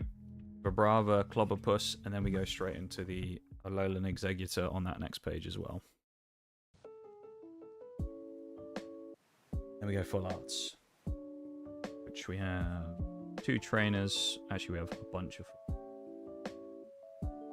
Right. Skarmory, Flapple, Appleton, Slackoff, Ekleon, Braviary, Durant, Scovillain, Milotic, Kyurem, Pikachu, top left. Era Pikachu. Then we got Latios. We got a nice little run of full arts here. Skip 1 for Palossand, Flygon, Hydreigon, Archaladon, Executor, page, Tatsugiri, Slackoff, or Slacking, Cyclizar, your boy Clement, and Serrano is right next to him. Look at that, we got the full arts that are right next to each other, that's weird. And then we have to skip Miles again. Then we go Drasna, Drayton, Jasmine, Lycia, Surfer, Durant, Milotic, Pikachu. Latias, very expensive card, that one as well. Hydreigon, Archaludon, Executor, Clement. Yep. Drayton, Jasmine, Alicia, Gold Pikachu, Gold Executor. And then there's what, 4 more golds? So the golds end right there. We have no dupes, so. Oh wait, did I forget to do the reverse trainer cards? I think I did. Oh, I'm an idiot. Forgot to do the reverse trainers. Oh, I'll do them now. Oh well, we'll do them right now then. I missed them, I left them up on the side. How could I do such a thing? Let's chuck that up there. I think we actually have all of the regular ones, we just don't have the ace specs. We'll just slot them all in. VCO, we got Terra, Dusk Ball as well. Actually, I'm missing one then at least. I think we have Dusk Ball as well.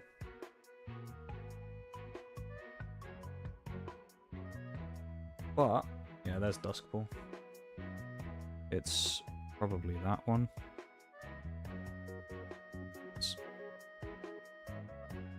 I know a break's about to start any second, so I'm just going to keep going, because the break starts, reverse Terra Orb dupe, counter gain we need, and in the mountain. Well, that's the final card going in. So there we go. Gravity Mountain, we're done. Surging Sparks, all done. Actually, the only other things to do would be normally to put dupes in. Promos. So, I mean, in this case, we'll put... We haven't got any dupes, but we'll put the promos in on this page.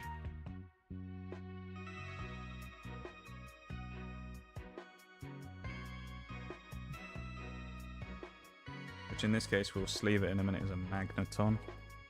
Very nice promo, actually.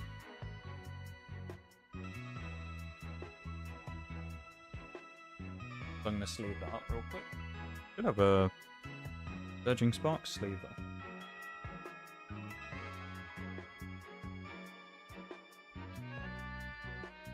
I'm aware the break started as well. Just meme about what we're doing this. So normally this Magneton would have probably been in the Japanese set, but because it's a promo in English, it's not part of the main set, but it would have been an IR probably in the regular set. And that should be that for the reverses. Let's switch into the BRB screen, because what's the point? Let's do a little exclusive thing for the YouTube people, which I'm sure are all the same people that are here on Twitch anyway, so it doesn't matter, but hey, exclusive content. I'm going to put the booster box worth of cards in here.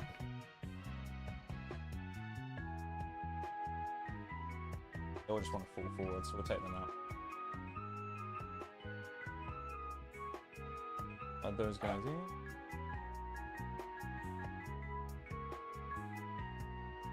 Get all the commons in. If it stops falling over, do it like that. Let's do vertical stacking. I just like to keep the booster box gels as like the trophy. Keep them so I can sort of look at them and remember. I have the great memories of the pulls gone by in the past. We'll put the reverses in here as well. We can save ourselves a bit of space by having the bulk box.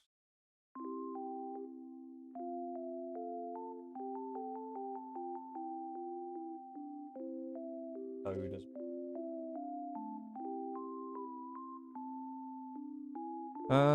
anything else need to go in here? Don't think so. Nice. Surging Sparks. Binder complete. Well, binder built anyway. Run through the binder again real quick. That's all of my binders done now. Kinda cool. There we go.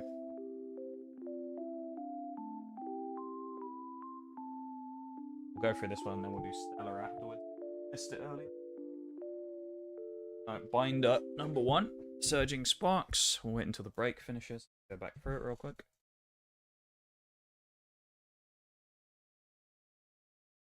Good though. That was fun. I enjoyed that.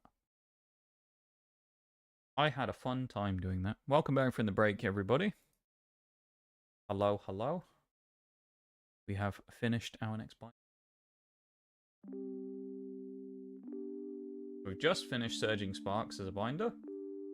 I'll run through it real quick so you can see everything.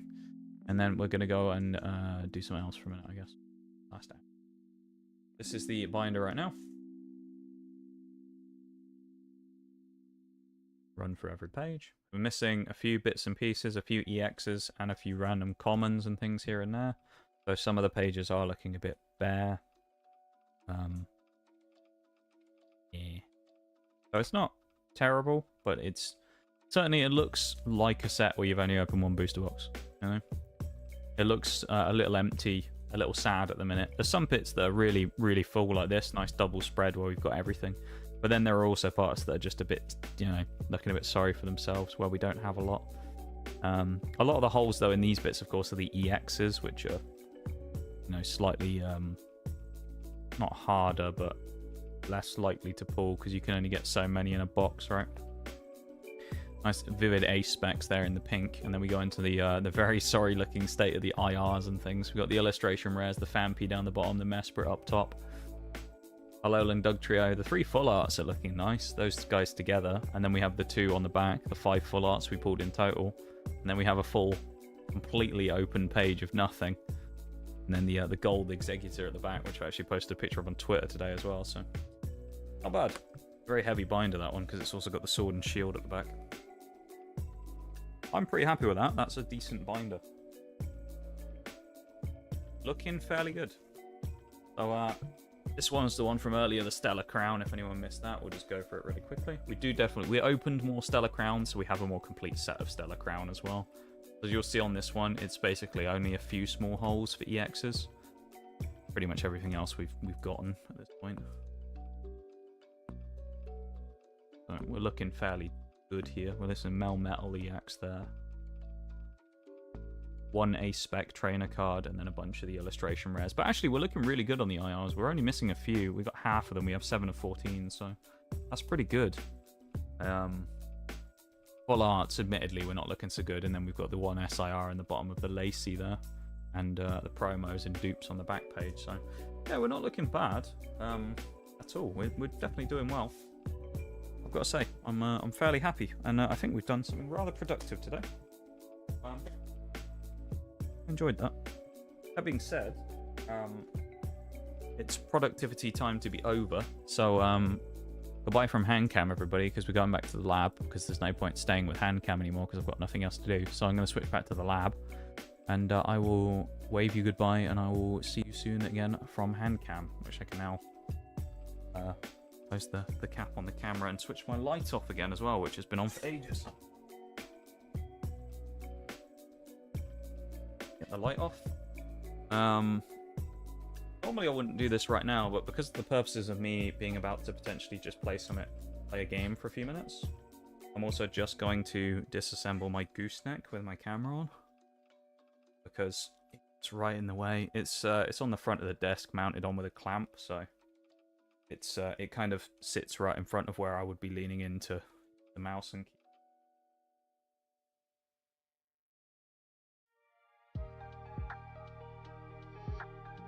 Okay. Well, thanks for joining for the binder sorting part of things. That was pretty fun. I enjoyed it. I had a good time with that. So, yeah, it was pretty decent. Pretty decent indeed.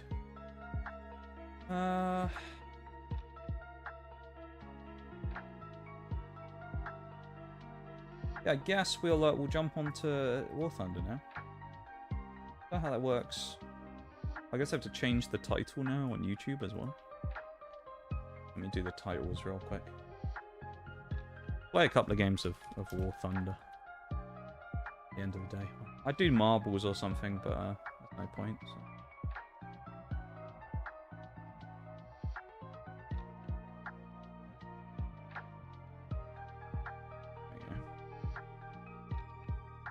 No point doing marbs, just because I think people are too busy snoozing after listening to me build a binder for the last 4 hours. thumbnail can stay the same, that's fine. I'm not changing all that stuff. Did I select a category today as well?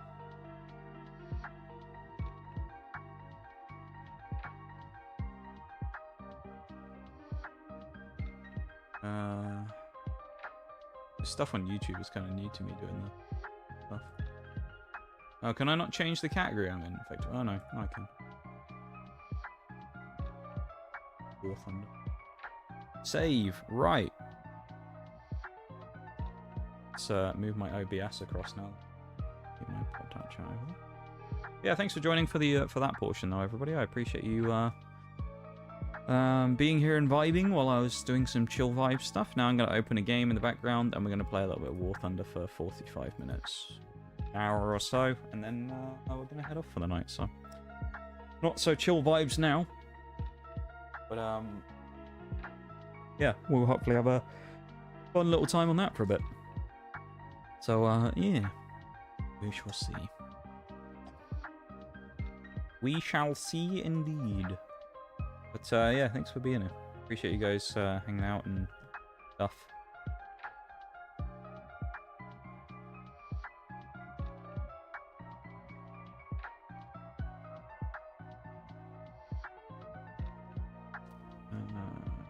Games. There we go.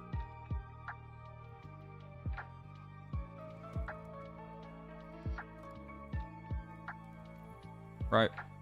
We have a 10% booster for everyone else on the team. How nice of us. We can give everyone else a nice reward.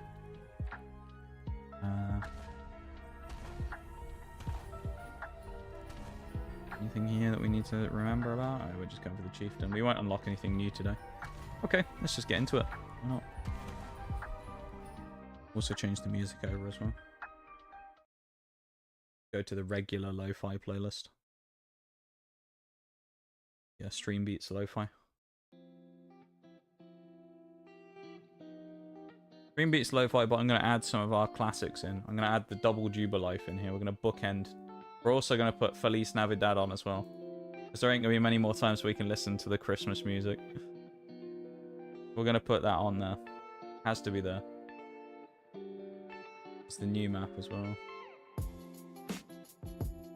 Tell you what, I'll even give you a free Wii Sports, even though no one's redeemed it. Tanking time, yeah it is. Tanking time, folks. We're gonna try anyway. That much we certainly will do. Well, I hope anyway. We'll see. We'll probably end up getting absolutely railed, but we'll see what happens.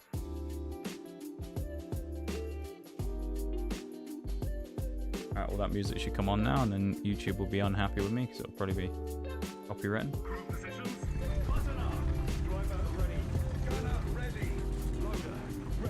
Wow, I'm really sleepy. Eyes are all heavy all of a sudden. Too many, too much binder organization, you know? That was fun though, I enjoyed that. As I said, I don't know if like any of you guys enjoyed it. I know you said you were having a good time, folks. I don't know about anyone else. If you guys were enjoying it, then hopefully you did. If not, then that's too bad. Unfortunately. I'm gonna risk it and go. Oh, maybe I shouldn't. I'm risking it though. I'm going over the top. Run. Oh, this guy's right there where I want to be. You ever try much of the naval combat in War Thunder? I actually haven't ever tried it, no. I think I should. I think part of the reason I've never... He's hitting me. Part of the reason I've never done any of it is because the cost of running my ground stuff already in-game is really expensive because of the amount of silver and stuff I'm spending. So I've always shied away from running too much stuff at the same time just because I think it would be quite easy to run out of silver, you know? So I haven't dabbled into any of the other disciplines yet, purely just because of that, more than anything, I'd say. I'm sure it's fun, though. I know I did planes a little before as well, but it was a good time. It was nice to have a chill stream that's just like that, just to chill in. Well, I'm glad you enjoyed it. I hope everyone else thought the same thing. We'll never know. But yeah, it's just one of those things that comes down to like economy in game really more than anything, I'd say. Please don't bomb me.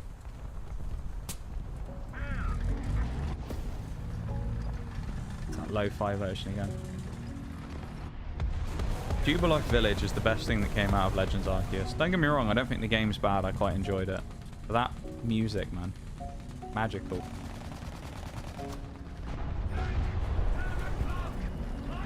Oh, no! Why did I go around there with the friendly teammates? I should have just fucked off, shouldn't I? I should have just driven off. I should have just done what I usually do, and I know a lot of people will go, that's not a good way of doing it, it's not very sporting. My usual method of playing games like this, to be 100% honest, and I'm not going to blow this up and say any BS, is fuck the team, I play for myself. Because the reason I do that, right, and I'll explain my thought process, the reason I say fuck the team, I play for myself, is because I know that no one on the team is going to do anything to help me out. So I'm not going to do anything to help any of them out, because otherwise I'm just completely wasting my time. It's very rare in a game like this that someone on the friendly team actually does something to help you. Most of the time they will just sit and watch you die, and then suddenly when the guy, you know, that you have just been killed by has pulled back into cover, they'll then decide they want to push them. You know? It's almost like they're like, no, you take your 1v1, oh, you lost, now I'll come and fight them. Not, let's fight him in a 2v1 and kill the guy. So it can be a bit annoying.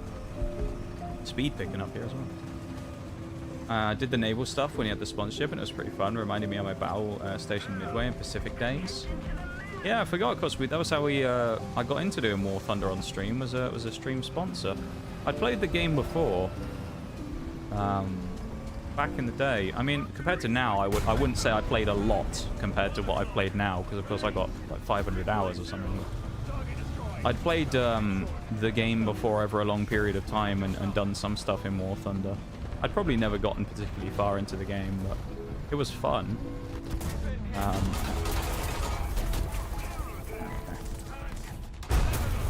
Yay! That was nice, wasn't it? Term 3 got me. Let's go in the warrior, why not? For the memes.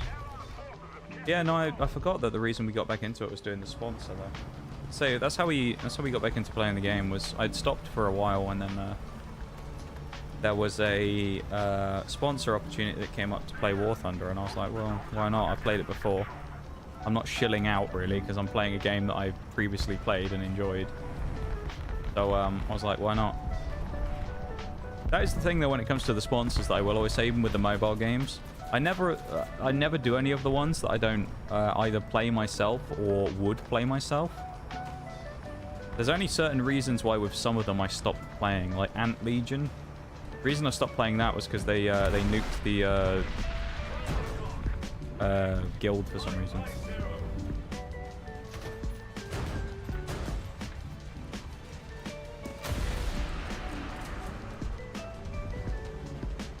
Oh, he's behind the hill. No! We could have got him then.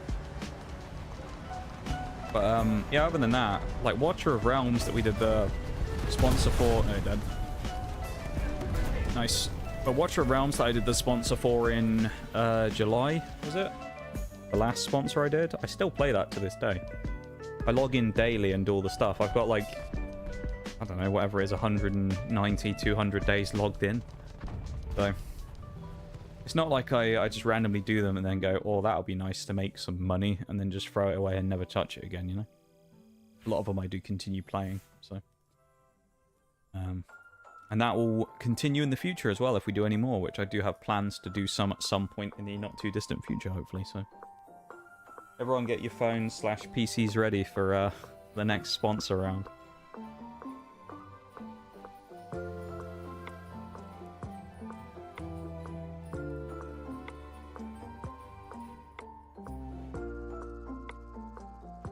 Brings up our next sponsor, Feet Finder. Oh, I love it. You know the rules, Fox, about the foot picks, remember? You know the rules. Which partner or bust for the feet picks. I did say actually when we were opening Surging Sparks, I was like, if we pull the $500 Pikachu, I'll do a foot picture as well. We didn't pull it though, so no one got the foot pics. But there you go. Twitch partner or bust. That's foot pics. I knew we wouldn't pull the Pikachu, which is why I said it. I knew we wouldn't get it. Unfortunate, yeah. Unfortunate that was. RNGesus was not with us on that day. Well, was not with you. Then again, it would have been quite nice to pull the Pikachu. I wouldn't have minded. Probably shouldn't be going here to the sea flag, but I'm going to try anyway, because screw it.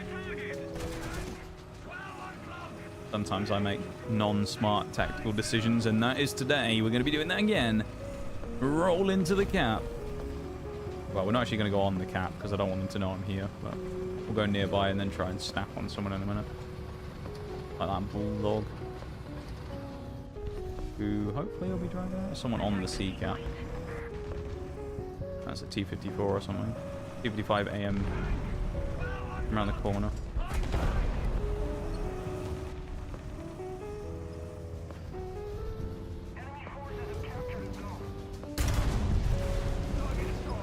You silly sausage.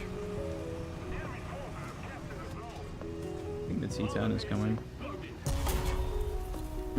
Okay, he shot me from over there. I was going to say, where the hell did he shoot me from? Maybe the Nox Cat bruised. Recently started playing Silent Hunter 5 again after I found a mod that fixed all the bugs that Ubisoft never bothered to fix, and it's been a blast. Ubisoft not fixing bugs? That doesn't sound like them, folks. What do you mean? Ubisoft fixes all of their games and makes them perfectly playable. What do you mean? They wouldn't release a broken product and then not fix it. That doesn't sound like Ubisoft.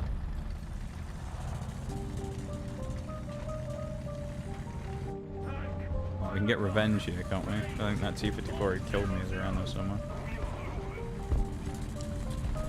M3 Lee. That's his clan. I love it.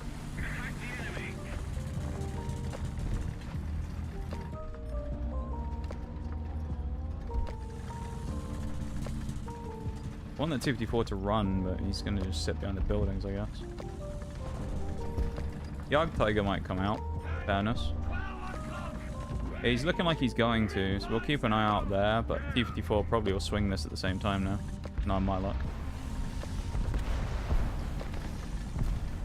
Leaves my ass hanging in the breeze for B, but T-54's just died, so we're safe to roll up now. There's the other one, the one who killed me before.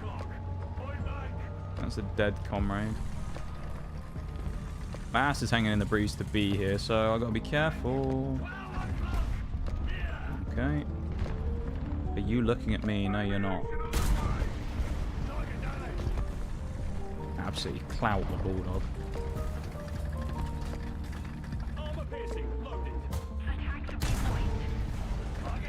Someone else shoot him, hopefully. I mean, he sat right in the middle of the open. There he goes.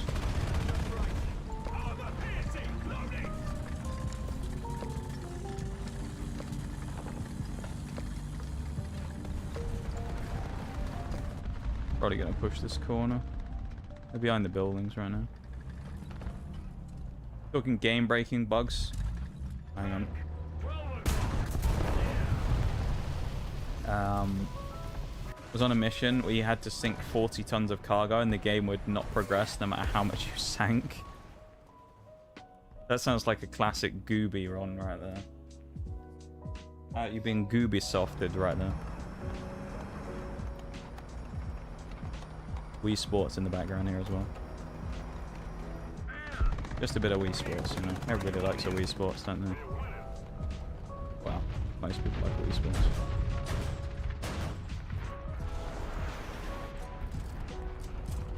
Yarg Tiger's dead, that's nice. ZSU is in the smokes. I mean, there's probably other people there still, so I don't want to get too crazy here. Super frustrating, especially since it's really good sub-sim. Yeah. I mean, it's par for the course with a Ubi product, let's be honest. But they just don't have anything working properly. Sadly. Ubisoft, the thing that's annoying with Ubisoft more than anything is they were actually in a really good position for a long time. They made really good games, and actually people for. It's the same thing with all big games companies that were like really, you know, favorable ones. People really liked them, and then all of a sudden they just started trying to fuck people over. And they don't learn either. That's the problem with Ubi. They don't sit there and they go, all right, this was a mistake, let's try and learn from it. They go, what's that? Let's double down even further on the shitty decisions we've previously made. Okay. Oh, God. That's the wrong button. I haven't got another rocket ready. I thought I had 3 in the barrel. Oh, no, it was the other thing I was thinking about, the South African thing.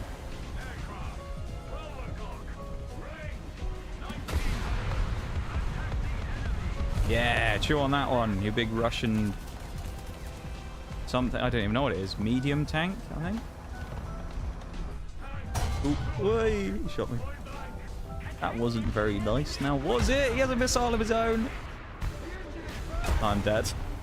Fuck. That was funny. Oh well. That didn't go so well. I'm not really used to the missiles. We set him on fire, though. If we're lucky, he might burn up and die. And we got 2 kills. Wasn't that great in the end. Favorite bug might be what happened upon a British aircraft carrier and decided to send 3 torpedoes at it, and somehow my torpedoes blew each other up despite being spread out. And then I got hunted down by... What? Your torpedoes detonated themselves and then you got hunted. That's amazing. I love that. That's awful, Hawks. What the fuck is that? Like, that's such a stupid bug. He's got 100k. That's nice. Warrior indeed, Bruce. Is indeed the warrior. He's a warrior just like me. Talking utter bollocks, aren't I, really?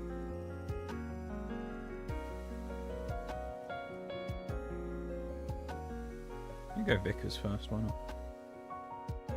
The Visser Mark III.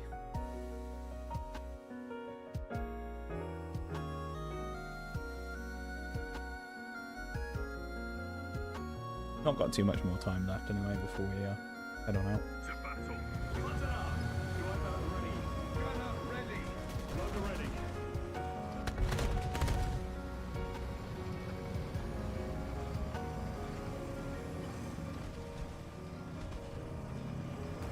No! I only just clipped that as well, that was really close. That's like some Skyrim bugs right there though, folks, that you're hitting with that game. Sounds like some good old Skyrim stuff. Watch out, there'll be foxes about. I hope there's a fox on the other team so I can kill them. That'd be fun. I want to shoot the enemy fox if there is one. I don't think there is though, unfortunately. I'm not scared of a fox. Should I be scared of a fox, Bruised? I'm never really scared of them whenever they come after me, I've got to be honest.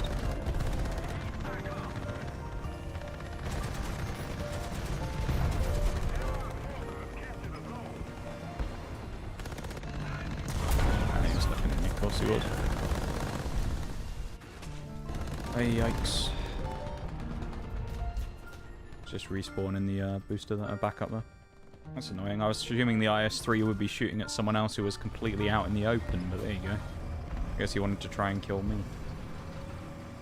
I don't know what I'd done to him. Maybe a Vickers had done something to him in another life. Should be scared. I never am, I've got to say. What's supposed to be scary about the fox?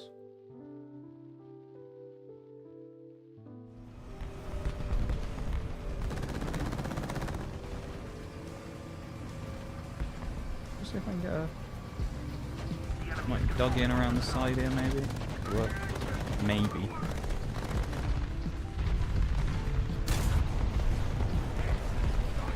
Smoking barrel, though. It's just such a cool effect. We might get caught out here if we're unlucky.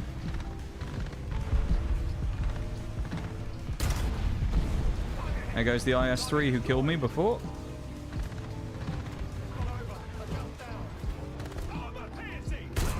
I was looking in the right spot there as well, damn.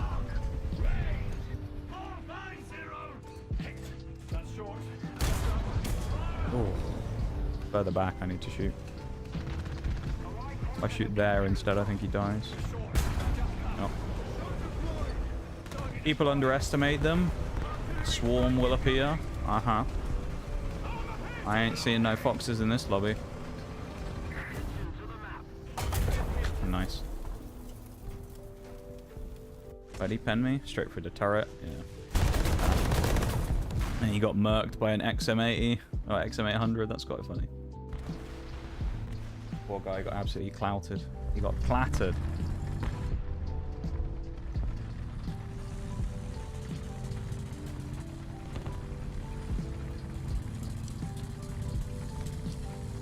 Onwards we roll.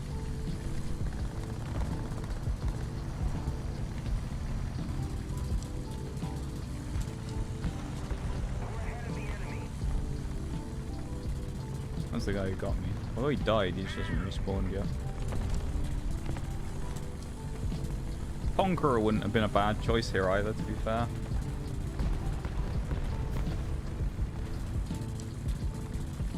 But in this particular situation, we're fine. And it's one in the factory, I think.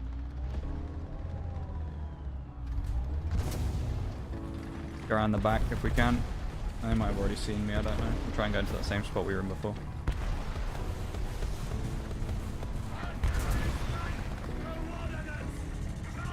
That's the right map. The fox is OP. I feel like that's one of those things there where it's probably in realistic. I'm sure it is, but I feel like in arcade, the fox is always going to struggle. You know? Because I assume it relies a lot on stealth. Versus, of course, playing in the game mode that I'm playing in now, stealth really isn't a factor. But it probably makes it... Oh, I can't ever get into a straight one-on-one, I feel like, with people. I always just get shot by 3 people at the same time. Really annoying. Like, I just want to sit there and just have a fight on one-on-one with someone, fighting the one guy and then fight the one guy and not get shot at by 2-3 people at the same time and crossfired. Really frustrating. Ugh.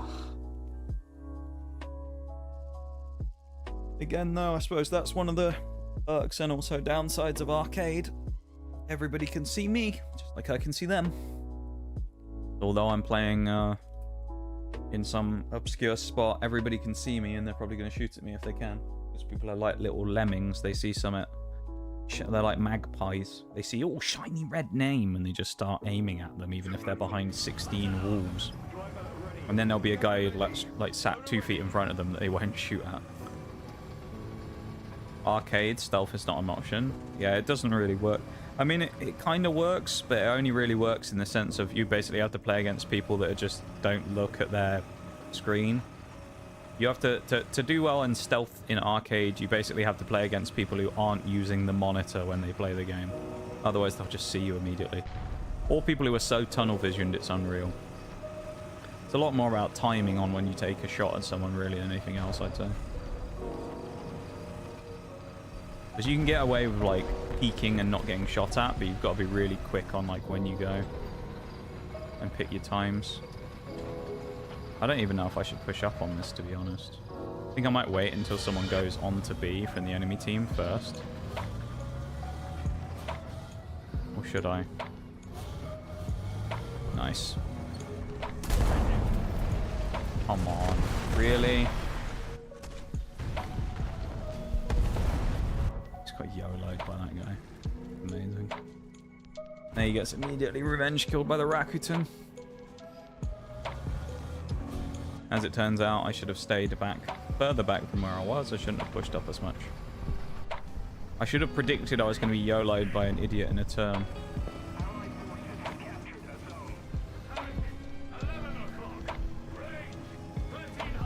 Really helpful Panzer 2000.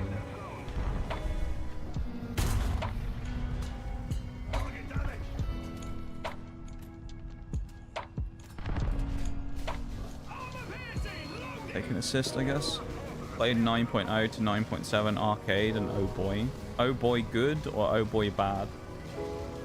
Are you about to tell me that everyone in 9.0 to 9.7 is inept? Or are you about to tell me that everyone in those tiers is like sweaty as hell? I can tell you one thing, in tanks, when I used to play that back in the day, everyone in tier 10 was terrible, so... Wouldn't surprise me if everyone at the high tiers is trash, to be honest. Tier 10 in tanks were the way it used to work back then, where they had just a straight tiering system from 1 to 10. The people in the high tiers were garbage. They were just idiots who failed their way to tier 10 by losing 500 games in a vehicle. It was crazy.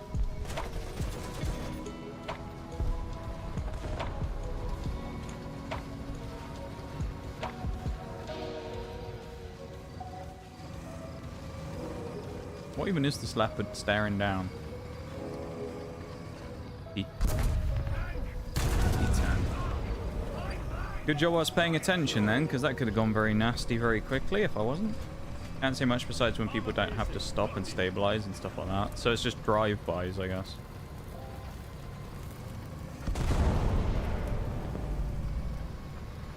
People just YOLOing and doing drive-bys on people because of gun stabilizers and high speed and stuff. Interesting.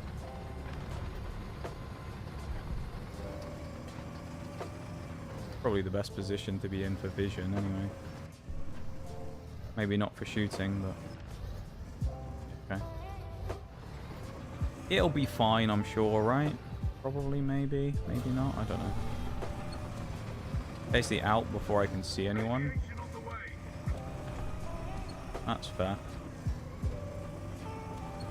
I suppose it depends on the individual match as well, though, doesn't it? Sometimes you'll get in a game where you get away with stuff, and sometimes you don't. But then also, you know, as we've said before, fuck's sake, man.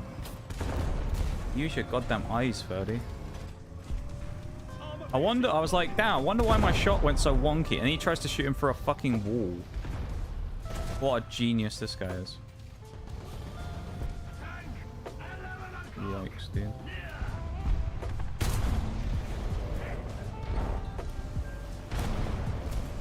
Why am I not surprised he's a console player? Oh, I would have loved to have shot that BTR.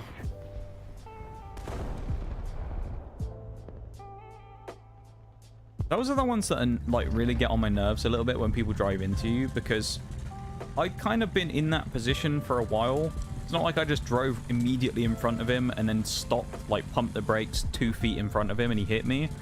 I was kind of in that position already and I just peeked the corner and he just rams me up the ass. It's like, fucking use your eyes, dude. Jesus Christ. It's not that difficult in this game to not drive into everyone on the map, considering what? There's like 16 people on a team.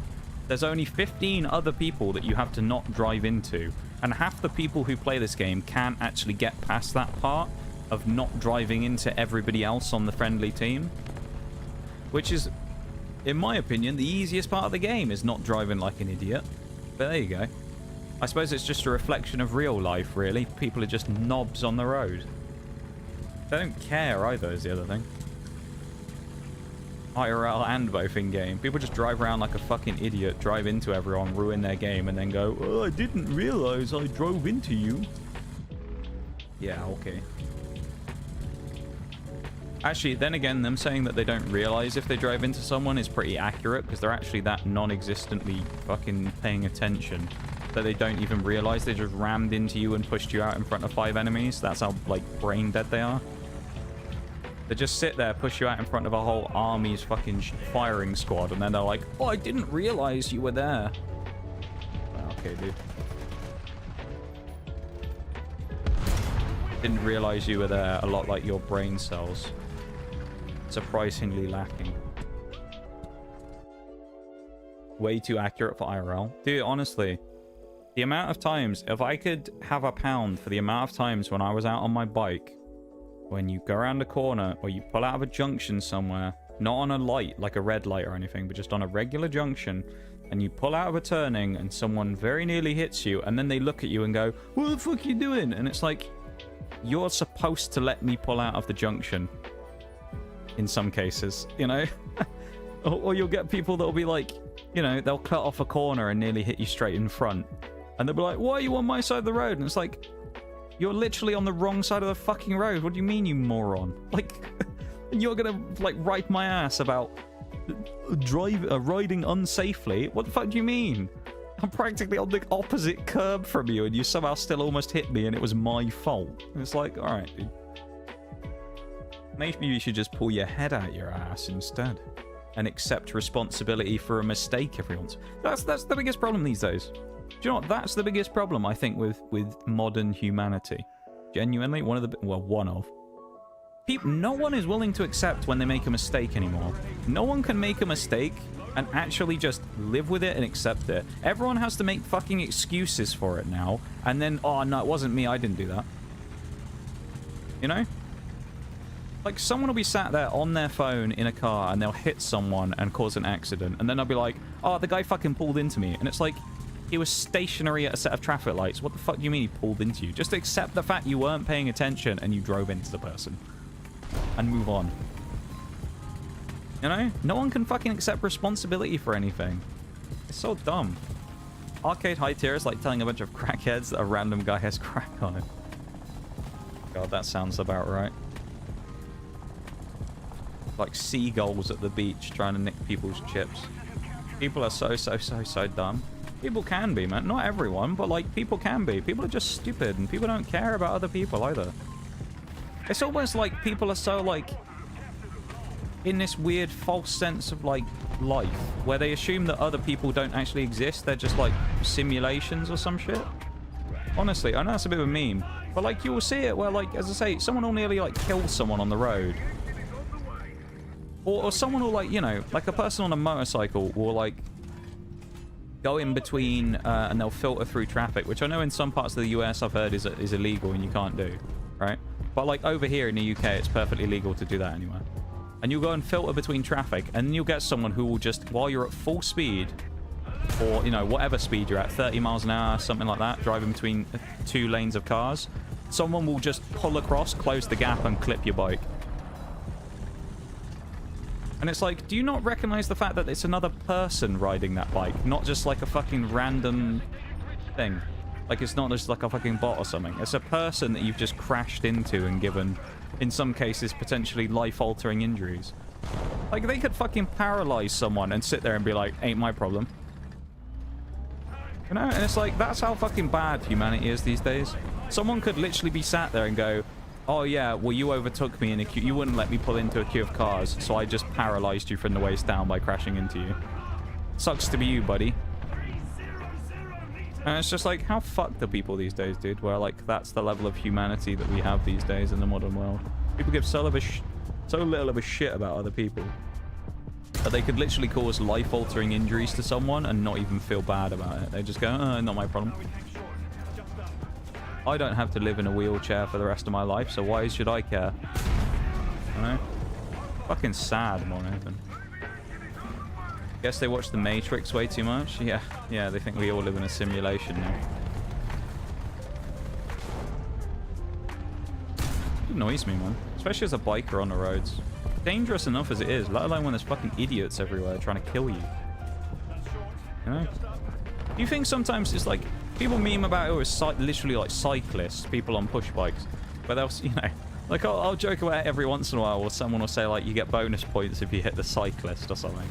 But like, you know, you meme about it with cyclists, and I'm sure they experience the same thing. But I swear, when you're on a motorcycle, people literally attempt to try and knock you off because they think it's funny or something, and it's like, yeah, enjoy the insurance claim, fucking idiot. Like,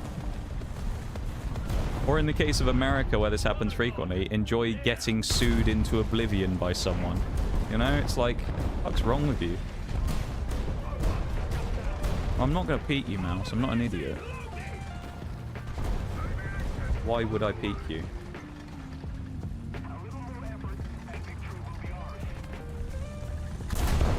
You still looking at me?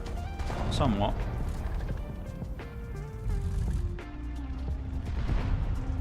Ping. What's that, Mouse? You can't drive again because your engine's gone. It's a shame, isn't it?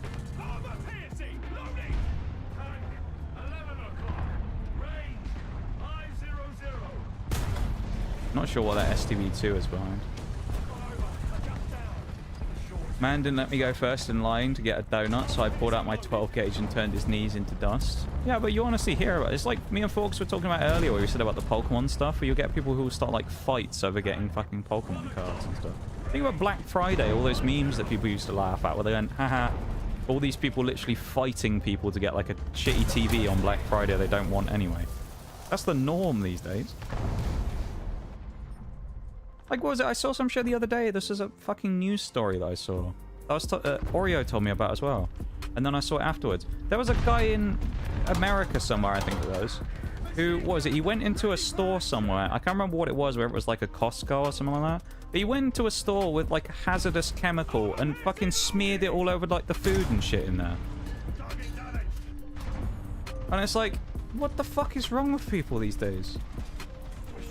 Anyone remember that shit a few years ago where it was like a fun trend on TikTok where people would go into like a shop somewhere and they would lick something and then put it back? What the fuck is wrong with people? Like, that was actually a trend for a while. There were people who blew up on things like TikTok and Shorts by walking into a shop, picking up something off of the, like a bread roll, licking it, and then putting it back. Reminds me of something I saw once that disgusted me years ago when I was a kid. When I was a kid, I went on holiday once, and it was a hotel that had like a buffet-style meal thing there, right? So you can go and get what you want. And that included desserts. So they had like a buffet-style dessert thing where you could go and get your own desserts, right? And I remember distinctly on one day watching a woman walk up to the desserts bit, picking up the serving spoon that was in like some dessert. I don't know what it was, like a trifle-y looking thing, right? Some, like, you know, bowl of, like, creamy dessert-looking stuff. Literally picked the fucking spoon up, licked that shit, and then put it back in the bowl. Because she wanted to try it before getting some. There's, like, 100 fucking people eating out of that shit, and you gotta lick it and put it back in the like, oh, nasty fucking people, dude. I'm not someone who's like a big germaphobe person, right? I'm not like that, but my god, people are fucking dirty. Really are. People are fucking dirty.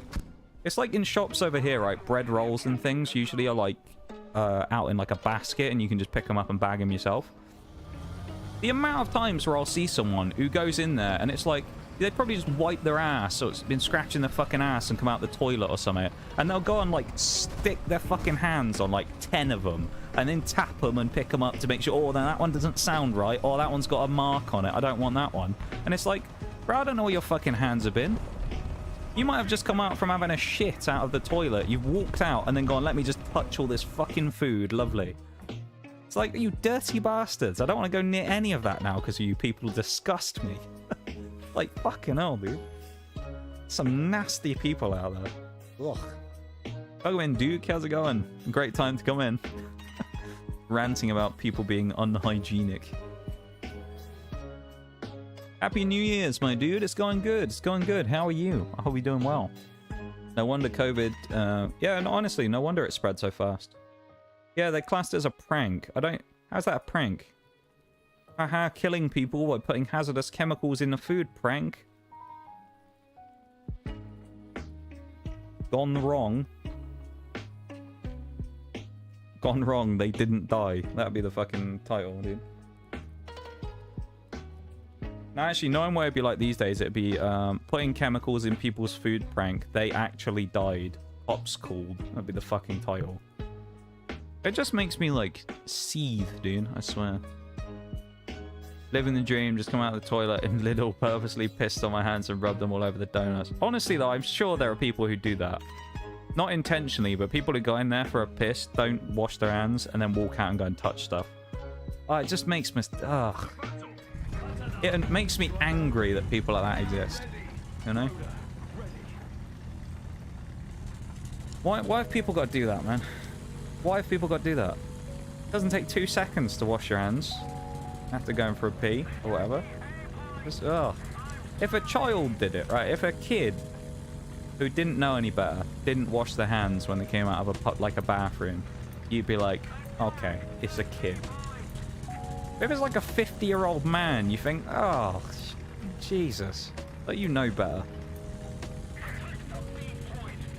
But you say, Bruce, honestly, it's no wonder like COVID and shit like that spreads like wildfire. People are dirty.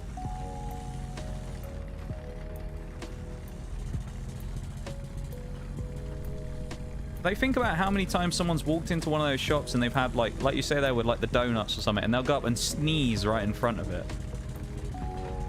You know? And they probably sneeze all over the donuts. And then some poor sod goes and gets one later and goes, "Oh, I've been fancying a donut. I'll have one of them." And they get to ingest someone's nice snot particles with it. Lovely. What a nice treat that would be for yourself on a Friday night. You've worked hard all week. Joe, I'm going to treat myself to a bag of donuts. Why not? Let's go and grab some nice looking ones out that are also covered in someone's fucking phlegm. Disgusting. That's just vile, man. Honestly. I've become such a cynic these days, honestly. Multi-streaming on YouTube has changed me, apparently. I rant about everything now. Well, I ranted a lot before, but still. I'll get off. Oh, you broke my breach as well. Lovely. Of course he did. I've actually never played this version of the map with the big blown up version, so I don't know, maybe that's a suicidal spot that I just went and sat in, I don't know. But it didn't feel that aggressive to me, but maybe it was. Just go down here instead. People that just rinse their hands after they go to the toilet, soap is there for a goddamn reason. Yeah, all you do by washing it with water is just spread it around. But then you've got like the other problem, haven't you? Because let's say you go and you have, maybe it's just me, but you have like an existential crisis because you go into a public toilet somewhere, right? Begrudgingly, because I hate using public restrooms. They're always fucking grim. They're grim. The amount of people that, do you know what, this is the thing. If someone's eating, I'd suggest putting your food down right now. The amount of people that I've seen in my lifetime go into a public toilet, take a shit, and then leave it without, like, flushing it. And you think, what, you just get up and walk away? What? Someone's just gone in there, had a crap, and then just fucked off. And it's like, you just leave it? Like, you didn't even...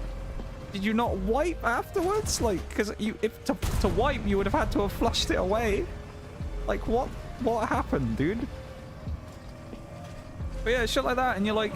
So I hate going in fucking public toilets anyway. But then you have that conundrum every time if you go, well, I don't want to touch the door handle because all the people that have pissed all over their hands and done all that stuff have touched the door handle as well.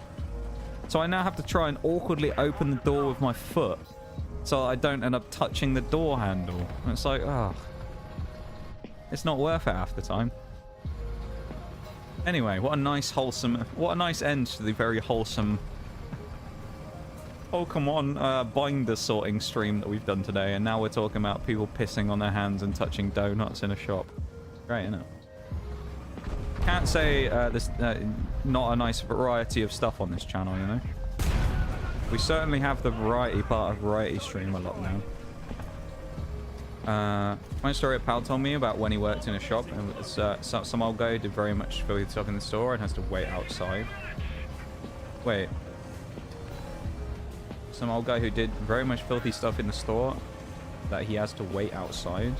What, is the guy not allowed in there now? He got like kicked out or something? Oh, you mean Bruce? He got the boot. He's banned from the shop for doing like... Someone's trying to shoot me with a fucking helicopter or something. I think they're circling me. I've been doing some nefarious... Oh, it's a weasel, of course it is. How did I know it'd be a weasel? It's always the weasel players, man. We got banned... Wow, good. Ban them from the shop, man. I knew that.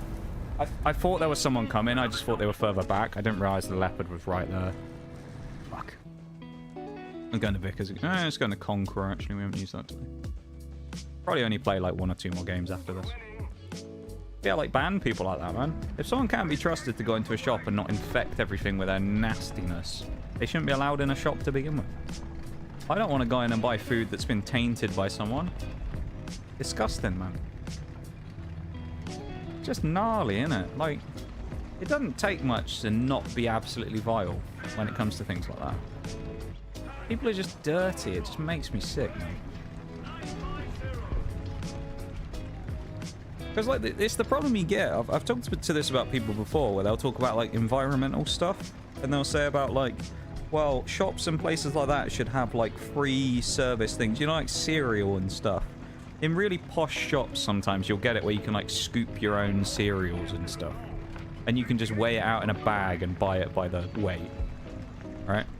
And you think, that's a great idea in a place that's really upmarket. But you chuck that into, like, just your average shop. God knows what kind of crap is going to be found inside there. I wouldn't trust people with uncovered food in a shop to not do something terrible, dude. And it's like, yeah, it might not be the best environmental way to go, but covering all of our food in plastic is like the only way you can stop some dirty bastard from sticking his nasty hands all over it. If that means there's a small environmental impact as a result, that's unfortunate. Lock me up and throw away the key, but I'd rather not get sick from someone's dirty fucking habits. We've still got plenty of time to fix the planet, regardless of whether you put some food in a plastic bag or not.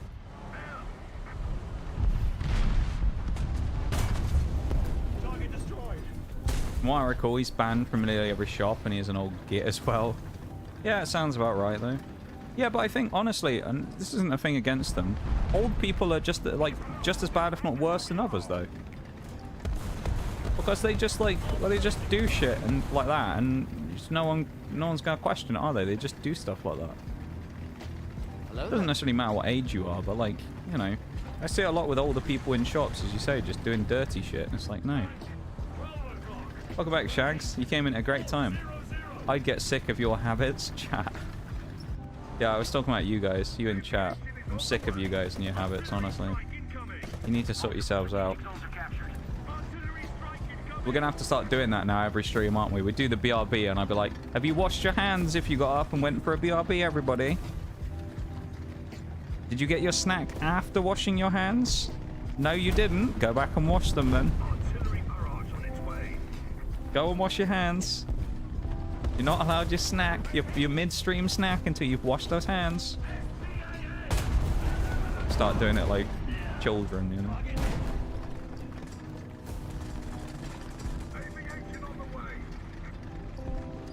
Yeah, I don't know, man.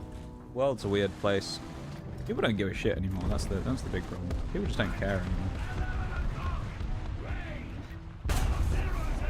I didn't even hit. Really? I always get really excited as well because I see like M48A2 and I'm like, oh, it's a jumbo, and then I realize no, it's just a pattern again. I'm like, oh, it's someone in a jumbo. That's a free kill. It's not. It's just always a pattern. That guy sat up there, whoever it is. No idea. He's gonna swing me if I shoot this guy though. Probably. Give it the Yoda death shanks. Surely he knows I'm looking at him, this Type 74G. He must do. We're safe from that side now, so I'm actually going to push the corner. Okay, there's a break about to start in 2 minutes, so I think what we'll do is...